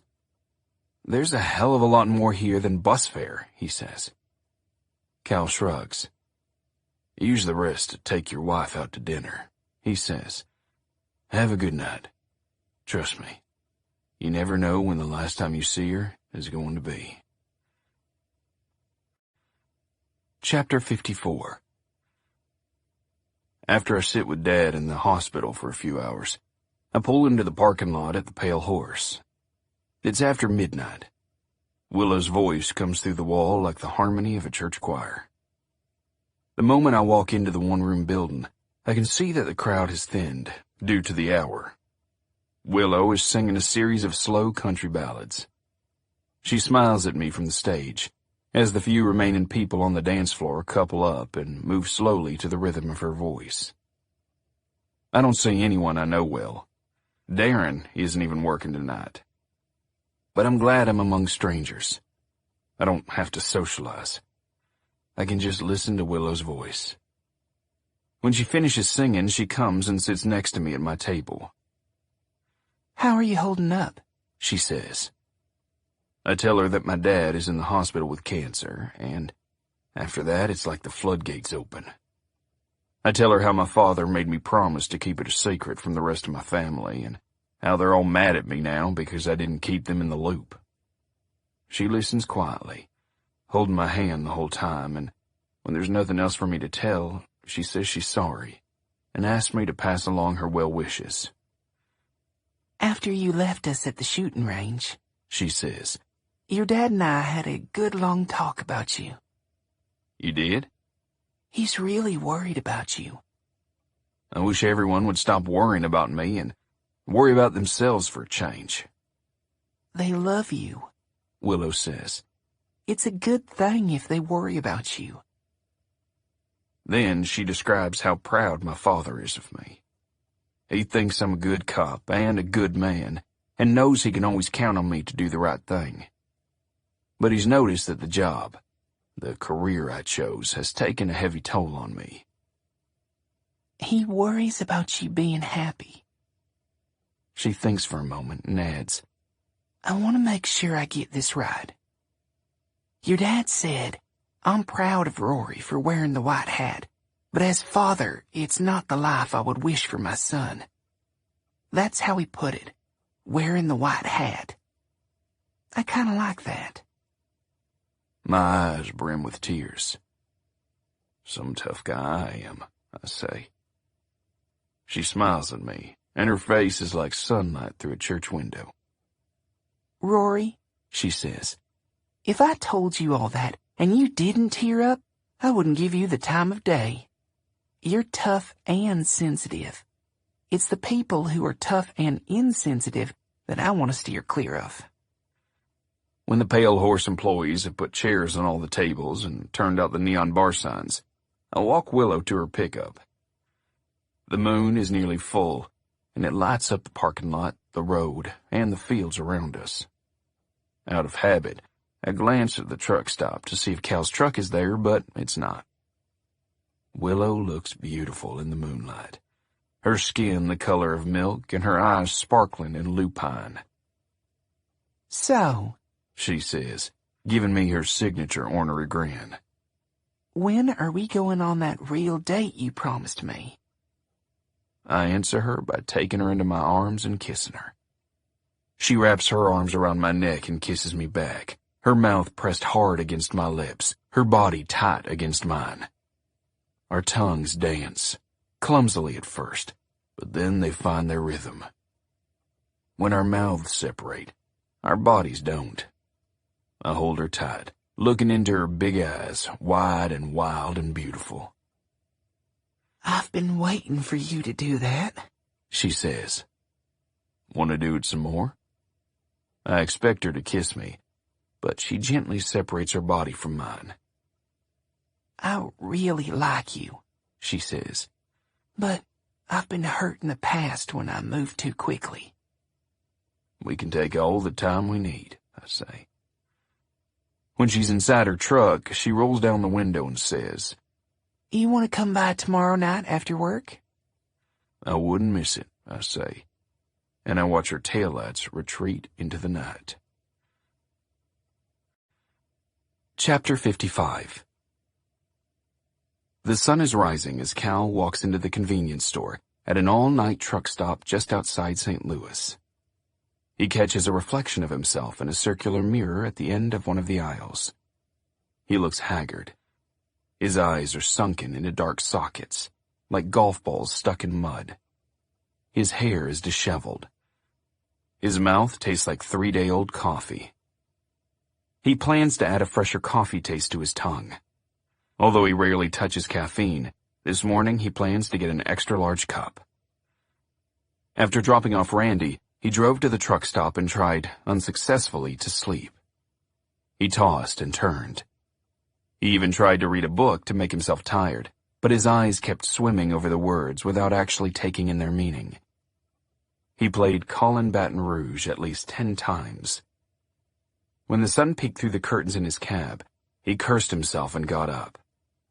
If he couldn't sleep, why not drive? Walking down the aisles of the store, he grabs a packet of powdered donuts and a Snickers bar, and then he heads toward the coffee dispenser. Along the way, he passes the beer cooler. He stops and eyes the bottles and cans. Budweiser, Coors, Miller. He quit drinking when he was with Anne. She fell for him when he was still a partier, but she quickly grew tired of his late-night shenanigans. No drugs, no booze. Those were the conditions of her continuing to date him. He declined at first, and after they broke up, he let himself go out on a bender just to prove he was his own man. But that only made him hurt and miss her more. So he quit drinking and smoking for a week, and then showed up at her door to say that he was sober. "You're the best thing that ever happened to me," he said. There were times when he missed it. At the end of a long day, when he just wanted to unwind, or at social events like weddings, where everyone was in a celebratory mood, it would have been nice to have the familiar comfort of alcohol. But mostly, he liked life without any sort of chemical impairment. He didn't miss the hangovers. He didn't miss the way alcohol lowered his inhibitions. He could trust himself more when he was sober. And once he quit smoking pot, he realized that it had seemed to sap his ambitions and his energy. Without it, he became more career-oriented and started working hard toward owning his own truck. He became so against drugs that he even steered away from coffee and over-the-counter medicines like ibuprofen unless he really needed it. But when he and Anne broke up, he started drinking again. And that, he was sure, was the main reason for what happened afterward. Anne might still be alive if he hadn't returned to the bottle. But she was gone now, so what was stopping him? Cal stands in front of the beer cooler. He begins to salivate. His phone buzzes and he looks down at it. Another call from Armadillo Shipping, no doubt wanting an update on his whereabouts since he's behind schedule. He ignores it and looks one more time at the beer case. He turns away. But when he gets to the counter to pay for his food, he tells the attendant to give him a bottle of Jim Beam. The kid behind the counter looks at his watch to make sure he can sell alcohol this early. Then he shoves a pint into a small paper bag. Cal doesn't even bother waiting until he gets to his truck. On his way across the parking lot, he tears off the lid and takes a long pull on the bottle. The shipment can wait. If he can't sleep at night, maybe he can drink himself into unconsciousness now. Or maybe, as was the case far too often in the past, the alcohol is going to get him into trouble. But that's a risk he's willing to take. Chapter 56. I park my F-150 in the visitor's lot at the high school and wait for the football team to come out for practice. When the team hustles onto the field in their pads, I get out of my truck and intercept the coach. "Hey, Coach," I say, extending my hand. "Rory," he says, his face lighting up. Back when I was in high school, Dusty Rinker was a young assistant coach and the offensive coordinator who called all my plays.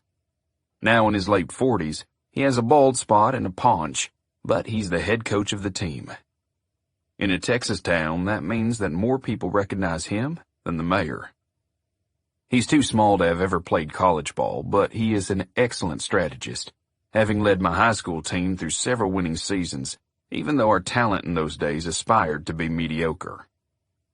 I wonder if I could have a few minutes with your quarterback, I say. Of course, He says. Anything I should know about? Nah, I say. I thought he might know a bit about something I'm working on. If he's in any trouble, Coach says. you tell me. I don't subscribe to this bullshit about football players getting away with everything. I ain't afraid to bench him if that's what I have to do. I laugh. I know, Coach. You benched me a time or two if I can remember. We laugh, and he calls over Jim Howard. The kid comes over with his helmet in his hands. He's shorter than Cal, which means he may be the right size for Purvis's short man theory. But he doesn't seem like much of a killer. I ask him to sit in the cab of my truck with me. Once we're inside, I say, "What were you up to last night?" "Nothing," he says. "I was at home." "And the night before?" "Nothing." I ask him what time he went to bed and what time he woke up in the morning. Then I ask him if he's ever snuck out at night. He admits he has, and so I press him on whether he snuck out the night Patty was killed. "Do you know why I'm asking you these questions?" I say. "No."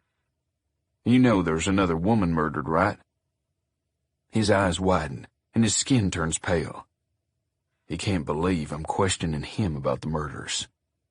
I didn't do anything," he says. I swear, I hardly knew Miss Barton." "You knew Patty?" I say, unable to hide my surprise. How'd he know I was referring to her? He looks mortified, like he just walked into a trap. "She subbed at the high school from time to time," he says. "I never had her, though. She mostly subbed in honors English, and I'm in bonehead English with the other jocks."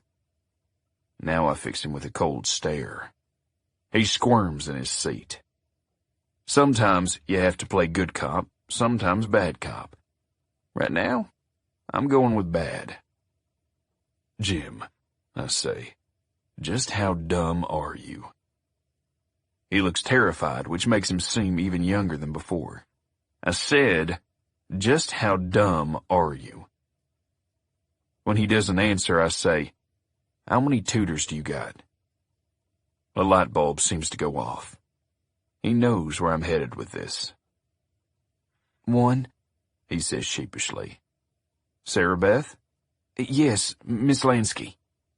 "And how many did you have 2 weeks ago?" "2," he says. "Miss Yates was also my tutor before she—" He doesn't want to say the word died. "Are they the best teachers in the school?" "Yes, sir," he says enthusiastically.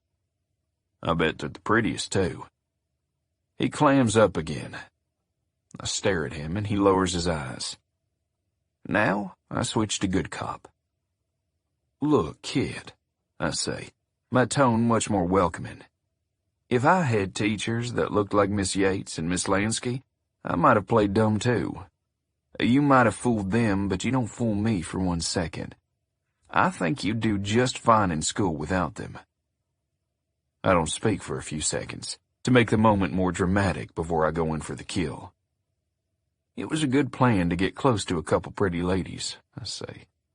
"But the problem is, now you're on a short list of murder suspects." He starts to cry, and, as I hoped, he starts to confess. "I'm sorry," he says. "I didn't mean anything by it.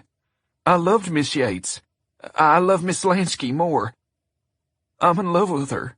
I would never hurt either one of them. I just had too much to drink one night, and when the guy started teasing me about my tutoring, I just blurted it out. I never thought it would start a rumor that would spread like that."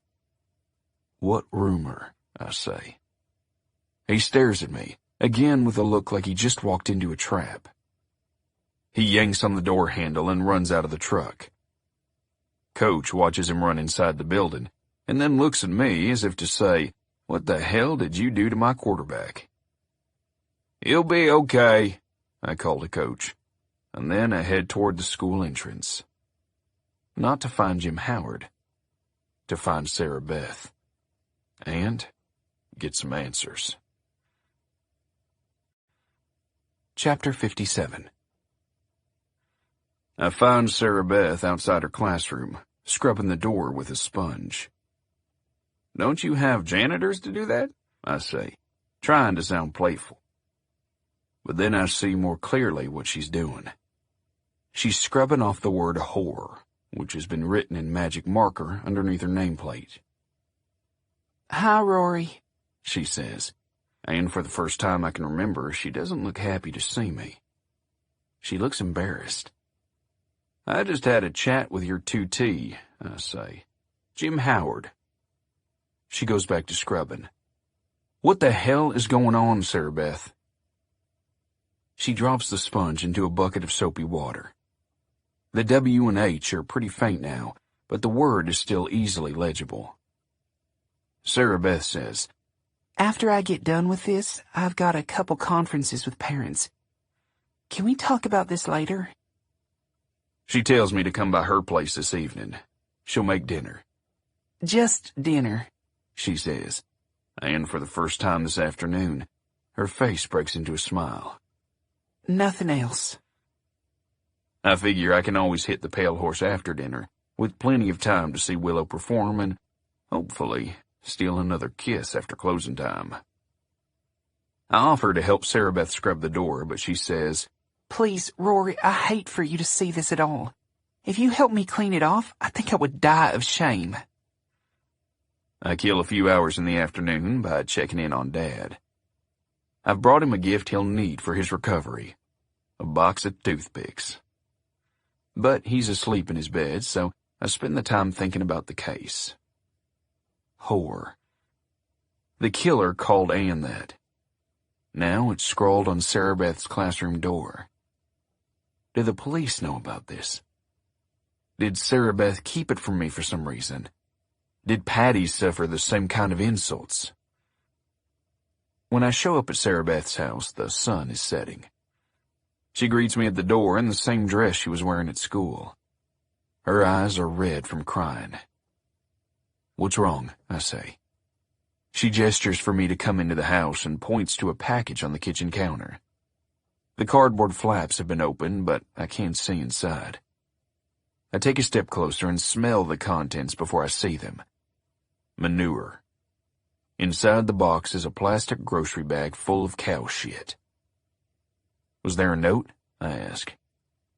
She points to a folded sheet of paper on the counter. I flip it open to a typed note. "Eat this, whore." "Jesus Christ," I say. "Have you told the police?" She shakes her head, beginning to cry again. "Has anything like this happened before?" I can tell she doesn't want to answer. "Sarah Beth, this could be the same person who killed Anne." She rolls her eyes. "It's just kids, Rory." "Sarah Beth," I say, trying to control the emotion in my voice. "How long has this been going on? Tell me." "For weeks," she says. "At least 3, maybe 4. I pull out my phone to call DeAndre Purvis. "Wait," Sarah Beth says, putting her hand over the phone so I can't dial. "This is serious," I say. "I know," she says. "I'll go to the police tomorrow. I'll take a sick day at school. I'll go down to the station. I'll tell them everything. I just can't do it right now." She asks me to stay at her place tonight. On the couch, she qualifies, to make sure nothing happens. Then she'll report everything to the police in the morning. Her eyes plead with me. I want to tell her no. Tell her that she should report this harassment immediately. But I know that's a selfish request. There's nothing they can do at this hour. The real reason I want her to report it tonight is because I don't want to stay. I want to see Willow instead. Willow would want me to do the right thing. And tonight, the right thing is to give my friend protection and peace of mind. And that's what I wasn't able to do the night Anne was murdered. Chapter 58. Sarah Beth changes into the same bulky sweatshirt she wore last time, but now she's wearing baggy sweatpants with it instead of showing off her bare legs. She's washed her makeup off and put her hair into a ponytail. She looks tired, but as pretty as always.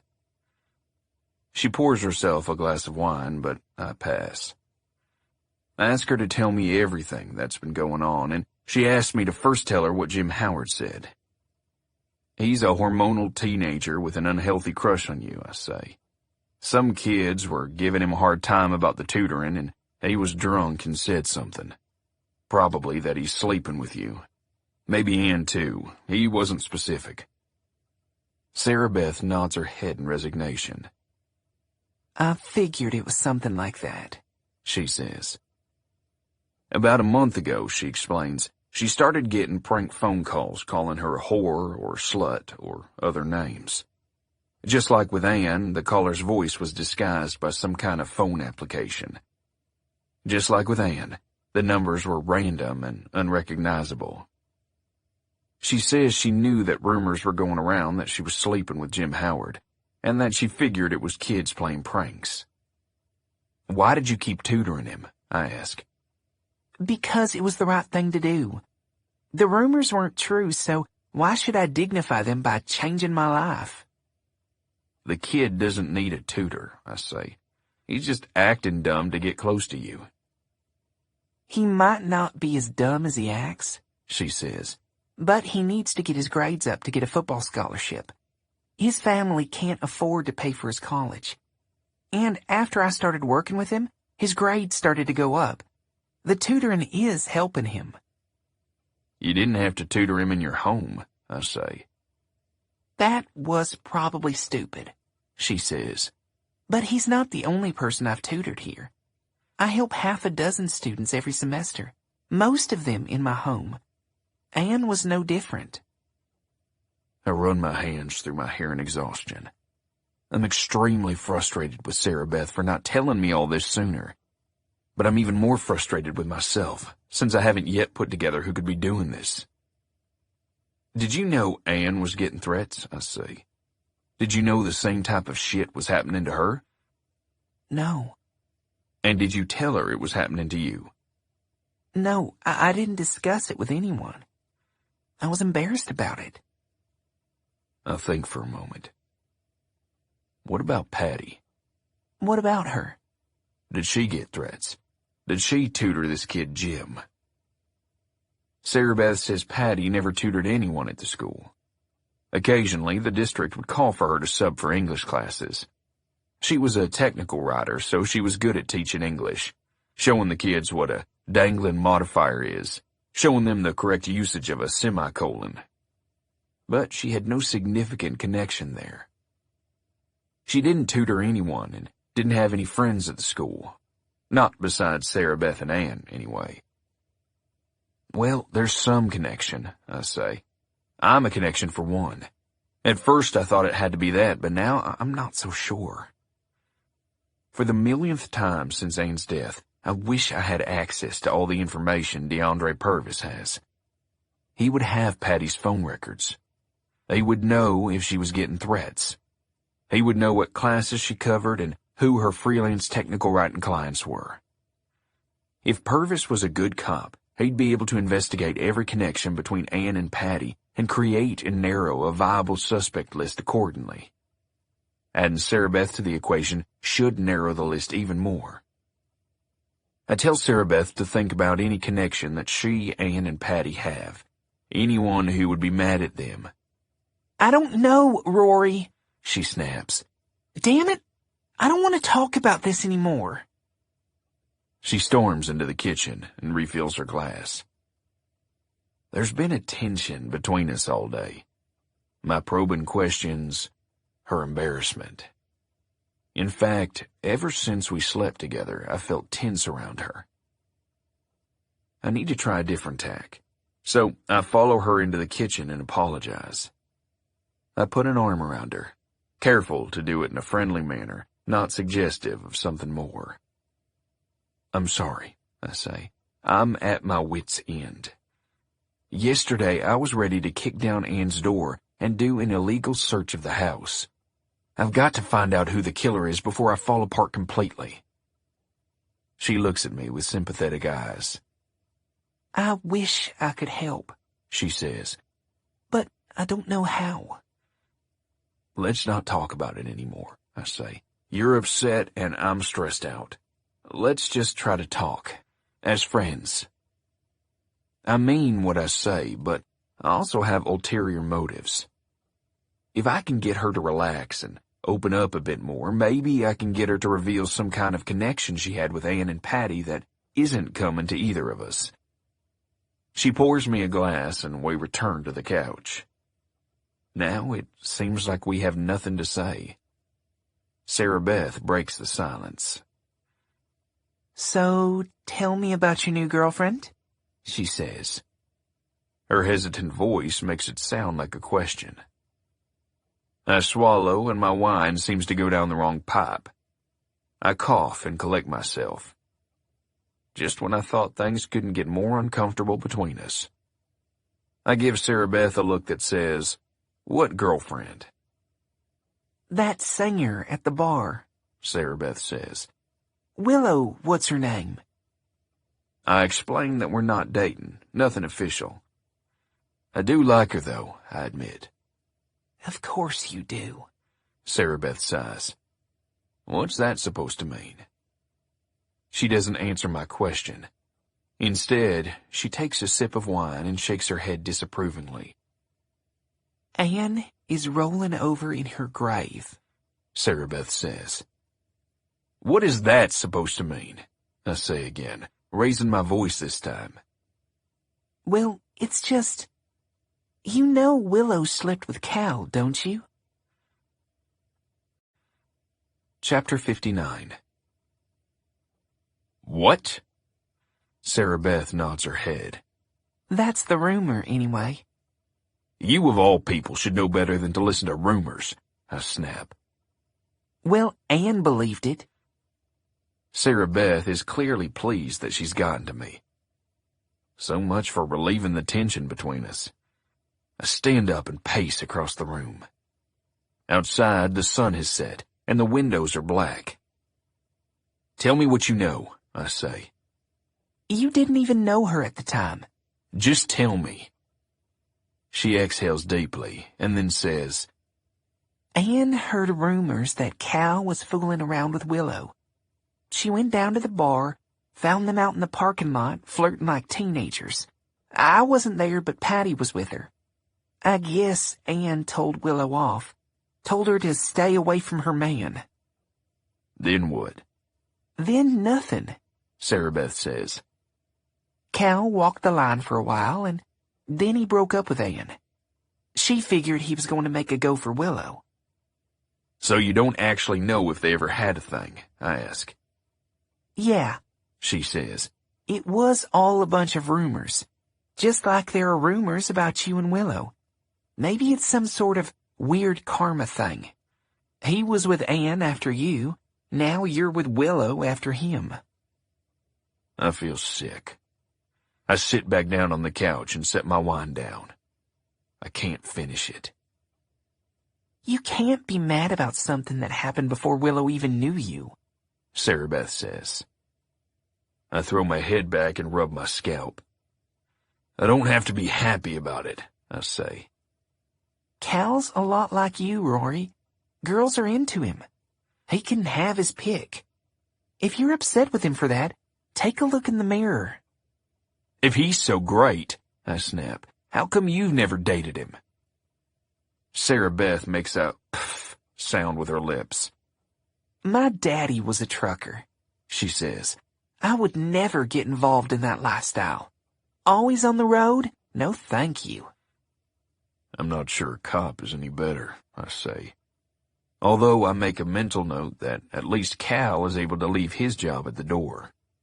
I carried mine with me like a sickness, a cancer that spread throughout my home with Anne until it metastasized, and there was no hope of our marriage surviving. Yeah, well, I loved you before you were ever a cop. Then Sarah Beth's voice goes quiet as she says, And I can't help it if I never stopped. I don't say a word. We've both known that what she said is true, but our conversations have only ever tiptoed around it. You see that guitar over there? Sarah Beth says, gesturing to the decorative six-string I strummed the last time I was here. I remember wondering what Sarah Beth was doing with a guitar. I bought that back when we were dating, she says. I was going to give it to you as a graduation present. But then you dumped me and I never got the chance. My heart breaks for Sarah Beth. God, I must have hurt her. I'm sorry, I say to her. She shakes her head with an expression that says, too little, too late. You know that old song by the Judds called Why Not Me? Sarah Beth asks. I nod. The song is about a girl pining for a man who searches the world looking for love, never noticing that the girl next door is still free. That's how I feel when I see you, Sarah Beth says. The right girl's been here all along and you just don't seem to notice. Sarah Beth, I say, trailing off because I'm not sure what to say next. Could she be right? After all the breakups and makeups, is Sarah Beth actually the one for me? What am I doing chasing after Willow Dawes when someone wonderful is sitting right next to me? I open my mouth to say something, but I close it. I don't know what to tell Sarah Beth. Her phone starts to ring on the coffee table. Saved by the bell, I think. But then I look down at the screen. Unknown caller. It's him, Sarah Beth says, her voice a whisper. The prank caller. Chapter 60. I pick up Sarah Beth's phone and slide my finger to unlock the screen. Who is this? I say. There is a pause, and then a deep, garbled voice says, Who is this? The voice, clearly disguised by some kind of computer application, as Anne described, sounds like a deep baritone with a mouthful of rocks. I said, who is this? The voice repeats. Where's that slutty school teacher? Are you her latest boy toy? I'm quiet for a moment, trying to think of what I can say to keep the guy talking. I need him to reveal some sort of clue, anything that will help me. Why do you care who I am? I ask. I'm just wondering if that whore is fucking another little boy from the football team, it says. Or have your balls dropped? Have yours? It might not be a good idea to antagonize the voice, but I want to keep him talking. Angry people often slip up and reveal too much. The voice doesn't seem to know what to say, so I continue my attack. Studies show that men who harass women often have big inferiority complexes. I add, and small penises. It's juvenile, I know, but I'm trying to press his buttons. Sarah Beth stares at me, mortified. Her expression seems to say, What the hell are you doing, Rory? What do the studies say about teachers who sleep with their students? The voice asks. That's just a rumor, I say. Did you start it? Who is this? The voice says again. And even if it were true, I say, what did Ann Yates do? Did she have a threesome with Sarah Beth and the kid? The voice said, Who said anything about Ann Yates? I did. Why did you kill her and Patty? It can't be because of something Sarah Beth did. I wait for the voice to respond, and when I don't hear anything, I look at the phone screen. Call ended. What the hell? I say, looking up at Sarah Beth. Her expression is curious and scared. What happened? She says. I think he hung up on me. We talk for a few minutes on the couch, going over what was said. I know we should call DeAndre Purvis right away, but since Sarah Beth told me she wanted to wait to report it in the morning, I don't push it. Finally, Sarah Beth rises from the couch and heads toward her bedroom door. "There are leftovers in the fridge if you're hungry," she says. "But I've had a long day. I'm going to bed. Good night, Rory. You can sleep on the couch." She pauses before shutting her door. "Rory, I do appreciate you staying tonight. I know you don't think of me like I think of you, but you are a good man." With that, she shuts her door. My insides feel like jelly. Am I letting another good one slip through my fingers? I pick up her guitar and go out on her front porch. I play a few tunes, singing softly. I can hear insects talking in the darkness. Somewhere, a bullfrog croaks. I keep thinking about the conversation with the voice. What did I learn? Nothing definitive, but I didn't get the impression the voice knew who I was. If it was Cal, I would think he would recognize my voice. And I have a hard time seeing Cal play it so cool, knowing it was me on the other end of the line. The Cal I know would have been unable to keep himself from attacking me, just like I would have been unable to hold myself back if the roles were reversed. But then again, I have trouble seeing Cal murder Patty in the exact same way Anne was murdered. Cal is impulsive, temperamental, and reckless. I can see him killing his girlfriend in a fit of rage, but I have trouble seeing him murder someone in the exact same way a couple weeks later. Unless he liked the taste of murder so much he decided to try again. A crime of passion followed by an act of cold-blooded premeditation. I set the guitar down and stare out into the darkness of the night. Yesterday morning, I told my father I was 90% sure Cal was the killer. Tonight, I'm surprised to find myself less convinced.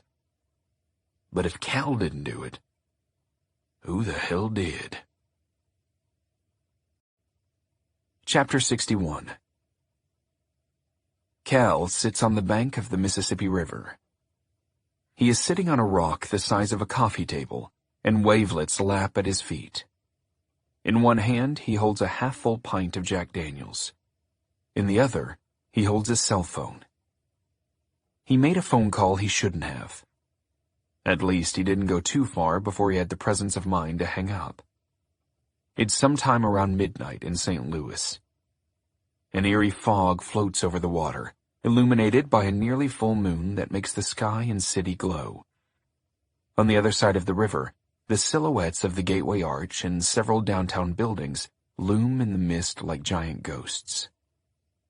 There are a dozen missed calls now, from his employer, friends, DeAndre Purvis. The phone is full of messages that he hasn't listened to, texts he hasn't read. He assumes the barrage of calls can mean only one thing. The cops are after him. Maybe not to arrest him, but at the very least they want to talk to him pretty badly. He debates what to do. Listen to the messages?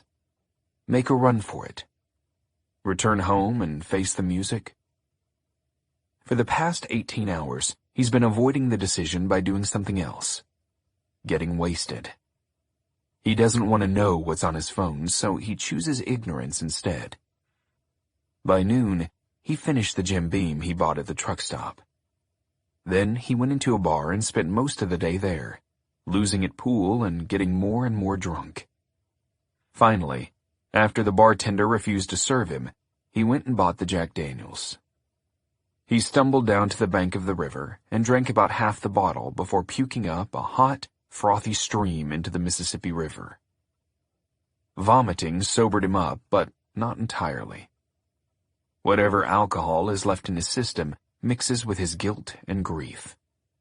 Combine that with the fact that he hasn't slept well since Anne's death, and it all adds up to a strange, dreamlike exhaustion. The fog keeps rolling in, and Cal feels as if he stepped into a surreal alternate dimension.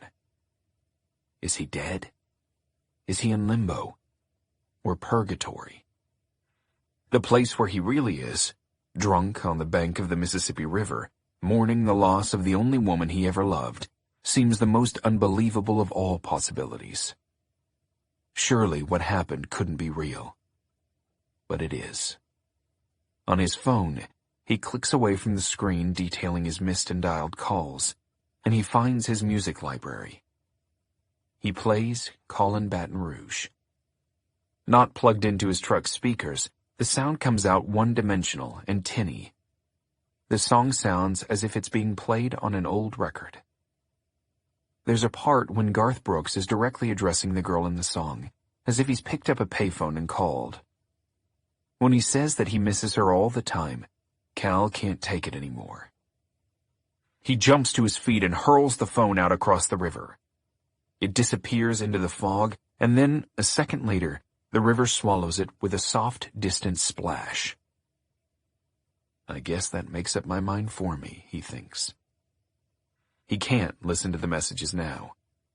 He can't make any calls. He decides what to do. He will continue his route, make his stops in Detroit and New Jersey. If DeAndre Purvis has issued a warrant for his arrest, there will likely be cops waiting for him at either location.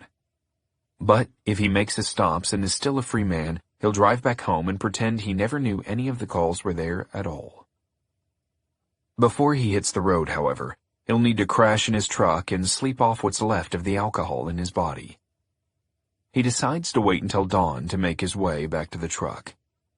He wants to sit and watch the sun rise and burn off the ghostly fog that's hanging over the river. But he passes out in the sand long before that. Chapter 62. Sarah Beth and I have a peaceful breakfast. She calls in sick, and we make omelets together, sharing the cooking duties. She appears happier this morning, and the tension between us seems to have evaporated. Perhaps since she was able to get those things off her chest last night, we can actually be friends. But as we make breakfast together, smiling and joking with each other, I can't help but imagine a life where this would be an everyday occurrence. It seems like a good life. I'd get ready to go to work while Sarah Beth got ready for school. We'd share a moment at the breakfast table before our careers intruded. I haven't imagined this kind of domesticity with Willow. I've only been focused on my physical attraction to her, the connection we seem to have. But is there a future with her? The kind of future there would be with Sarah Beth. As I'm sitting across from Sarah Beth, it occurs to me that perhaps it's too late.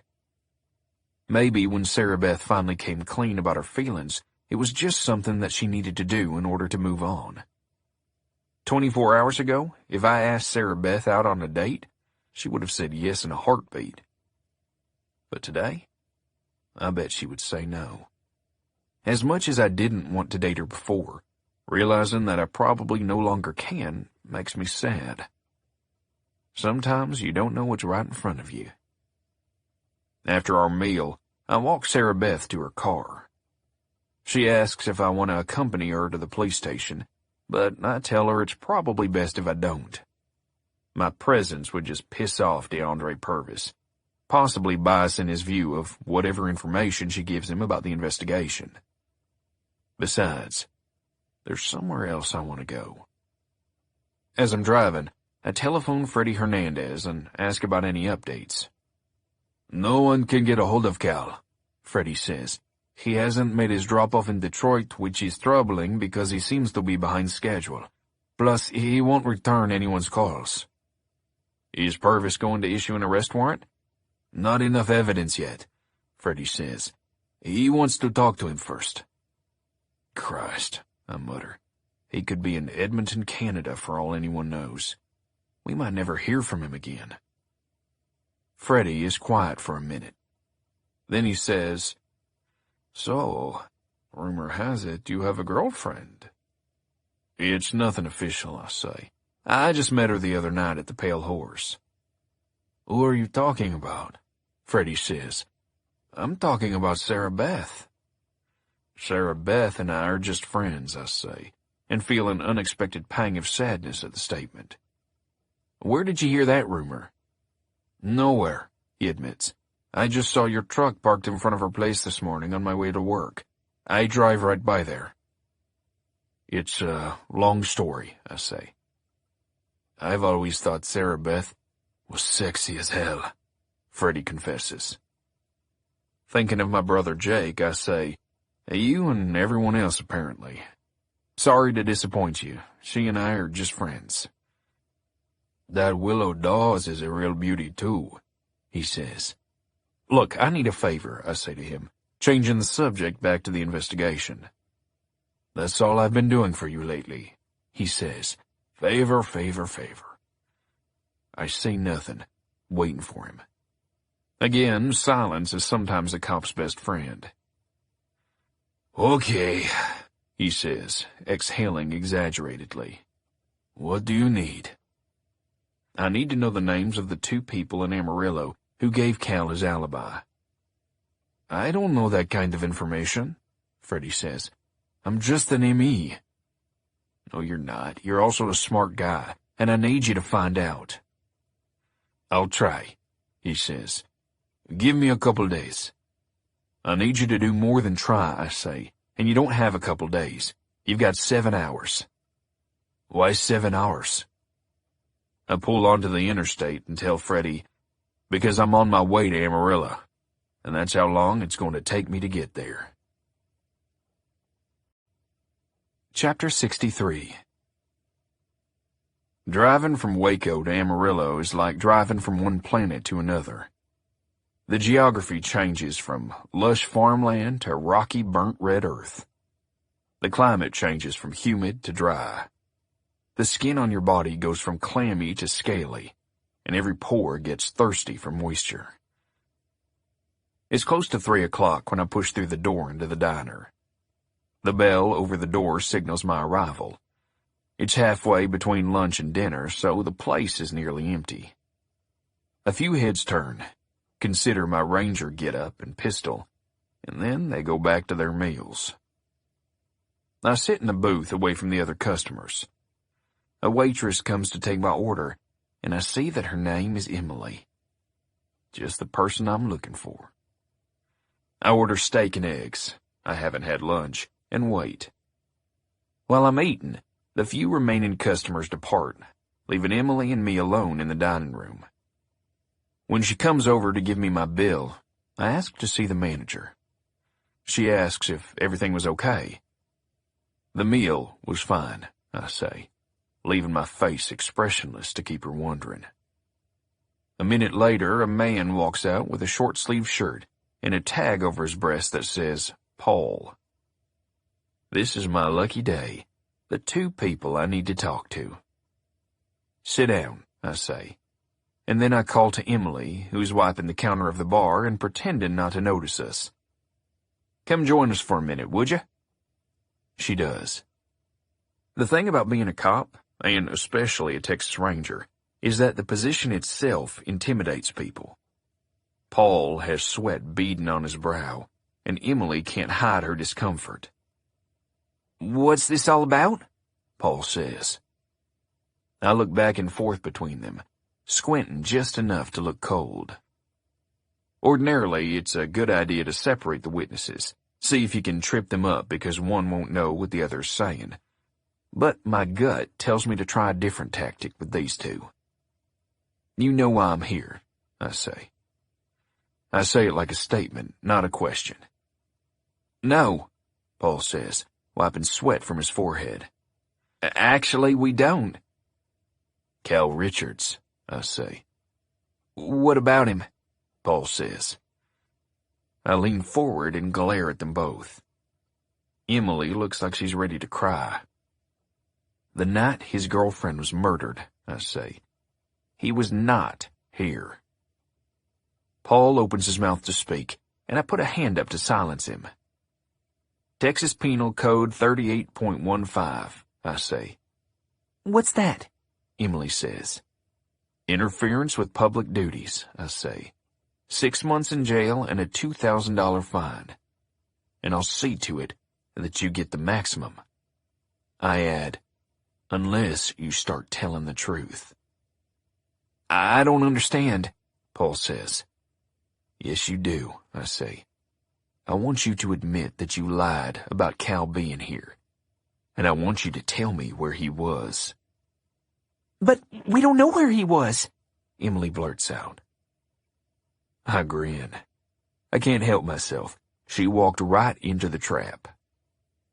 She clamps her mouth shut, and Paul glares at her. Did I mention that you'd get the interference with public duties charge if you were lucky? I ask Riley. You could get accessory to murder. And if that happens, you might spend the rest of your lives in prison. That does the trick. Emily tells me that Cal was at the truck stop the previous night, but not the night of the murder. He called Emily and Paul after he found out about the murder and begged them to corroborate his story. He was so upset, Emily says. He was crying. There's no way he killed her. What did he say he was doing? He wouldn't say, Paul says. He just said he was doing something he wasn't supposed to. He was north in Oklahoma, on his route, nowhere near y'all's hometown. And you believed him? I did, Paul says. Then he sits up straighter. I do. Me too, Emily says quickly. He loved her. He would never hurt her. She's pretty much all he ever talked about when he was in here. I rise from my seat and throw a 20 on the table for my meal. The next time the detective on this case calls you, you tell him what you just told me, I say. Mister, Emily says, if you'd known Cal as long as we have, you'd know he isn't capable of murdering anyone. I've known him a lot longer than you have, I tell them. I tip my hat to them and walk back out into the dry air of the Texas Panhandle. If my doubts about Cal being the murderer were fading, now I'm back up to 90% sure. Maybe 95. Chapter 64. I call Sarah Beth on the drive back, and she goes over what she discussed with DeAndre Purvis. She says Purvis promised to have a regular patrol swing by and keep watch on her. I know I should offer to come over, but instead I tell her to keep all her doors and windows locked and to call me if anything suspicious happens. I've got to see Willow tonight. When I get to the Pale Horse, Willow is on stage singing Ronnie Dunn's Ain't No Trucks in Texas, a song about heartbreak, about missing the one you love. It makes me think of Anne. In the aftermath of the divorce, I could have been the narrator of the song. I wonder if Cal could just as easily have narrated it after his breakup with Anne. Did he respond to his heartbreak by killing her? My gut tells me yes, and the fake alibi suggests I'm right. I'm lost in my thoughts, turning the case over and over in my head, when Willow walks up and says, I expected you about 24 hours ago. She is smiling, but there's something else behind it. She's probably hurt because I didn't show up yesterday as I promised. She seems guarded. I'm sorry, I tell her. Something came up. I tell her I spent the night at Sarah Beth's. Nothing happened, I explain. I slept on the couch. You don't have to explain anything to me, she says. We're not engaged. Her tone tells me that she means the opposite of what she's saying. Sure, we've only shared a kiss, but there's something between us, and we both know it. I think I do owe you an explanation, I say. I don't just kiss women in parking lots. I really like you, Willow. I don't want to jeopardize that. I expect this to make her smile, but it doesn't. She stares at me without speaking, and I feel like I can see a new side of her. She comes across as witty and fun most of the time, but there's another Willow underneath. This girl has been hurt before. I like seeing this other side of her. The vulnerable Willow. It shows me that Willow has a deep well of emotions and that I've only dipped past the surface of them so far. Ultimately, that's what makes me like her more. And also makes it harder for me to ask her some questions. Will you sit down a minute? I say. She says she has one more set to play, but she'll sit for a few minutes. I'm sorry to ask this, I say, but I need to know what happened between you and Cal. What do you mean, what happened? Did you sleep with him? She huffs. You know, Rory, I really like you too. But you're questioning me about my past already, and that doesn't make me feel good about where this is headed. I just met you, you know? Whatever I did last month isn't really any of your business. It's for the investigation, I say. The investigation you're not supposed to be involved in? I don't care if I've been told to stay out, I say. I'm the only one who's going to figure this out. I never thought you had such a big ego, she says. You told me that a lot of people do this job for the wrong reasons, I say, pointing to the star on my chest. I'm doing this for the right reasons. Willow takes a deep breath, and then answers my original question. No, she says. Nothing happened between Cal and me. Nothing? Nothing. But you know him. She shrugs. He comes into the bar. I noticed one day that he didn't drink, and I made a comment about him getting a buzz off seltzer water. We struck up a conversation. We talked from time to time after that. That's all. Did you like him? What do you want me to say, Rory? He's cute. He was nice. He didn't seem like every other horny, drunk dumbass in this bar. I would have dated him, but he never asked. Hearing her talk about Cal this way makes my stomach turn. Why can't women see that this guy is such a dirtbag? In fact, Willow adds, all he ever did was talk about Anne. He was head over heels for that girl. I liked him, yeah, but he never liked me. Not in that way. I say nothing. I look around the bar, imagining a time not long ago when Willow would talk to Cal during her breaks instead of me. Since you're asking about this, Willow adds, your ex-wife did confront me and tell me to stay the hell away from her boyfriend. She and the other one, Patty. In the parking lot? I ask. Yes. She gives me a look that says, how did you know that? Why didn't you tell me before? I ask. Because I didn't want to speak ill of the dead, Willow says. To tell you the truth, she was a real bitch about it. And every time I saw those girls afterward, your little trio of exes, they always seemed to be talking about me and sending me these evil looks. Anne had a heart the size of Texas, but she was a no-nonsense, take-no-shit kind of girl. If she thought another woman was trying to steal her man, she probably would have confronted her. If I'm being honest, Willow says, I talked about them, Anne, Patty, Sarah Beth, behind their backs too. I called them the Macbeth witches to my bandmates. Macbeth witches? You know, She says, from Shakespeare. The three witches who sit around their cauldron plotting evil. I feel bad about it now. I never would have wished anything bad would happen to them. I didn't know you read Shakespeare. There's a lot you don't know about me, Rory. With that, she rises from her stool. I'm sorry I had to ask you these questions, I say. She looks at me with sad eyes. I like you, Rory, but maybe you and I should cool things down for a while. Maybe in a few weeks, when you've got all this figured out, we can pick up where we left off. I don't think you're in the right frame of mind to start dating. And I don't need the drama.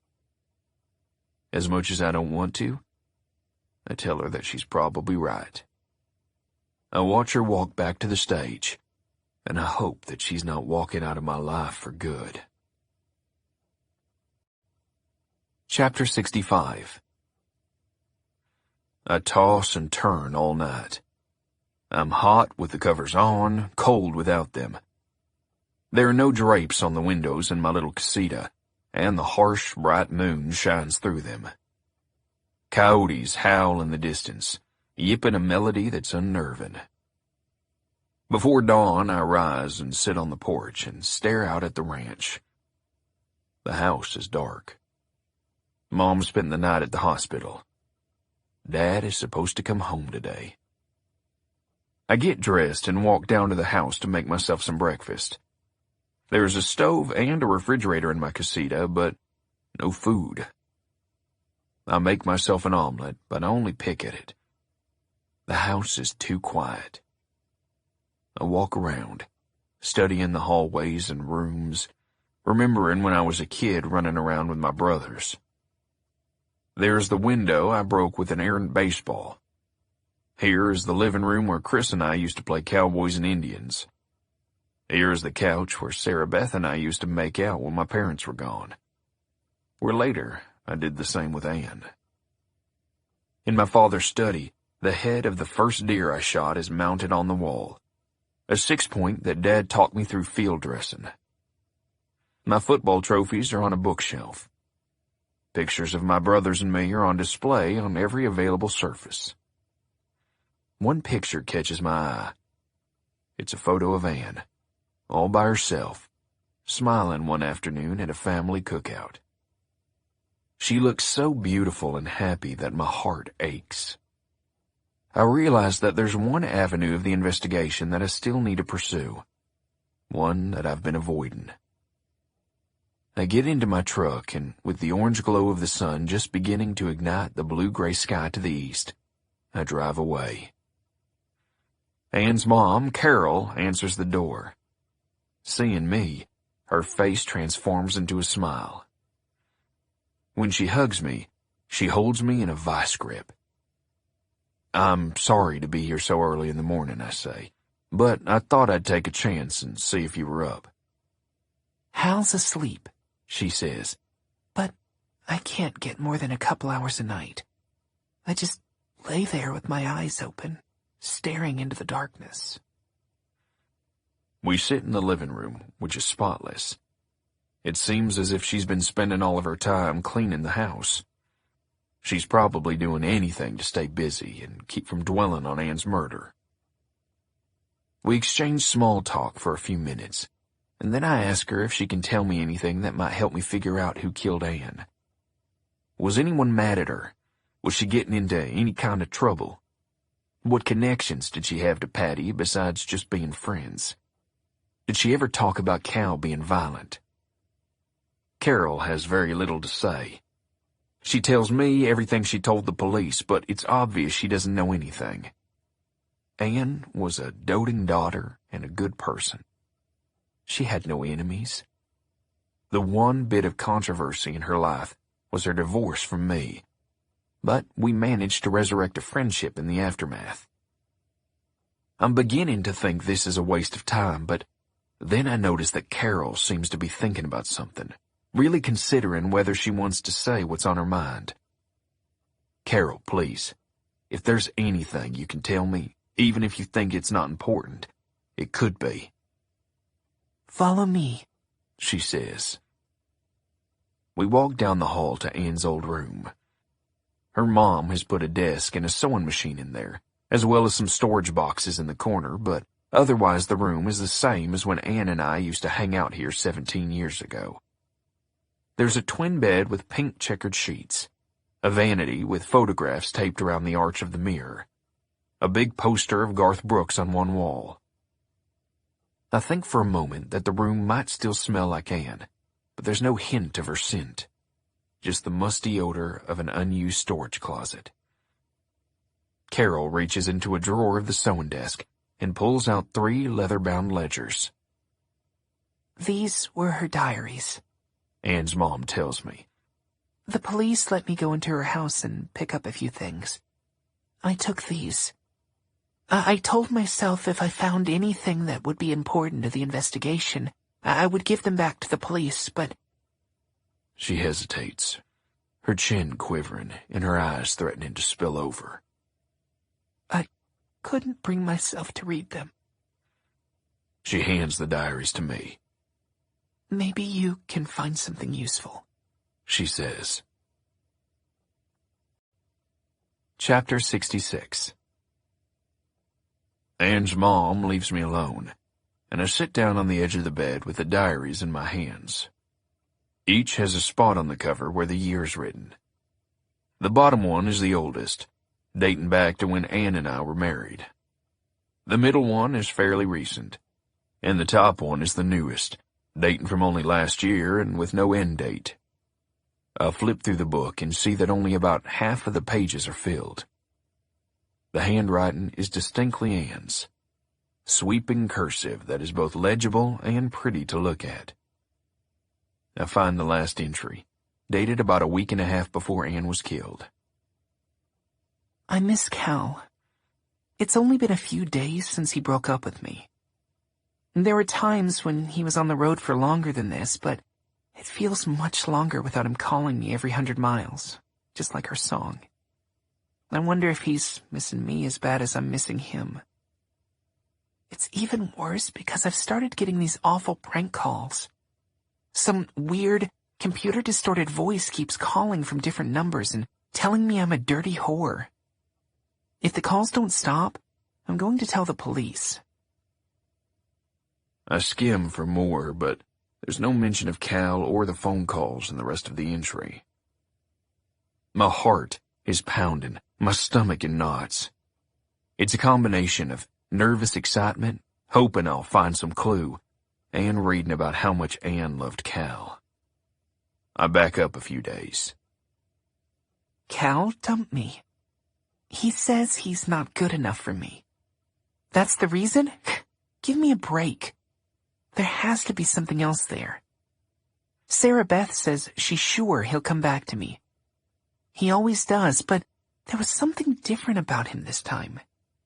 He was crying, saying that he couldn't give me what I deserved. Oh, Cal, if you only knew. You're the love of my life. Come back to me. My eyes are filling with tears. Anne was the love of my life. How could Cal be the love of hers? I backtrack through the weeks, skimming pages and looking for buzzwords that might warrant more attention. She doesn't mention tutoring Jim Howard. There's very little about Sarah Beth or Patty. She mentions the showdown with Willow, but only briefly. That new singer at the Pale Horse was flirting with Cal again, and I gave her a piece of my mind. I probably made a fool of myself, but I feel a little disconnected from him lately. Cal said there's nothing to worry about and that he's not interested in Willow Dawes. But I can see there's something there. I think a pretty singer in a bar reminds him of his old self, the partier. Am I like that old country song? A good-hearted woman in love with a good-timing man? Most of the entries are about Cal, their ordinary life together. He came home from a trip with a bouquet of flowers. He surprised her with a candlelit dinner. They went for a picnic and, with no one else around, made love on the blanket with the breeze kissing their naked skin. She writes about their song, Callin' Baton Rouge by Garth Brooks, and how they had a silly saying between them. We'll always have Baton Rouge. I know it sounds corny, but whenever something goes wrong and we say that to each other, I always feel better. The other day, Cal asked me if I believed in heaven. I told him, for me, heaven is Baton Rouge. With you. The descriptions of the relationship aren't all romantic and full of sunshine. Anne and Cal fought about money, like all couples. They bickered about little things. He wouldn't remember to put the toilet seat down. She never cleaned the lint trap on the clothes dryer. Anne never quite trusted that the partier in Cal was gone for good. Cal never thought he was good enough for Anne. As much as I'd love to pin evidence on Cal, there is nothing damning in these anecdotes. They just create a portrait of a real couple. The two had real problems, but Anne, by her own account, very much loved Cal. When I'm mentioned, it's always in comparison to Cal, and I rarely measure up. In one passage, Anne talks about how Cal is gone for as many hours a week as I ever was, sometimes more. But his absence doesn't bother her as much because it's always planned, on a predetermined schedule, and he is good about calling, checking in, having long conversations on the phone. When I was caught up in an investigation, I might be gone for days without giving her any sort of update. I take a break from searching through her past. I lie back on her bed, put my fingers against the bridge of my nose. It's hard to know you messed up your marriage. Harder still to know that someone you hate measured up in a way that you couldn't. It sounds like Cal's only failure was one of confidence and self-respect. He didn't think he was good enough, which is the opposite of me. I always thought I was the right one for her, but I wasn't. She always thought Cal was. I sit up and look at the books again. I've paged through the more recent 2 ledgers, but I haven't cracked the oldest one, which dates from our marriage to just after our divorce. It's highly unlikely that there's anything that far back that's going to help me figure out who her killer is. But I look anyway. I can't help myself. I want to know what she thought during our marriage, and who she cheated on me with. Chapter 67. With this volume, unlike the others, I start from the beginning. Anne writes in the opening pages about why she's starting a diary. She's lonely, and she has no one to talk to about it. She provides details of our marriage, given a new perspective. She writes about how I was away for long hours, and when I did come home, I was becoming increasingly distant. She gives the example of a cookout we went to at a former classmate's house. She says I was quiet the whole time, sitting off by myself, and when I was around people, I looked as if I wasn't paying attention to what anyone said. I have no memory of the cookout at all. Judging by the dates, I was up to my neck investigating a trio of skeletons that were unearthed during a flood. I was staying in San Angelo, coming home only for a day or two on weekends. I actually have no recollection of what Anne and I did during my brief times off. My memory is only of the investigation. I do remember the next entry, one of the biggest fights we ever had. Anne writes about how she confronted me about the growing distance between us. She wanted to go to couples counseling. I blew up and told her to give me a break. "We have everything we ever wanted," I said. "You have your job at the school, I have my career with the Texas Rangers." "What about kids?" she asked. I had recently seen a 12-year-old Hispanic boy who'd been shot in the head. "There is no way I'm ever having kids," I shouted. Not something I truly meant, and I stomped out of the room. In her diary, her version is basically the same as mine, but it reminds me what an asshole I was. I wish I could go back and talk some sense into my younger self. I would tell him to communicate with Anne, not yell at her. I needed to listen, to compromise, to be open and honest and not angry. The pressure of my job was getting to me, and what I needed to do was share my feelings with her instead of bottling them up inside. And most important, I needed to care more about her feelings. I probably could have kept my career and my marriage if I was a little more willing to put myself in her shoes. If I just listened, tried a little harder to understand her pain. "I don't want Rory to have to quit his job. I'm so proud of him for becoming a Texas Ranger. That's part of what makes him who he is. But our marriage is strained to the verge of breaking, and I can't be the only one bending. I need him to put some energy into our marriage instead of his job. It might not take much. I think we could still thrive, I really do. I just don't know how to get through to him." Later, she gives up. "I've met someone. I feel so guilty, but this person makes me happy.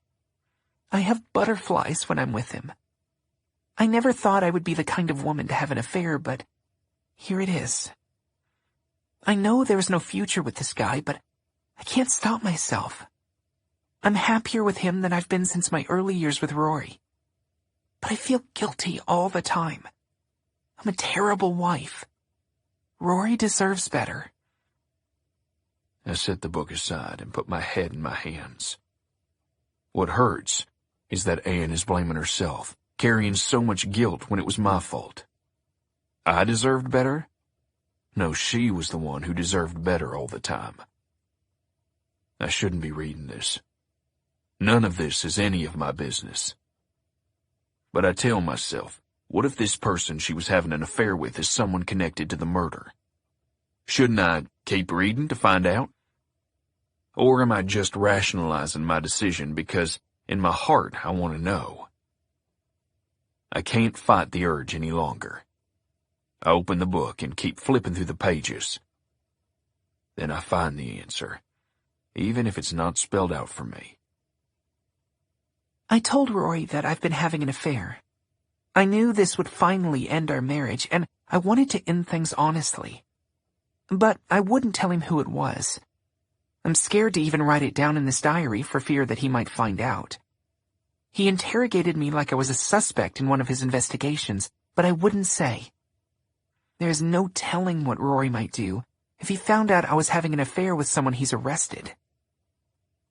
I stand up and pace around the room. Cal. It was Cal all along, even back when we were married. It shouldn't be a surprise to me, but somehow it is. As far as I knew, they didn't start dating until a good year after our divorce. As much as I hated the asshole for dating Anne, I never thought it was him who took her from me. I leave the diaries on the bed and storm out through the house. Anne's father has woken up, and both parents are sitting at the kitchen table when I blow past them. I spin my tires, accelerating out of their driveway. Dad told me not to kick down Cal's door until I was 100% sure. I'm not, but I'm going to kick that door down anyway. Chapter 68. I skid to a stop in Anne's driveway. Cal's truck is gone, as I expected. I grab a pair of rubber gloves from the back of my truck, and I circle around the house. The world is so quiet that every step I make, every breath I take seems magnified. At the back door, I stand and try to get my breathing under control. There used to be a screen door that swung out, but it's been removed, leaving only the wooden door that swings inward. I look around, but there's nothing to see but trees and grass and fields on either side of the house. Somewhere close by, a bird is chirping. My boot connects, splintering the silence, and the door swings inward, flinging slivers of wood from the door jamb. I stand at the threshold. Ever since Anne was killed, I've been torn by what I couldn't do. DeAndre Purvis and Creasy told me not to get involved. I've been crossing every line they've drawn, but here is the final line, a physical one. If I cross the threshold, I risk the badge on my chest. I risk going to jail. I risk everything. But I enter the house. It's a surreal experience to walk the halls of a place that's so familiar to me. It's so alien. Everywhere I see traces of my old life. The microwave Anne and I bought together. Curtains we picked out. But also widespread confirmation that this isn't my house anymore. There's a shirt of Cal's thrown over a kitchen chair. Photos on the foyer divider are of the two of them. The walls are painted different colors. Most of the furniture is new, but there's a sofa in the living room that Anne and I bought together. A place where, when we were young, we would sit and watch TV. We made love there a few times. I wonder if she and Cal did too. I shake my head, trying to clear it, and I start my search. First, I look in the bedroom, feeling for hard objects hidden in the clothes in the drawers. I look under the bed, feel under the mattress.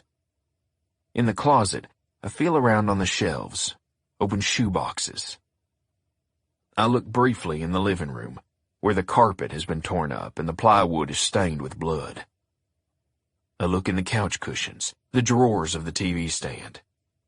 There's a stench coming from the kitchen, some kind of rotten food, but I don't search there yet.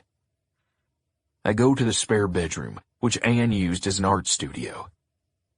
She taught biology classes at the high school, but she also had a passion for creating art. There are lovely paintings. A beautiful cypress tree robust with fall colors. A creek with a cut bank full of intricately detailed roots.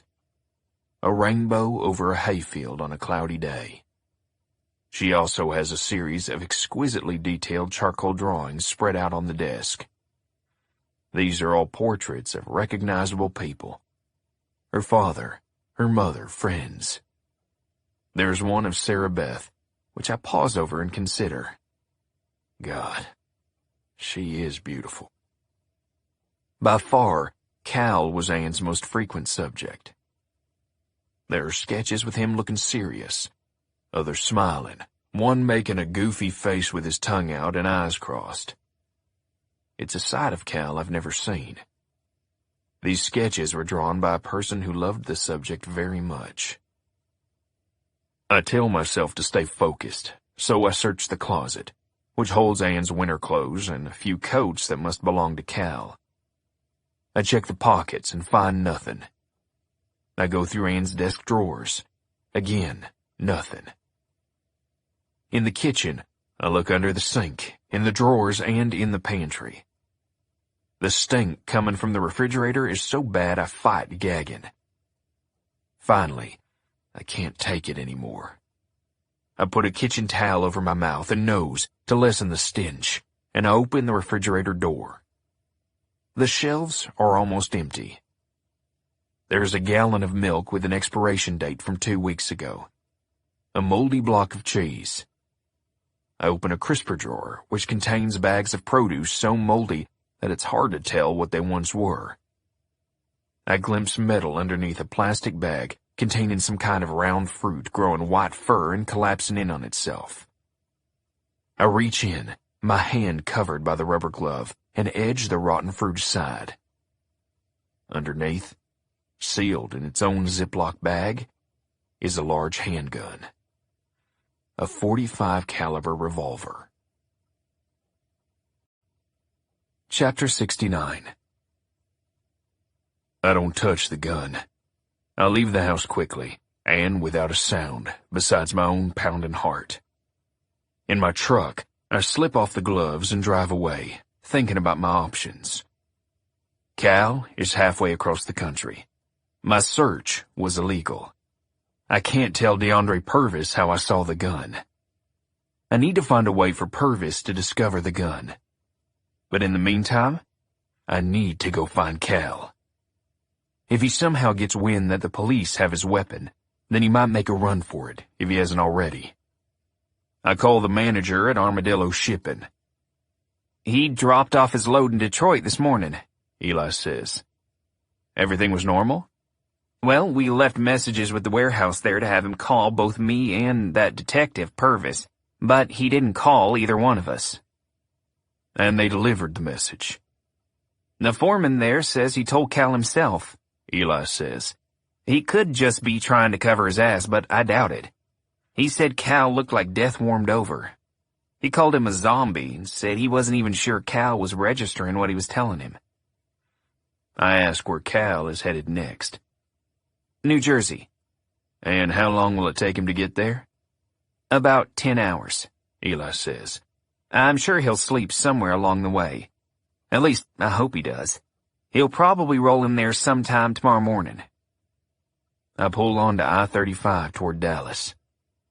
How long will it take me to get there? You? He says, shocked. From Texas? Yes. Hell, probably 24 hours on the road, Eli says. Add in some shut-eye and you're looking at 2 full days of hard driving. So if I drove all night, I could be there around the same time as him. Mister, I deal with professional drivers on a daily basis, and I would not recommend trying to drive 24 hours straight. That's a recipe for catastrophe. Your opinion has been duly noted, I say, repeating one of my father's favorite refrains. I ask Eli to give me the address of the shipping company in New Jersey. After I hang up, I consider calling Purvis. Or Crazy. Then, I get an idea, and I dial the anonymous helpline the police created for the murder investigation. The way the tip line is set up, a volunteer with Crime Stoppers will listen to the message and pass along the information to Purvis. Purvis won't hear it himself, so he won't be able to identify me. When the phone beeps, I say, "I'm an acquaintance of Calvin Richards, and I stopped by his house today. The back door was open, so I went inside. There's a pistol in the refrigerator. It stinks in there. Maybe there's another dead body." I hang up. I know I'm sensationalizing by putting in the suggestion about another dead body, but I need to give them extra incentive to investigate. If Purvis has to wait for a search warrant, it might be tomorrow before he can get into Cal's house and look around. By then, I hope I should be close to Cal. And when I find him, I'm hoping Purvis has issued a warrant for his arrest. Chapter 70. Cal is driving east on I-80, north of Akron, Ohio. It's mid-afternoon, and he's falling asleep at the wheel. His bleary eyes wander over the road. He tries to focus them, but he can't seem to. No matter how much he squints or blinks or tries to get them to obey, his eyes won't stay in focus. They lock on some non-existent point on the horizon, and the rest of his peripheral vision fades into foggy obscurity. There are fields on both sides of the highway, and Cal considers letting himself fall asleep. Just close his eyes and drift away. His rig would veer off the road, crunching into the shoulder, and then tip over, into the ditch lining the roadway. He imagines waking up for an instant, enveloped in a tornado of broken glass and the shriek of screeching metal, only for the world to go dark again. This time, the darkness would last forever. The scenario sounds inviting, but there is an unappealing risk to it. Survival. Maybe he wouldn't die. Maybe he would wake up in a hospital with broken legs and a concussion. Or maybe he would be paralyzed. Either way, there was a chance he'd be, sadly, alive. And there's the distinct possibility that the crash would take other motorists with him. Driving this truck is like wielding a 30-ton battering ram. He could smash anything, or anyone he hit. He pulls into a truck stop and gets out to fill his tanks, even though he still has plenty of fuel for several more hours. He paces around in the cool air, trying to shake himself awake. He goes inside, showers, and changes clothes. He eyes a payphone. He thinks about what the foreman said.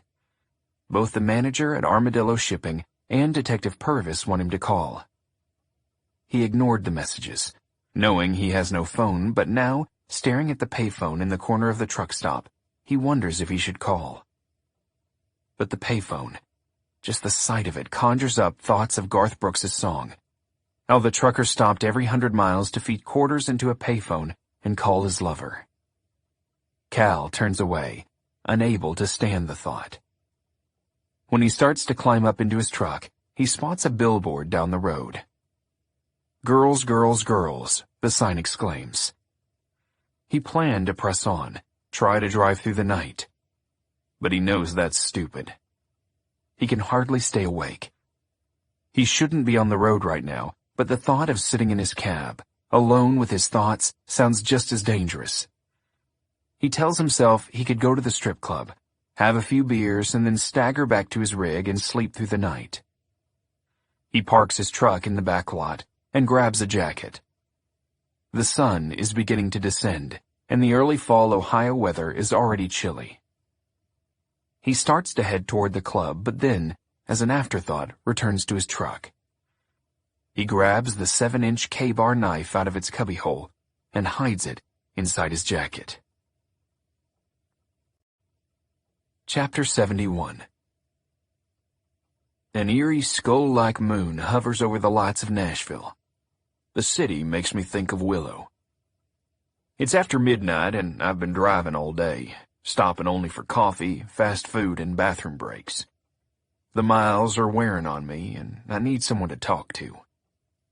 I call the Pale Horse and ask Darren to please tell Willow to call me when she gets off work. She said she wanted to back off from our burgeoning relationship, so I asked Darren to pass along a message that will get her attention. Tell her I'm driving through Nashville, I say. When he hangs up, I realize I need someone to talk to in order to stay awake. I can't wait for Willow. I know it's late, but I call Sarah Beth. Hey, she says, and I can tell by the sound of her voice that I woke her up. I apologize and explain that I'm driving and I need a friend to keep me awake. I'll stay up as long as you need me, she says. Any more prank calls? I ask. Nope, she says. Maybe you scared him off. I ask her if the police have been making their regular patrols as promised. I saw a couple police cars drive by last night, she says. I didn't see any today. God damn it, I grumble. You need to call DeAndre Purvis and tell him that they need to be more serious about this. It's okay, she says. To be honest, I feel a little weird having the police watch me. It seems a little creepy. She tells me that she isn't going to let anyone into her house, not even someone she knows. And she says that it doesn't sound like this murderer is the type who kicks down doors. He comes in, makes you feel at ease, and then he starts shooting you full of holes. Are you still tutoring Jim Howard? Not since you scared the shit out of him, Sarah Beth says. I'm sorry. At this point, I just want my life to return to normal, she says. I can't wait until they catch this guy. It might be soon, I say. What do you mean? I hesitate about telling her what happened, and then I decide she can be trusted. I went into Anne's house today, I say. Rory? She says, her voice a mix of worry and good-natured chastising, probably the way she talks to her students when they've been up to something juvenile. Tell me you didn't do what I think you did. I did, I say, and I can't help but grin. Cal has a gun, even though he told the cops he doesn't. Same caliber as the murder weapon. All they have to do is check to see if it's the same gun that fired the bullets that killed Patty and Ann, and dust the gun for fingerprints. And what if they don't match? They will, I say. I think Ann's murder was a crime of passion. Then Cal went off the deep end and decided he had a taste for it. He killed Patty, and I think he'll kill again if I don't stop him. What do you mean by I? Sarah Beth says, using that same tone again. Don't you mean they? I tell Sarah Beth that I'm on my way to get him. There should be a warrant for his arrest by the time I get there. Oh, Rory, you're playing with fire. I'm going to get him, Sarah Beth. I won't let him hurt anyone else. We're quiet for a few seconds, as if unsure how to continue the conversation. Then Sarah Beth breaks the silence by saying, You know what I was thinking? Her tone is missing the playful rebuke. She's changing the subject entirely. When this is all over with, she says. I was thinking... Another call is coming in, and I tell Sarah Beth I have to go. I'll call you tomorrow, I tell her. Stay safe. I hang up before Sarah Beth can say goodbye. I switch over to the incoming call. So, I hear you're in my old stomping grounds, Willow says. Just pass through Nashville, I say. It's in my rear view. What are you doing in Tennessee? She says. Going after a killer, I say. Want to help? How? Keep me awake. Chapter 72. At 2 a.m, Cal stumbles across the field toward his rig with one of the club's dancers under his arm. She is laughing and doesn't seem to notice that he isn't. He opens the passenger door of the truck and helps her climb in. He follows her inside and she sits on his mattress. Sorry about the mess, Cal says. She pulls off her jacket and looks around for a place to set it among the piles of Cal's clothes. "I've seen worse," she says. Her name is Candy, and she's wearing a black bustier, a short leather skirt, and pink fishnet stockings.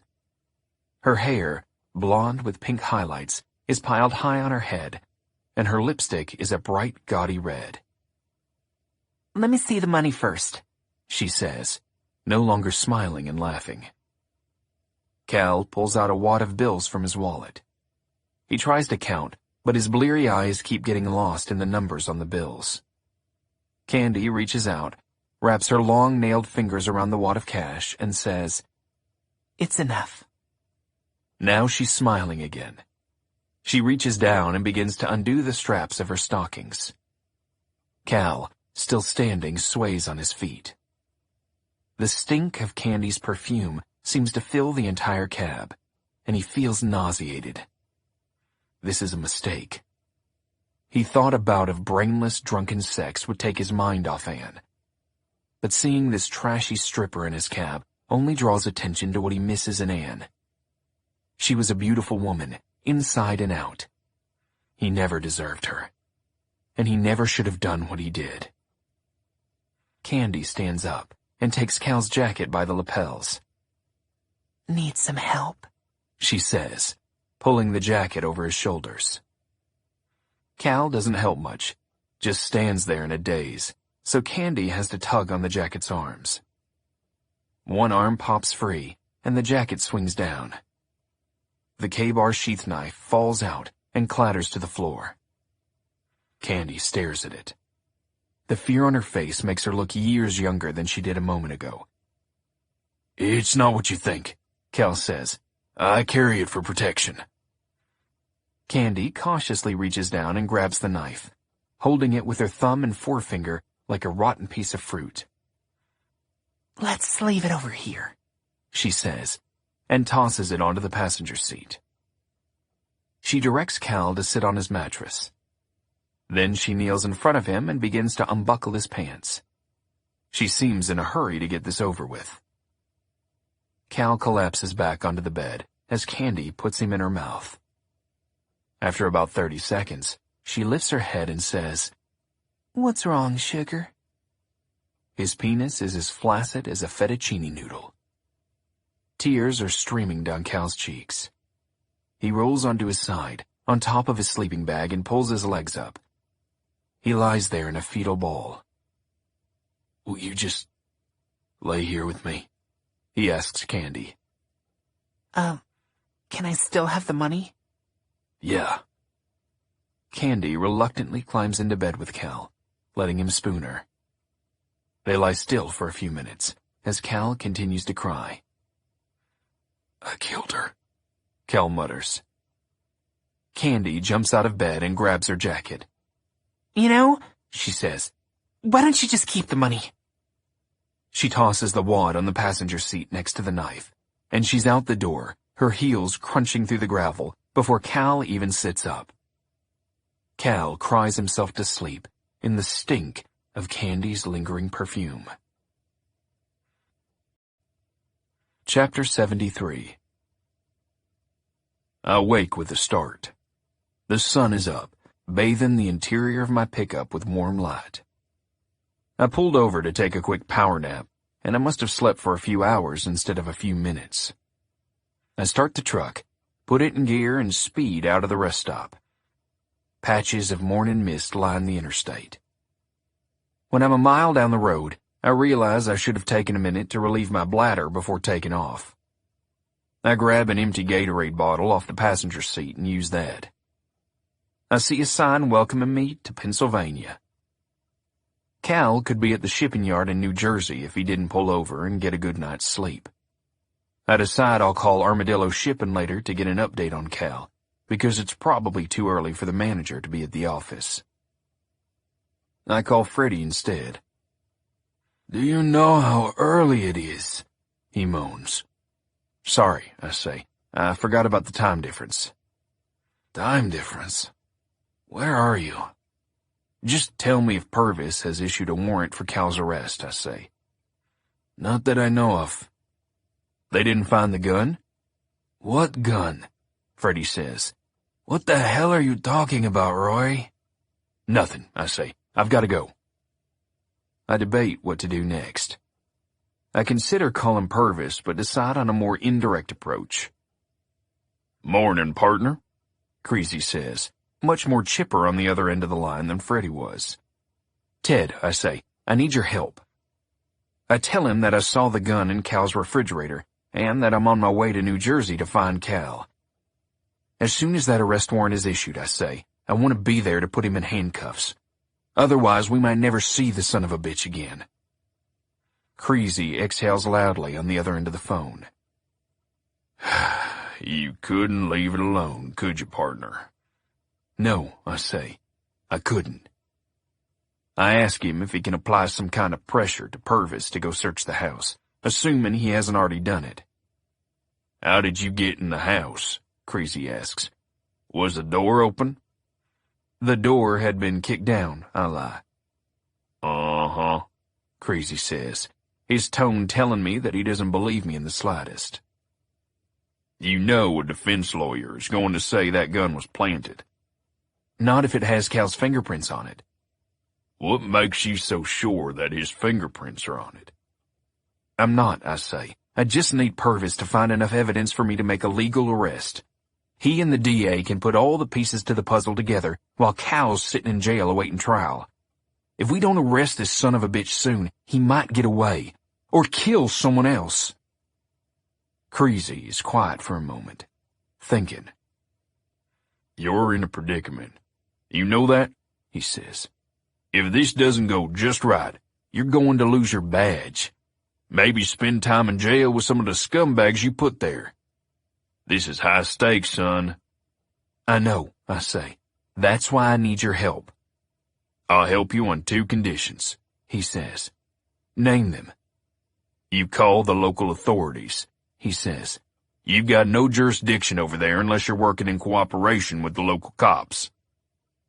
And what's the second? If there isn't a warrant for Cal's arrest, you can't do anything. You won't have probable cause to make an arrest.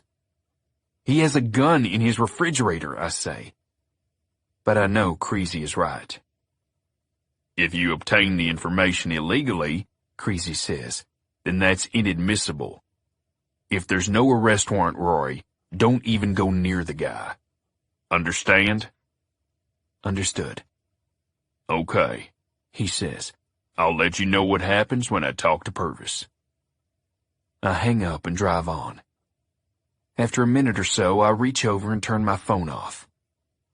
I don't want Creasy calling me to tell me something I don't want to hear.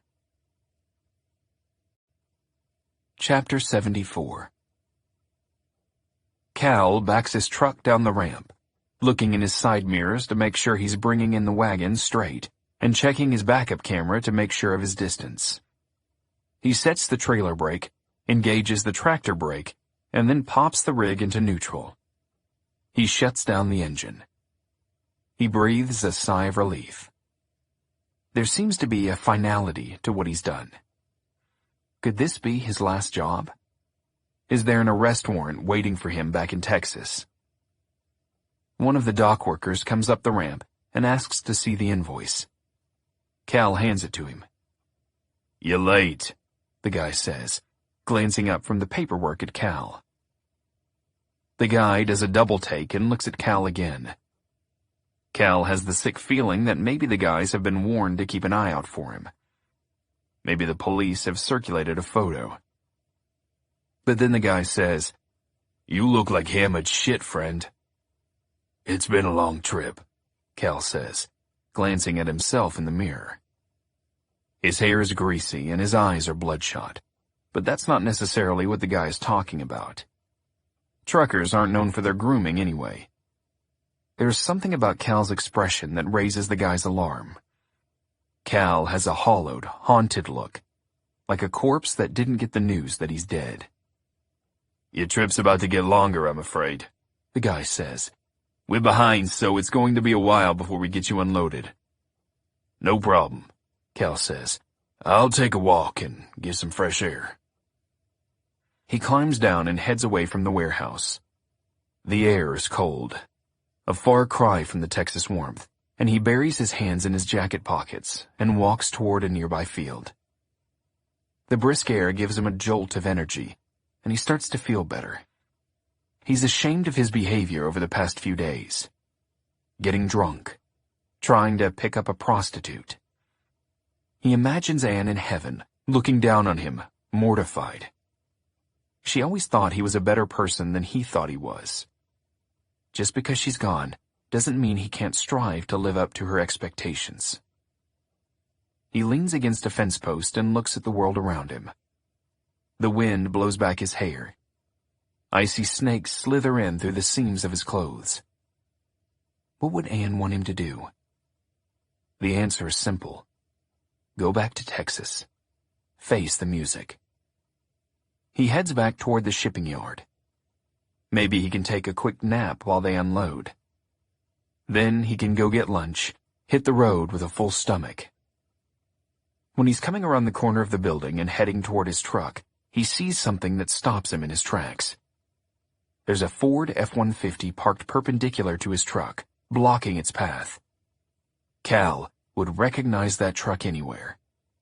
It belongs to Rory Yates. Cal backs into an open bay, acting as normal as possible. Inside the warehouse, forklifts zip back and forth. He sees Rory wave down a forklift and ask for help. The son of a bitch is wearing his cowboy hat and boots, like he's still in Texas. His pistol is strapped to his hip. The forklift driver points, and Rory walks away, headed to talk to a supervisor, no doubt. Cal thinks. Minutes ago he was ready to turn himself in, let the chips fall where they may. But he can't stomach the idea of Rory being the one to bring him in. He can't give that self-righteous asshole the satisfaction. He heads toward his truck, acting as if nothing is wrong. The bed of Rory's pickup is only a couple of feet from the tractor's front bumper. Cal ducks under the trailer and pulls the fifth wheel pin. Then he sneaks up onto the catwalk between the truck and the wagon and unhooks the coiled colored cords for air and electricity. He backs up, trying to be as discreet as possible, and cranks down the landing gear on the trailer. He sneaks into the cab and starts the engine. He looks around, checking the mirrors, making sure he hasn't been spotted yet. He flips the switch to lower the air suspension. He watches the needle of the suspension as it drops. He disengages the truck's parking brake. The wagon is unhooked. There's only one thing left to do. Cal steps on the gas, and his semi surges forward into Rory's pickup truck. Chapter 75. I'm walking through the warehouse, looking for the foreman, when I hear a loud crash, followed by the screech of metal against metal. I run to an open bay and look outside to see Cal's semi speeding away. His trailer is no longer connected. I spot him in the window. He shifts gears and turns a corner, and then he's gone. I sprint to my truck and do a quick survey of the damage. The driver's side rear quarter panel is smashed in, but there doesn't seem to be any damage to the frame. The wheels look straight. If he hit the truck at any speed at all, he would have totaled it. But because he hit it from only a few feet away, starting at a dead stop, it looks like he mostly pushed it out of the way without damaging anything too badly. At least, that's what I hope as I jump in and crank the engine. It fires right up and I stomp on the gas, yank the steering wheel, and leave the dock in a cloud of burnt rubber smoke. I turn on my lights and sirens, and I pass a big rig that's slowly accelerating toward the highway. I spot Cal's rig up ahead, going down the on-ramp. The highway doesn't look too crowded, which is to Cal's advantage. He won't be able to accelerate very quickly, but without his trailer, his truck will have plenty of power. He'll be able to go fast as long as there's no one in his way. I think about calling the local authorities for backup, but I know I'm not supposed to be here. I don't know what I would say. I'm a Texas Ranger in New Jersey trying to apprehend a man who may or may not have a warrant out for his arrest. When I hit the freeway, I put the pedal down and start weaving around cars. Cal is doing the same. His truck is going an unsafe speed, changing lanes at a velocity a truck that size shouldn't be moving. I race up behind him and wave my hand out the window in a gesture telling him to pull over. "You're going to kill somebody!" I yell, as if he can hear me. I pull my pistol out and think about where I can shoot to slow him down. A bullet would probably bounce off those big 4-foot diameter tires, and even if I flatten one wheel, there are 9 others. I could shoot the gas tank on the side, but even though it's unlikely to explode, this isn't a movie, it still seems dangerous. I need to get in front of the truck and shoot behind me into the grill to try to damage the engine. The freeway is made up of 3 lanes, with a dividing wall on the left and an embankment dropping into an unplanted field on the right. I make a move to pass Cal on the right side, and he swerves, anticipating what I'm trying to do. I brake, swerve, and accelerate, heading between him and the wall on the left side. His truck is slower to correct, but it moves toward me. My foot is jammed against the gas pedal, but I'm not going to make it. Cal's truck collides with my passenger side, shoving me over. I fight to keep the steering wheel straight. The dividing wall comes closer and closer, and then my driver's side mirror disappears in a clatter. His rig presses me up against the wall. Sparks spray up from where the metal is being ground against the concrete. My driver's side window explodes. I smell smoke and burning rubber. The screeching sound of metal against concrete is ear-splitting. I think, this is it. This is the moment when I die. Then Cal swerves away from me, and my truck lurches forward, suddenly freed from Cal's monstrous metallic grip. I accelerate to position myself to fire back into his grill, but Cal is already slowing down. There isn't much of a shoulder here, so he edges his truck onto the embankment.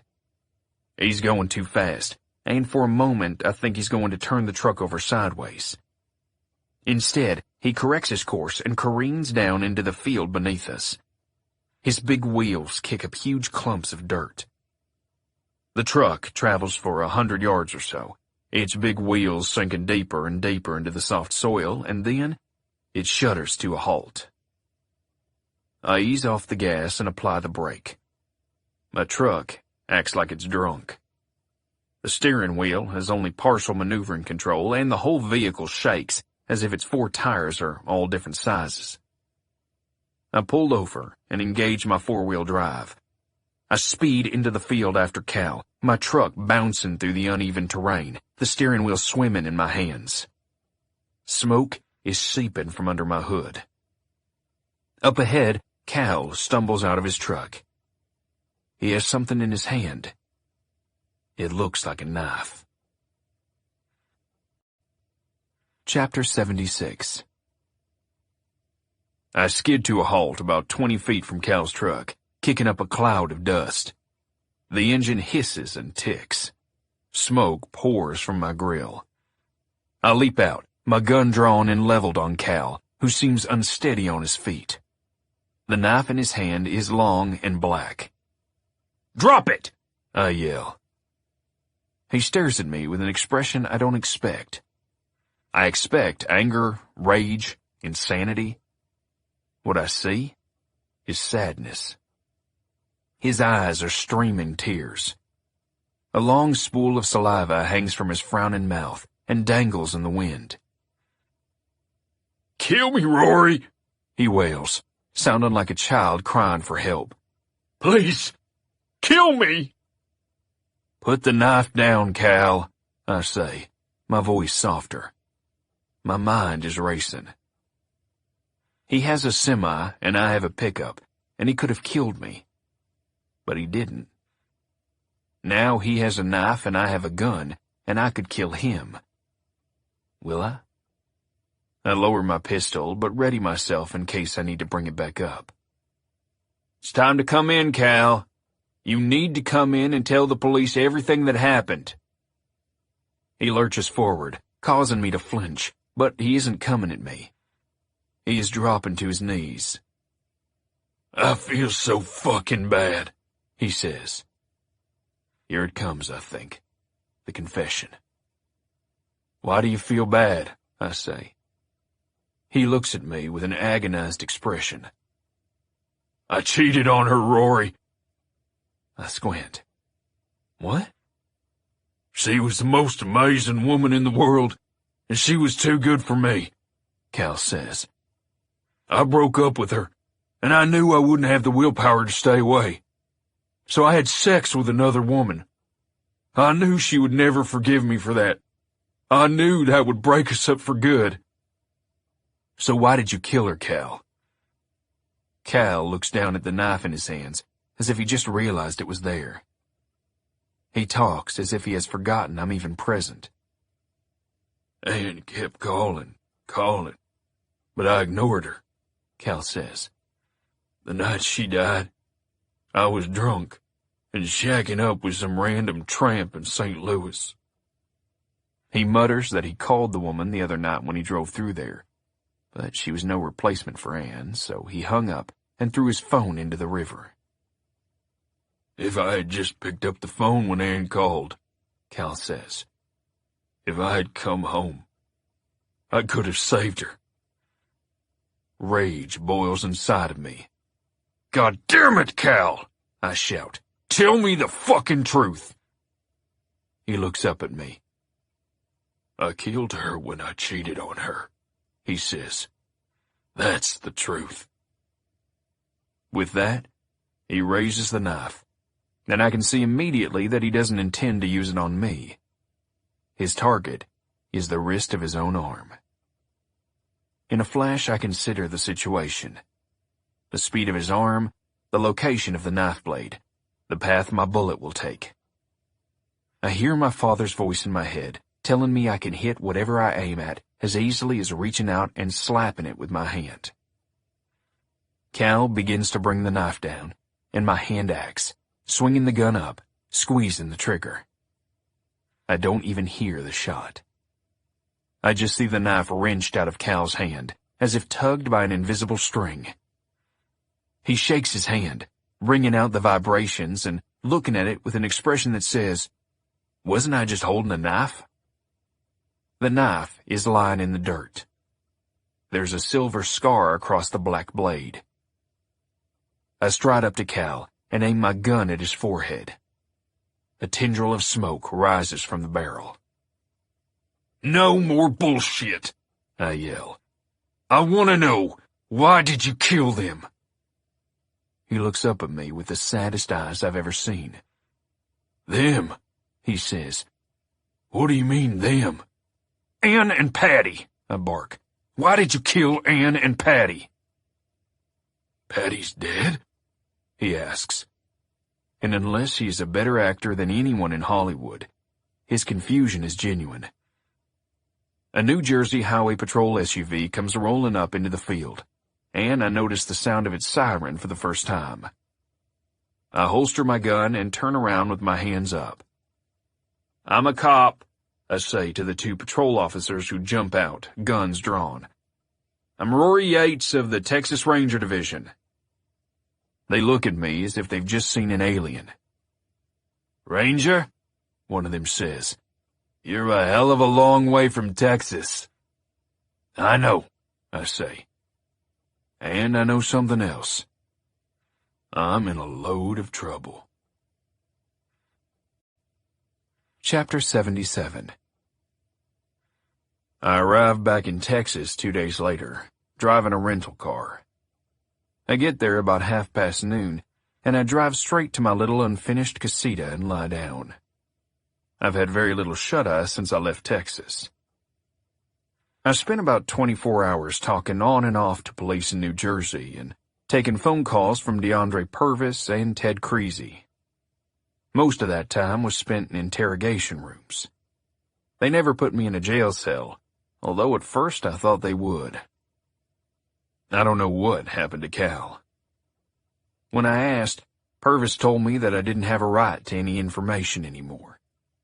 He threatened me with the same interference with public duties charge I used to get the Amarillo waitress and diner manager to talk. Finally, Creasy told me to rent a car and come home.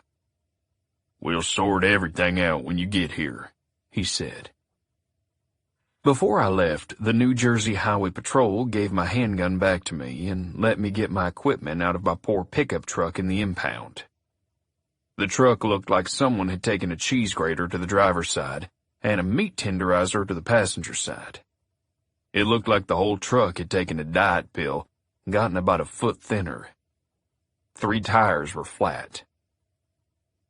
I drove the rental car straight back to Texas, doing the whole trip in a daze, stopping every now and then at rest areas to take short, restless naps. Somewhere along the way, it hit me that I missed Patty's funeral, and I had to pull over as I was buffeted with waves of guilt and sadness. Once I get in my bed, I fall right asleep. My mind is empty. It's as if I've finally been able to let go of the investigation. I took my shot, tried to figure it out, and failed miserably and catastrophically. No one will tell me anything.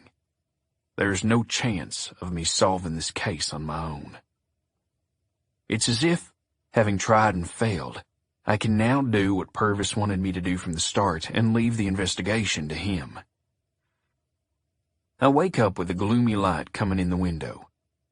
For a moment, I'm unsure if it's dawn or dusk. I sit up in bed. My eyes feel puffy, my body stiff, my mouth dry. Out the window, the position of the shadows tells me the sun is setting.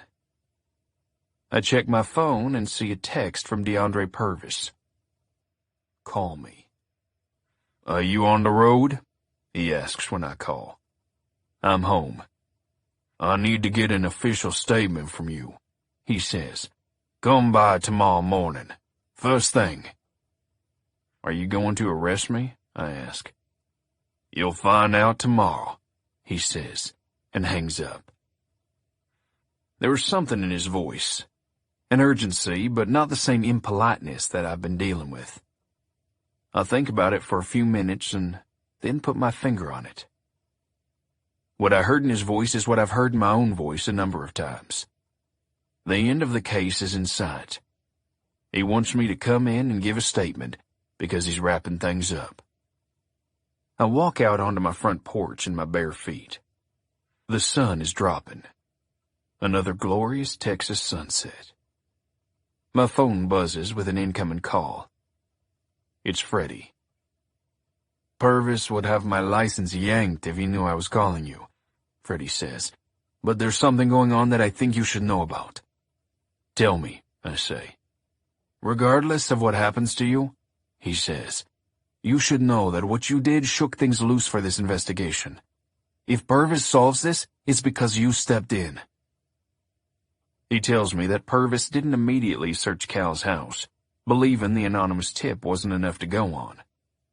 However, after the shitstorm I stirred up in New Jersey, Purvis had interviewed Cal extensively, and he got Cal to consent to a search of the house. "Did they find the gun?" "Hell yes," Freddie says. "And guess what?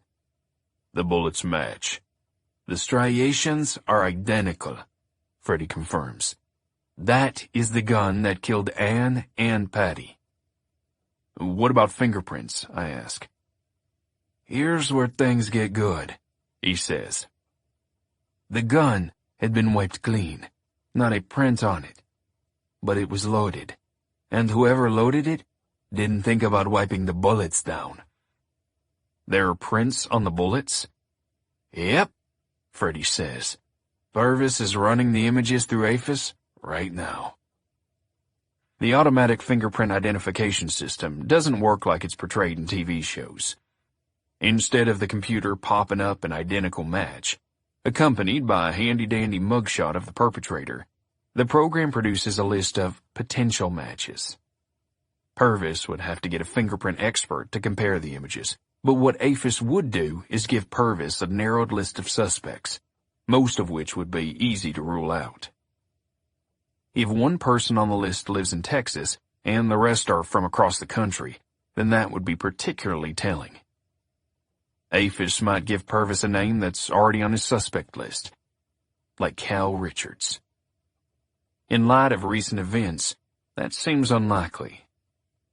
I'm less convinced now than ever that it was actually him. Where's Cal now, I ask. Is he still in custody? I don't know where he is, Freddie says, but I do know he is not in custody.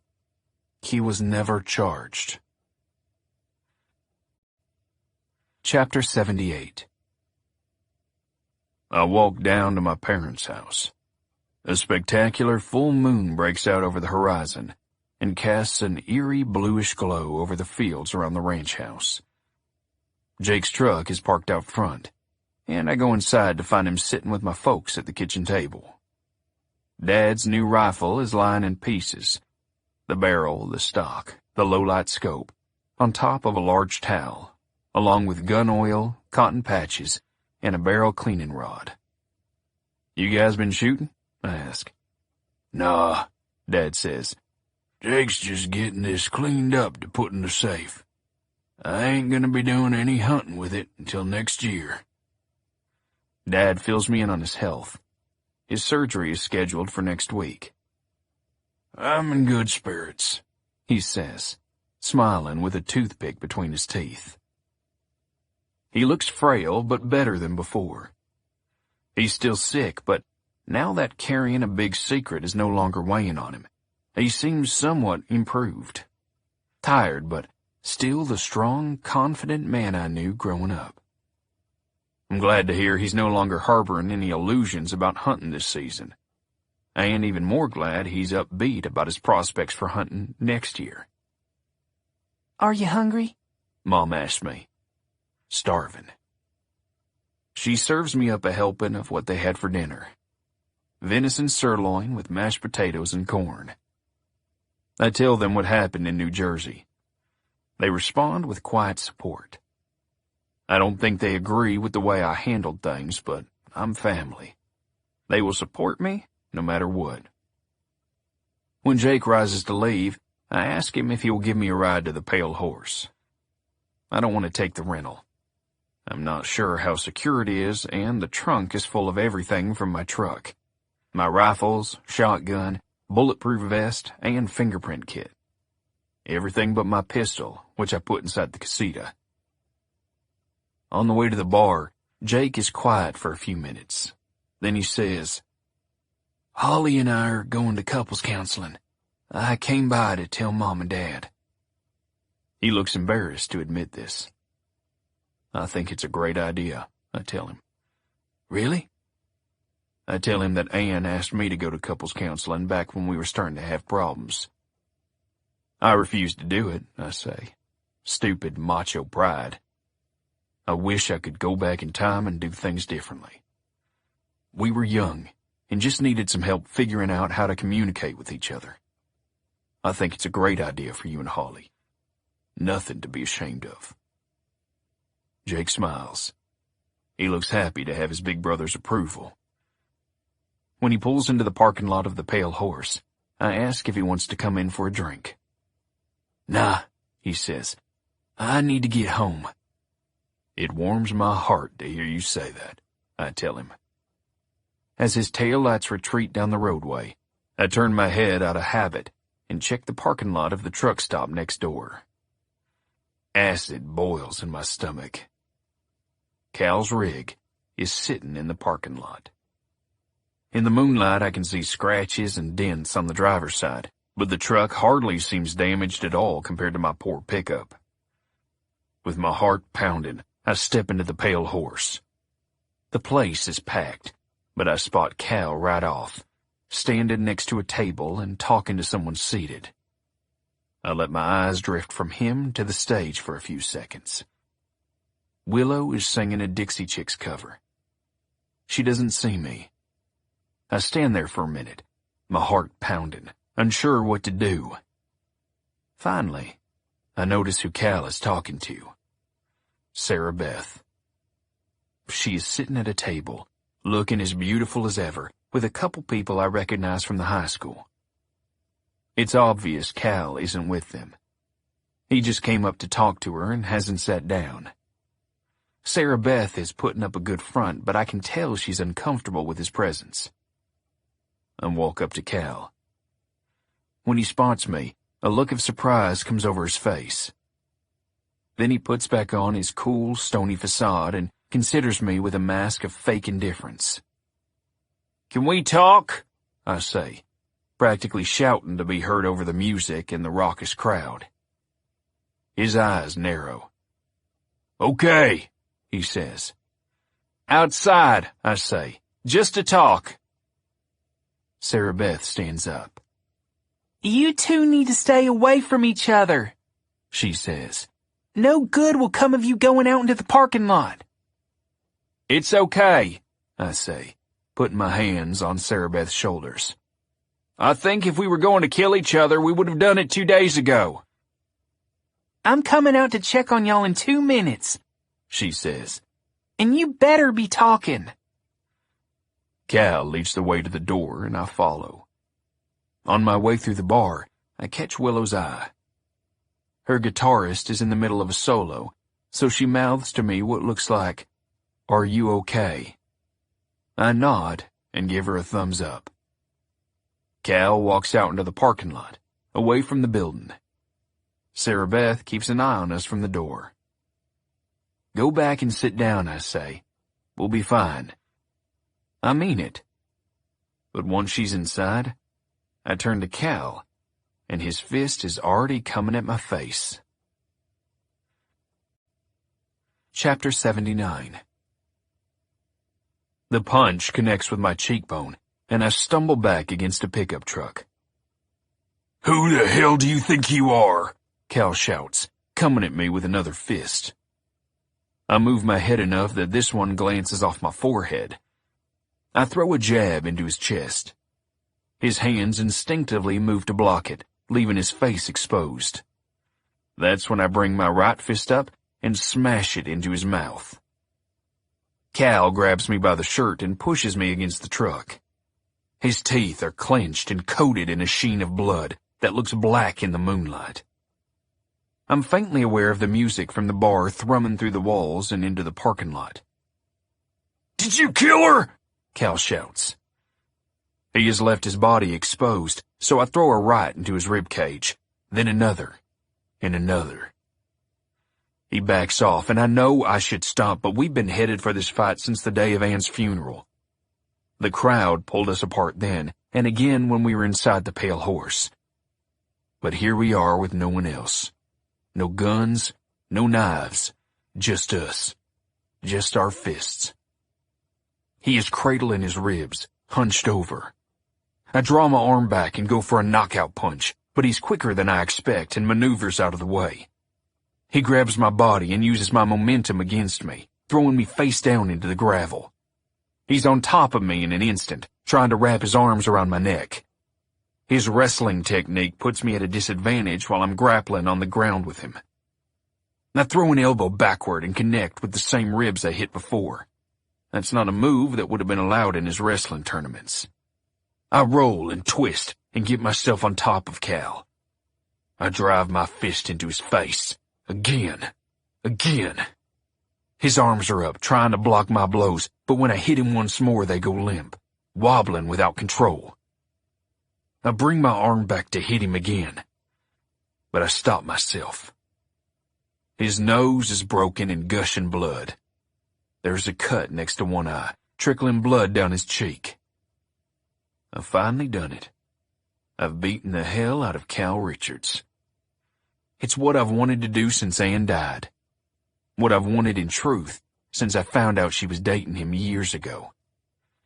But now that it's happened, I don't feel good about it. I feel like throwing up. Rory! Someone shrieks. Sarah Beth runs through the parking lot and grabs me. She yanks me off Cal with surprising strength. People start filing out of the bar to see the commotion. The music stops. Cal sits up, his back hunched, and puts a hand to his face. It comes away bloody. "If you wanted to kill me," I say to Cal, "why didn't you do it in New Jersey? You could have crushed me with your truck." Cal spits a thick glob of blood. "When we were back in Jersey, I didn't know you'd planted a gun in my house," he says. "I didn't plant that gun in your house," I say. He looks at me, and again his expression is either genuine, or he's the best actor on the planet. "Then who did?" he says. Chapter 80. Willow comes running out of the bar and into the crowd. When she gets to us, she wedges herself between Sarah Beth and me, putting her hand on my chest in a protective stance. She looks back and forth between Cal and me and says to me, "Are you okay?" I don't know how to answer. Yes, physically. But in every other way, the answer is no. "All right, everyone," shouts Darren. "The fight's over. Go back inside."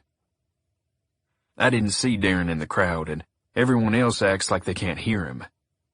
They don't believe the show is over. "Cal," I say, my voice thick and heavy. "I came out here to talk, not to fight. I just want to figure out who killed Ann and Patty." He rises to his feet and looks at me. "I wish you'd figure it out already, and leave me alone." His voice sounds like he's pinching his nostrils closed. Part of me wants to apologize. For beating him up. For chasing him all the way to New Jersey. But I'm still not completely sure that he didn't do it. I vow that if it turns out he's innocent, I will apologize with all my heart and soul. "I don't know if you did it or not," I say, "but we'll know soon enough. The gun in your house had fingerprints. Not on the gun, on the bullets." I shouldn't tell him this. If he's guilty, he might make a run for it before the report comes back on the prints. But I can't help myself. I want to see his expression when I say it. "Good," he says. And as before, his expression tells me nothing. All is quiet for a moment, and then Darren says, "Willow, maybe if you go back to singing, we can get these people inside." Willow looks at me, her eyes full of concern. "I'm not leaving Rory's side," she says to Darren without breaking eye contact with me. "Not tonight. I'll be back tomorrow. Till then, you'll just have to use the jukebox." "I pay you to sing," Darren says petulantly. She turns her head and glares at him. "And I make a lot of money for you. If I want the rest of the night off, I'm taking it." That ends the conversation. Willow tugs on my arm. "Come on," she says. We start to walk away, and faintly I hear Sarah Beth say, "Rory?" Her expression says everything. This is the moment I have to choose. Willow or Sarah Beth. On my arm, I have a sexy country singer, the new girl in town. She's fun, exciting, and I don't know what the future holds for us. And standing before me is a beautiful teacher, my high school sweetheart, my first love, the girl whose heart I've already broken once. She's told me she's forgiven me. She'd take me back and spend the rest of her life as my supportive, loving partner. "I'm sorry," I say to Sarah Beth, and I turn away. Willow and I walk silently through the parking lot toward her Toyota. I know I've broken a good woman's heart a second time, but my heart wants what it wants. Anne wanted to be with Cal more than me. I can't help it if I want to be with Willow more than Sarah Beth. Chapter 81. Willow drives me to my little casita on my parents' property. The moon is high in the sky now, full and bright, lighting up the ranch house and fields. Visibility is excellent, and Willow and I sit on the porch in the cool night air, talking and listening to the crickets. I tell her about everything that happened in New Jersey, and then I talk about what happened with the parking lot fight, and how bad I felt about it afterward. I tell her that I'm probably going to lose my badge, and I'm not even sad about it. I could live in this little house on a permanent basis, help out on the ranch, and eventually take it over as my parents get older and older. I'm not sure I'm cut out for law enforcement, I say. Don't be so hard on yourself, She says. It sounds like you've made some mistakes, but there's at least one good thing you did. What's that? You stopped Cal from killing himself, She says. If you hadn't, he might not have been alive to sucker punch you. Her face breaks into a wry smile, and I can't help but laugh. I take her inside and show her my humble home. I like it, She says. Cozy. My gun belt is lying on the floor next to the bed, and Willow asks if I can put it away somewhere. I pick it up and stash it in the closet. I can understand her discomfort with having the gun in the room, especially next to the bed if we're going to do what I think we're going to do. Willow flicks the light switch off, leaving the room illuminated by only the ghostly moonlight coming in through the windows. I take her in my arms, pulling her body in tight against mine, and we begin to kiss. Long, slow, sensual kisses, one right after the other. Willow untucks my shirt and starts to unbutton it. She decides that will take too long, so she grabs it and yanks it open, sending buttons flying everywhere. She peels the shirt down over my shoulders and discards it on the plywood floor. She runs her fingers up and down my chest, sending tingling sensations throughout my body. Tonight, she's wearing a loose-fitting dress, and I reach down, run my hands up her legs, and slowly pull the dress off over her head. She stands before me in only her bra, underwear, and cowboy boots. Her skin smells like jasmine. I kiss her neck and taste a hint of salt from the sweat of performing on stage. I lower my head and kiss the swell of her breast, then kneel in front of her and kiss her flat stomach, her navel, her pelvis just above her panty line. She sits on the edge of the bed and holds up a leg. I take off her boots one at a time, roll the socks off her feet. I stand back up, and she undoes my belt and slides my pants down. Willow takes off her bra, tosses it aside, and then slips off her underwear. She scoots back on the bed, her body bathed in milky moonlight. Willow says, Make love to me, Rory. Make love to me like you've never made love to another woman before. I crawl into bed and lower my mouth to hers. She wraps her strong legs around me, and I slide into her, like we were made to fit together. I'm faintly aware of my telephone buzzing from far away. My phone is in the back pocket of my pants, on the floor, but it seems 100 miles away. It never occurs to me that it might be DeAndre Purvis calling to tell me who the fingerprints belong to. Chapter 82. Cal stands in front of the restroom sink, trying to wash the blood off his face. The cut on his eye has stopped bleeding, but the skin around it has swollen to the point that he can hardly see out of the eye. Both of his nostrils are plugged with wads of toilet paper. His nose throbs with a pain so deep it seems to be reverberating throughout his skull. Someone comes in to use the bathroom, sees Cal leaning over the blood-splattered sink, and does an about-face. Cal takes a paper towel and begins to dry himself off. The music of the jukebox throbs through the walls. When DeAndre Purvis told him they found a gun and that his back door had been kicked in, he assumed it was all Rory. At first, it made a certain amount of sense that Rory would frame him. Rory was sure Cal did it, but didn't have the evidence, so he could plant a gun and then come chase Cal across the country. It even made sense that Rory would stop Cal from killing himself. He wanted Cal to face the consequences of the crime, not take the easy way out. but Cal doesn't believe that Rory planted the gun anymore. As much as he hates the son of a bitch, Cal never thought Rory would kill Anne or Patty, even as he was throwing his first punch. His attack came from feelings of frustration more than anything else. Rory has pursued and persecuted him ever since Anne's death. And even though Anne never said as much, Cal always felt like he never measured up to him. Rory Yates, the football star, the Texas Ranger, the town's favorite son.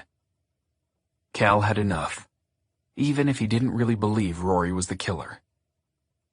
He only wishes Rory thought the same about him. Sure, Cal made mistakes. He had sex with another woman when he was in love with Anne, to give the latest and most obvious example, but he is no murderer.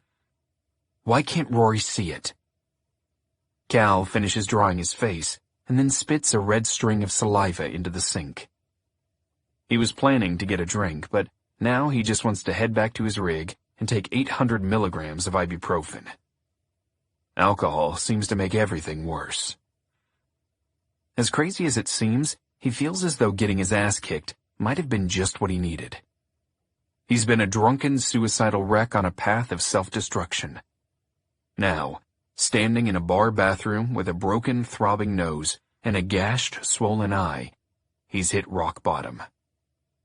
It's time to crawl out of the gutter and get back to being the man Anne always thought he was. As he's reaching for the door, it comes banging open. Sarah Beth stands there, her cheeks flushed, her eyes burning with urgency. "There you are," she says. "I need your help. Come with me." Where? He asks, his voice nasal. "To save Rory." What? "I know you hate the guy, and I'm pretty pissed at him right now myself, but it's what Anne would want you to do." She grabs his hand and pulls, leading him through the bar toward the door. What the hell is going on? Cal says. "I figured it out," Sarah Beth says. "It's Willow Dawes. There's something Rory doesn't know about her." Chapter 83. Willow and I lie on the mattress, our arms and legs tangled around each other. We can't stop smiling. Our bodies are slick with sweat, glistening in the moonlight. Willow reaches down and pulls up a sheet to cover us as our bodies start to cool. For the first time since I arrived home 3 weeks ago, I'm not thinking about Anne's murderer. Maybe Willow is the one for me. Maybe Anne, as much as I loved her, was meant to be with Cal. And this woman, smiling at me in the moonlight, is the soulmate I've always been looking for. I haven't believed in God for a long time, but this attraction I feel does make me think there are divine forces in the universe. I feel a sense of the inevitable. When we first shared the stage at the Pale Horse, the magnetism we felt was undeniable.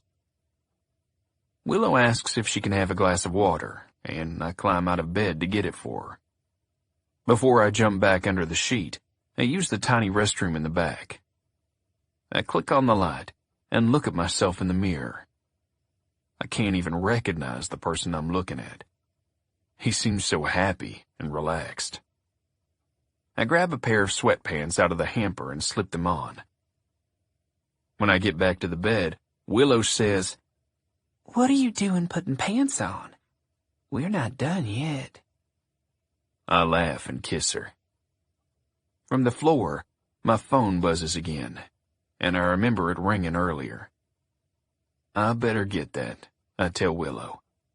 "Oh, let it ring," she says, with an exaggerated whine. I almost do as she says, but I decide I better check. I can only ignore the real world for so long.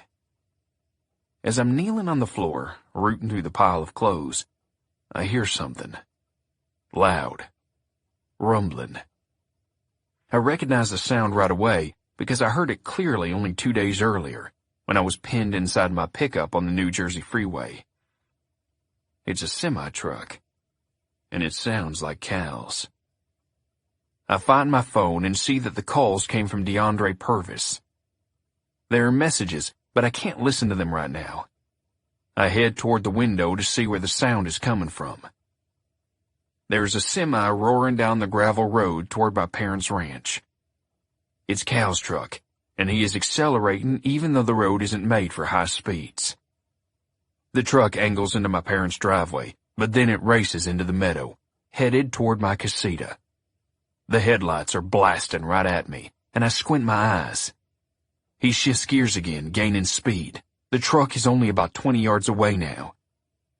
The phone buzzes once in my hand, and I glance at it. It's a text from DeAndre Purvis. The message tells me who the killer is.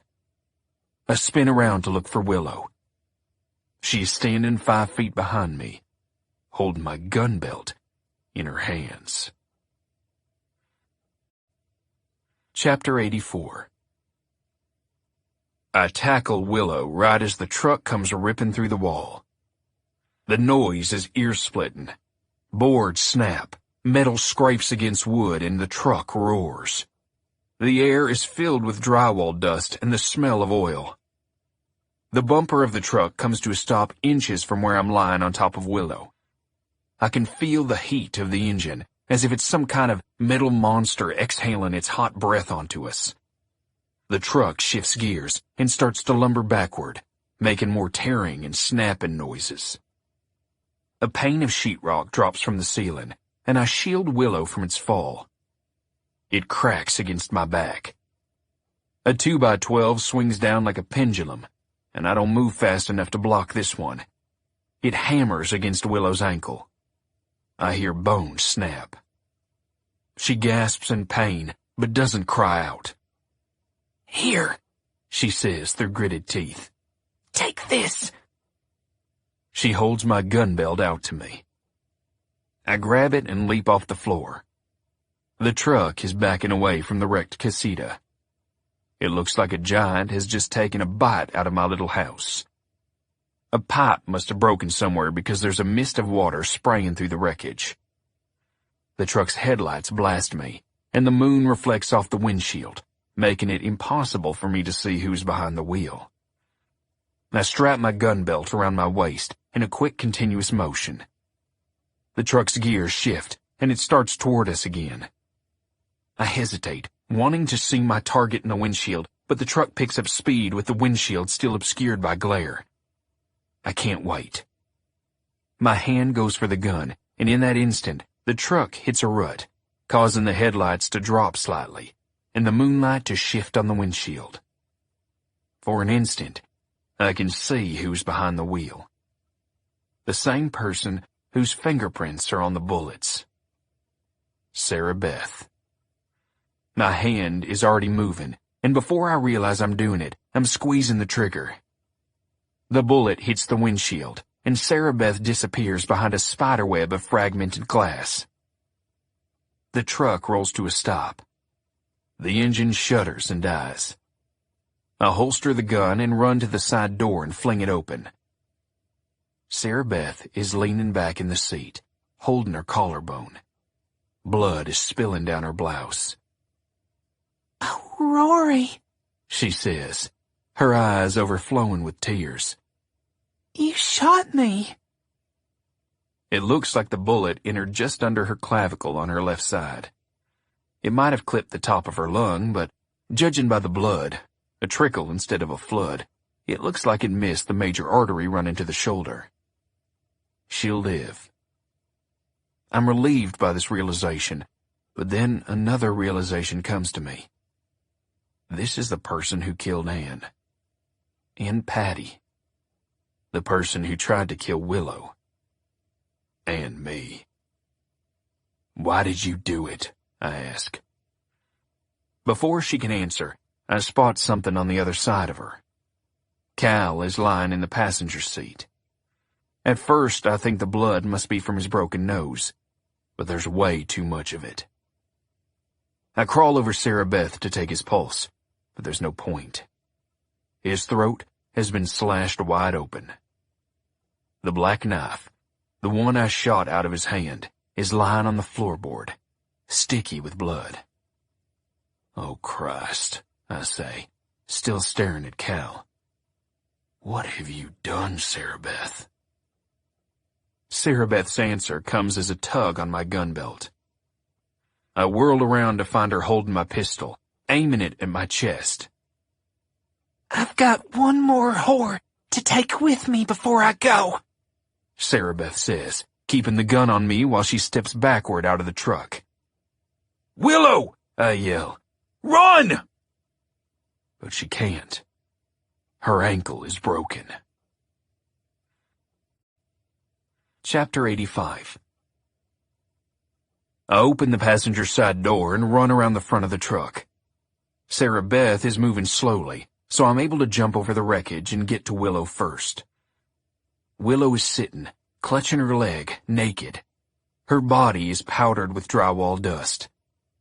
I'm standing in front of her, barefoot and shirtless, with a gun belt but no gun. We're two easy targets at close range, especially for someone who knows how to shoot. And apparently, Sarah Beth does.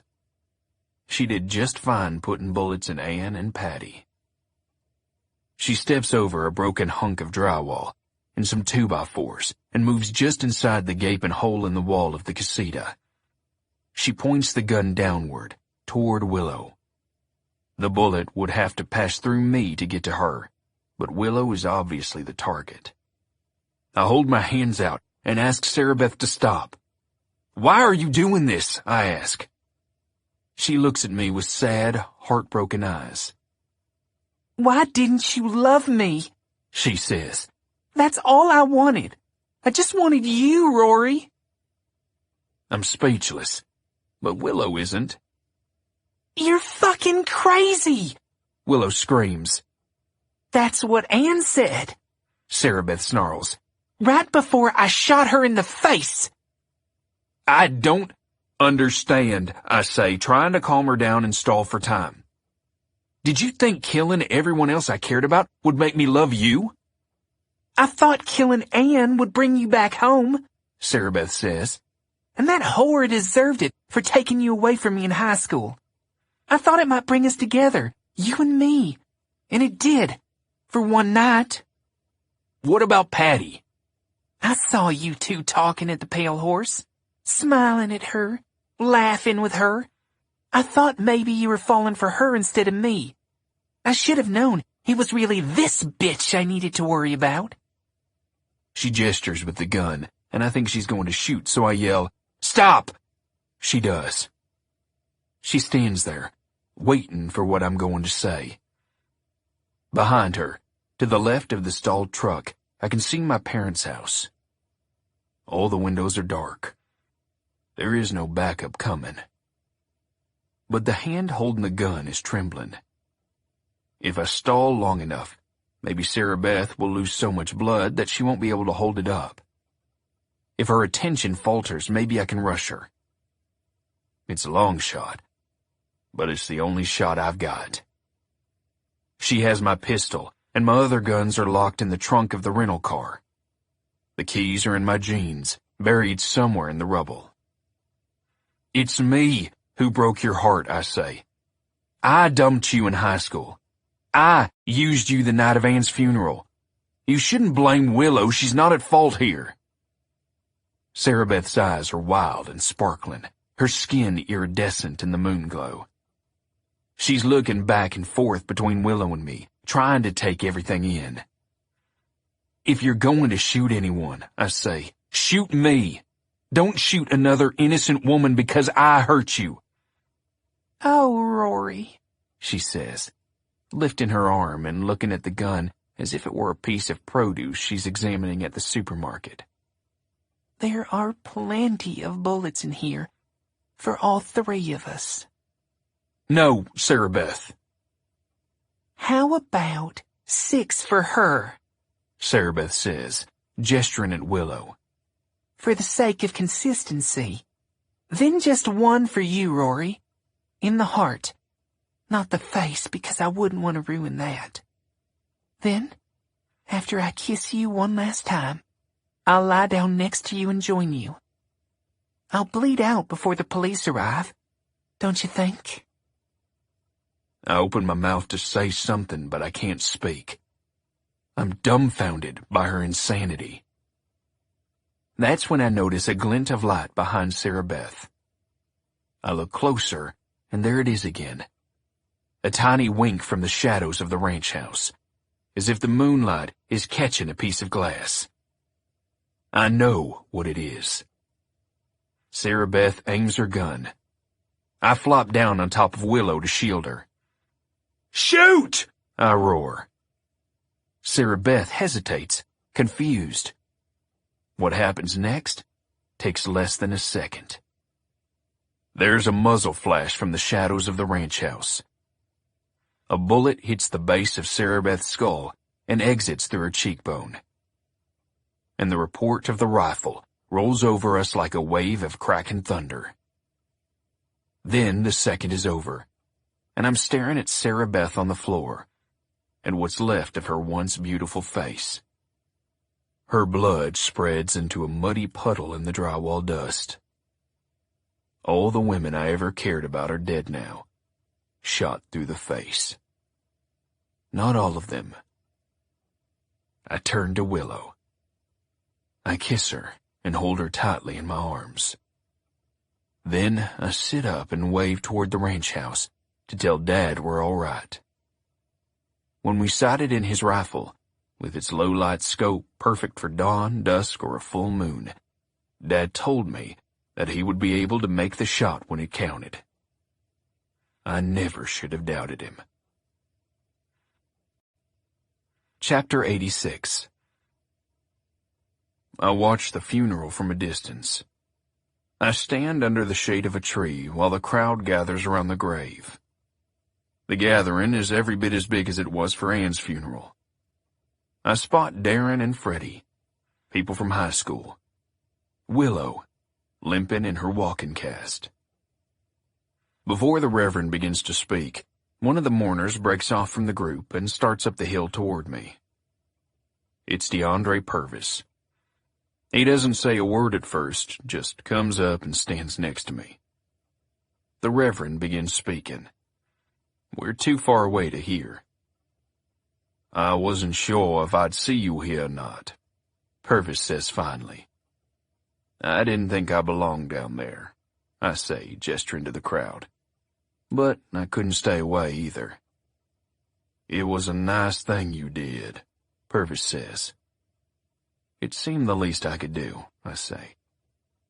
What we're referring to is the fact that Calvin Richards is being buried in a plot right next to Ann Yates. I convinced Ann's parents to allow it. When the services have concluded and people start to head back to their cars, I say to Purvis, I owe you an apology, DeAndre. He raises his eyebrows. I should have just let you handle it, I say. I was focused on the wrong guy the whole time. Don't be too hard on yourself, he says. We might never have figured it out if you hadn't stepped in. She might have killed more people. We could be looking down at Willow Dawes' funeral right now. You know that. The comment is of a little consolation. Neither of us was able to solve the case in time to save Patty or Cal. For what it's worth, Purvis says, there won't be any charges filed against you. I'm recommending to the Rangers that you be reinstated. You're a good cop, Roy.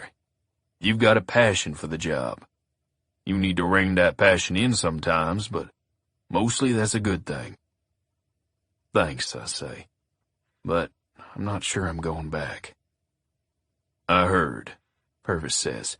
Your lieutenant tells me you're thinking about taking up ranching. In the days since Sarah Beth rammed Cal's truck into my casita, I've thought more and more about staying home, helping to take care of the ranch as Mom and Dad grow older. I did some good as a law enforcement officer, some, but maybe that life is over. Maybe it's time to do something else. You're a good cop too, I tell Purvis. I'm sorry I didn't give you enough credit before. This town is lucky to have you. Purvis tells me that they're wrapping up the paperwork on the case. A group of kids from the high school came forward and admitted to making prank phone calls to Sarah Beth. Purvis says that the prank calls probably gave her the idea to make her own prank calls to Ann. That way, no one would suspect Sarah Beth. They found 2 apps on her phone. One to disguise her voice, the other to make the calls appear from random numbers. Apparently, Jim Howard came forward and said that Sarah Beth convinced him to lie about the time he was at her house the night of Ann's murder. She said it would protect him from any suspicion, when really she was trying to protect herself. Purvis believes Sarah Beth planted the gun. She had a spare key to Ann's place, after I told her I was thinking about breaking in and looking for evidence.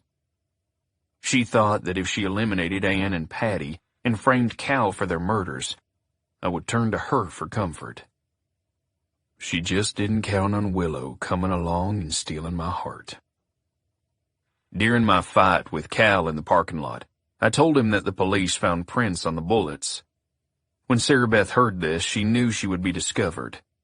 She had nothing to lose by trying to kill Willow before she was arrested.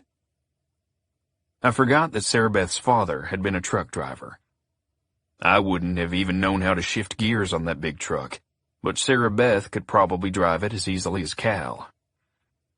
I can't believe she did all that, I say. She was my first love. She was a psychopath, Purvis says. Plain and simple. He says that he's been working with the Rangers to try to determine if there are any similar unsolved homicides that happened in Austin during the time Sarah Beth lived there. I'm not sure what we'll find, Purvis says, but she seems so comfortable with killing that there might be more. She sure fooled me, I say. She fooled us all. With that, Purvis extends his hand and I shake it. Then he walks away. The crowd is cleared and I wander down the hill, where 2 cemetery workers are shoveling dirt into the grave. Can I have a minute? I ask. They take a smoke break and linger under a nearby tree. They've removed Ann's tombstone and replaced it with a long adjoining one with both her and Cal's names on it. I kneel before the grave marker, and with tears streaming down my cheeks and my voice choked, I tell Ann I'm sorry. I say I hope there is a heaven and that she and Cal are there right now. Tell Cal I'm sorry, I say, for everything.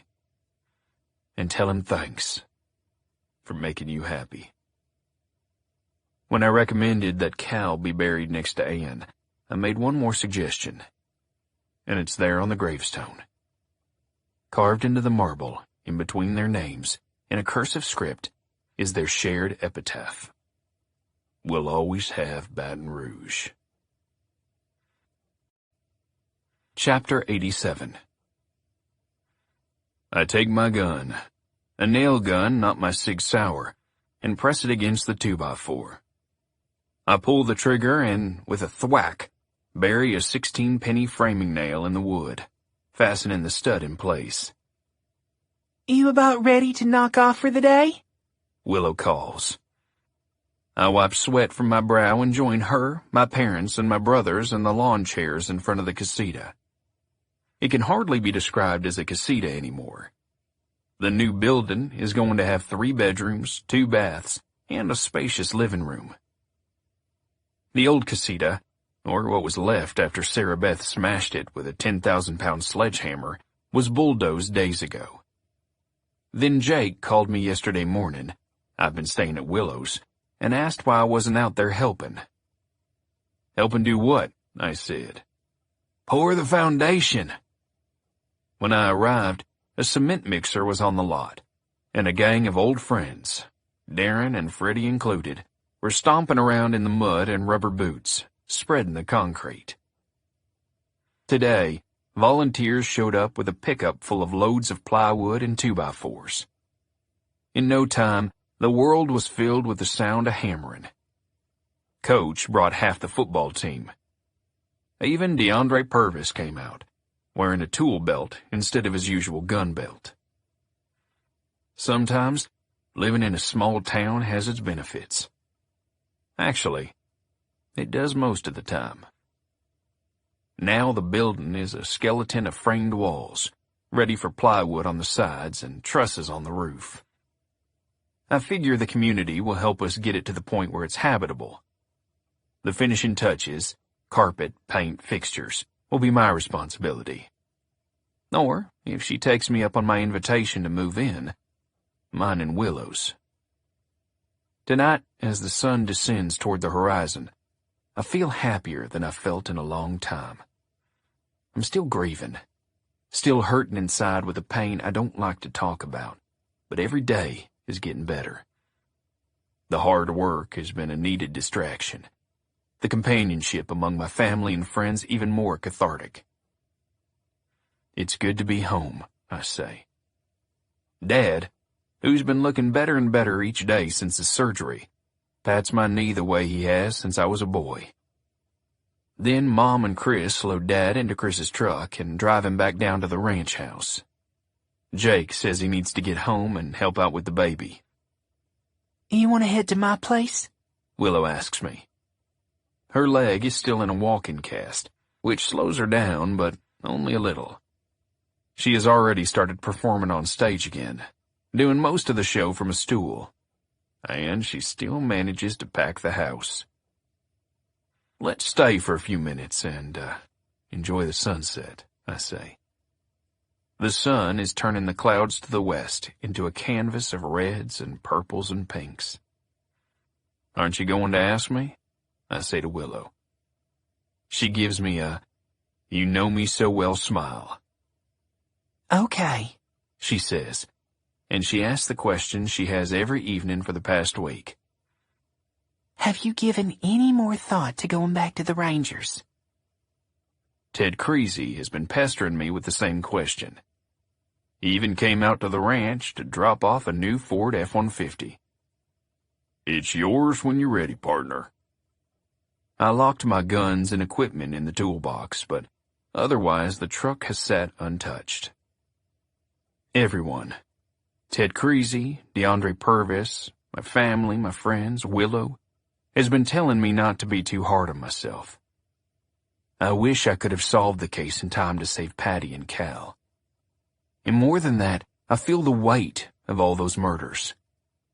Sarah Beth committed them, but she did them in her twisted way of thinking because of me. I can't help but feel guilty for that. So go out and do more good, Willow always says. The world is a better place with you working as a ranger than it is without. She and I talked about how the ranger life destroyed my relationship with Anne. I don't want to do that to our burgeoning romance. We both have non-traditional careers, she says. I sing in a bar every night. You're a Texas Ranger. We'll make it work. But still, I can't quite pull the trigger and commit. Taking over the ranch as my parents' age would be a simpler, more peaceful life. For now, I just want to enjoy the sunset with my new girlfriend. But then I hear my phone buzz. The real world intrudes on my moment of bliss. I don't recognize the number, but I answer anyway. I have a horrifying moment of fear. I expect a garbled, computer-modified voice to start threatening me. Hey, amigo, a voice with a Mexican accent says. It's Duncan Sandoval, the police chief down in McAllen, the one I met the day I shot off Rip Jones's finger. Even though that happened the same day Anne was killed, it feels like 1,000,000 years ago. Another lifetime entirely. We need you, buddy, he says. Your old pal Rip escaped from jail. I've already talked to your lieutenant. He said we could borrow you for a few days. You know this guy's movements and contacts better than anybody. We need to capture him quick. You're the one for the job. He's talking loud enough that Willow can hear, and when I look at her, she mouths the word, go. That's when I realize I can't say no. I can't walk away from the Rangers. It's who I am. I can't stop being a Ranger any more than I can stop breathing. I tell Sandoval that I'll be there as fast as I can. Before leaving, I take my gun belt out of the lockbox in the back of the truck. I strap it to my waist. I haven't felt quite whole without it. Willow gives me a passionate kiss as the sun bathes us in a warm orange glow. "Go get 'em, cowboy," she says, straightening my hat. She tries to smile, but her smile falters. It's one thing to encourage me to go back to a life of guns and violence and danger. It's another to watch me as I go. I'll come back, I say. "You better," she says. And the wry grin I love shows itself again. I kiss her one more time. A good, long kiss, because it could be our last. And then I ride off into the sunset like a gunfighter in an old western. And I don't look back, because cowboys never do.